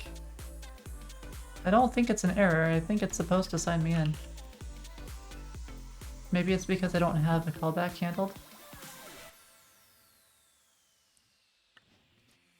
You can pass Discord to that method. Oh right, yeah, because we only have one. Oh, we can pass in the provider. Okay. I'm guessing I have a callback here or something. Client-side method to initiate a sign-in flow. And then this is a promise. So I think I have to do something with it. So I have to make this async. Let's see what this resulted. Sign in response. Okay. Result status. Earl, okay. Did I add app ID and secret to environment variables? I'm not sure if I did. Also, howdy, get it? Let's take a look. I'm gonna open this up over here just so I don't leak something. Okay, so I have my Discord client ID, my Discord client secret, database URL, next auth. So I think I do. Yeah, I've already done that. Let's just print the result here.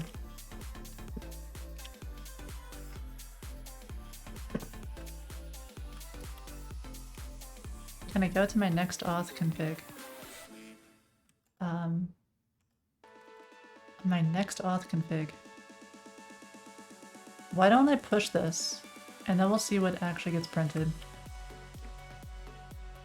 Because Vercel will be really fast at it.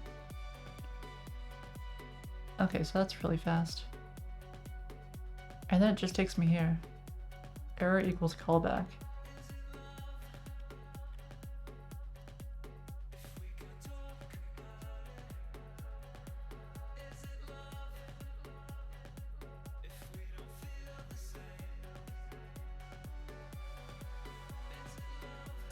Yes, Dishan. They're holding me hostage. No, they're not. They're fine. I'm just having fun.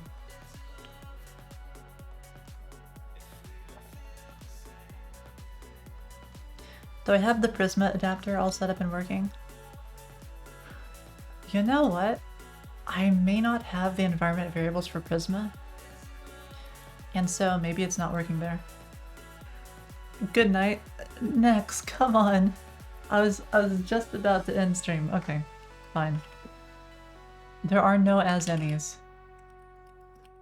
I don't have any as any in this. I'd have to open up Funi just to refactor an as any next. I guess I can do that.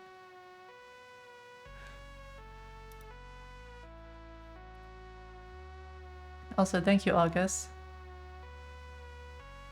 The noise I heard was a sniper, so I don't end stream. I guess I'm gonna get sniped then. I guess that's what they call stream sniping. I'm sorry. Let's see.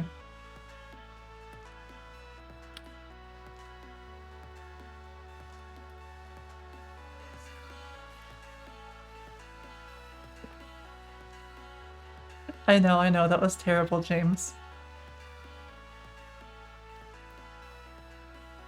Yeah, it's probably a Prisma thing. I probably don't have it fully set up.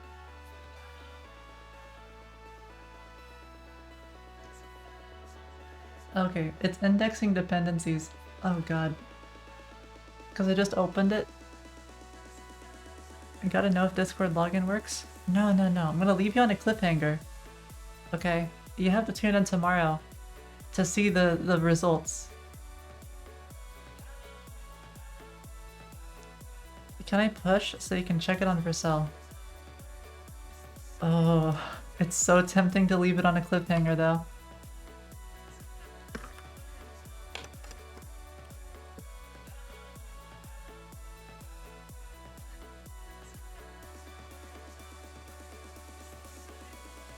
This is how you get more viewers? Evil? Oh, come on. No, I'm benevolent dictator. A Korean soap opera? Well, we'll see. Add /2 non-home ads. They get cancelled after a few seasons? Well, luckily we're not that far in.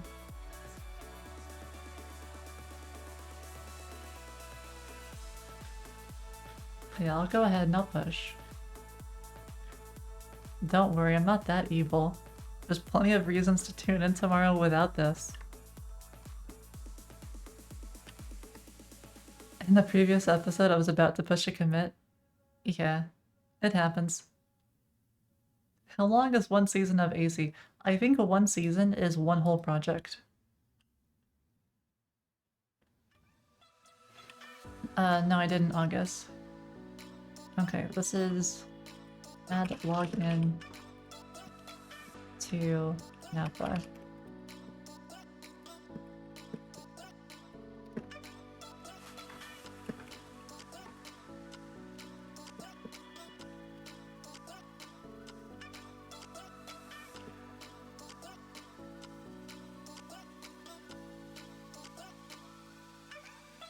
Let's see, we probably need to configure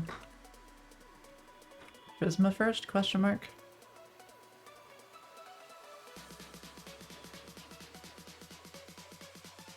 Okay, I'll go ahead and push that. I still can't refactor this as any. I'm still indexing depths. It's taking ages.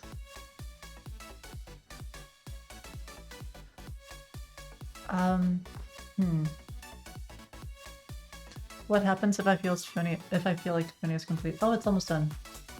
I think it's almost done. I still can't open this up. I gotta index depths, yeah, it's 100,000 lines of code.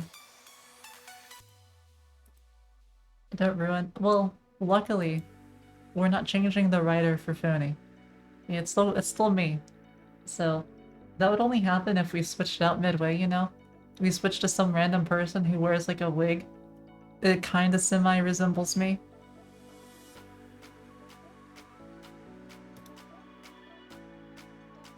Outsource my work. Use Evan. Yeah, exactly. If I did that, you know. Just give him glasses. I have a second pair of glasses. It's just like this pair, it's just a different color. Oh, when the queue happens? This isn't gonna happen. Come on now, James. Yeah, he'll have a different one. It'll be 4,000 points to add an as any back into the code. And he won't just include it, like, within a method. He'll actually just do horrible things. Okay. So that doesn't work because we'd have to cast it because it doesn't exist. Button base can't refactor that one. This one is so not important, it's in a stories. Item ID or game ID. This probably won't work because yeah, that gets upset with me. That's unfortunate. I was hoping that would be an easy one.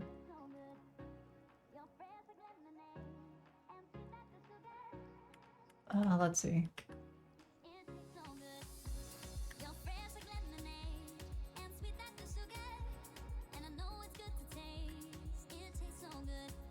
The thing is, so many of these are actually really useful and actually really helpful. I might just remove the as any refactor because it causes lots more harm than it does good. Oh, here we go. Thank gosh, there's one more of these. So this is one that's actually useful to refactor.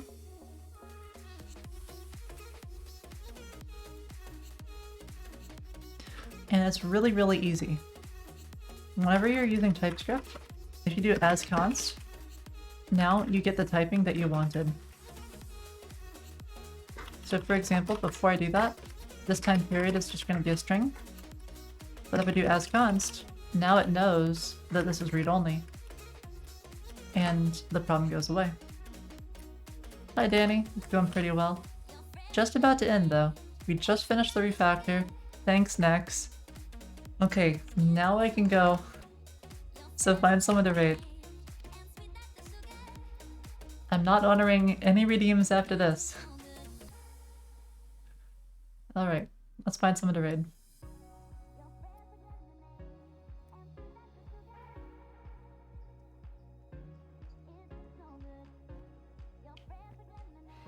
So we've got CM Griffing, we've got... or someone random. Now would be a good time to do someone random as well. Alta 4? Is Alta 4 on?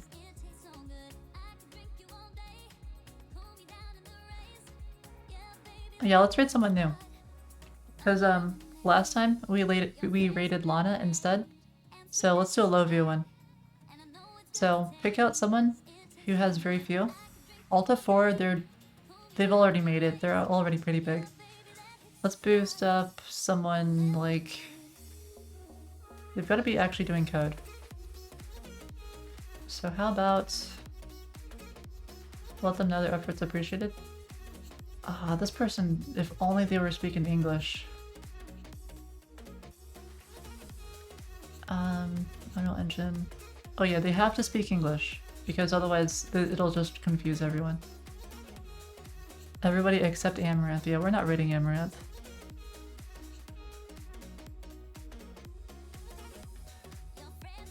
Let's see, how about... Got code in chat. I was hoping I could find someone who's using like Next.js or the T3 app, like the stack, you know? I would raid them so hard. I'm sorry, Pain. Code in chat? Okay, we'll do this one.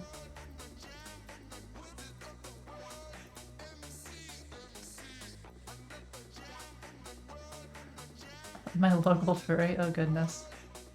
Alright, let's raid him. Thank you so much, everyone. I really appreciate all the support. And I'll be back tomorrow, so we can continue working on the side project.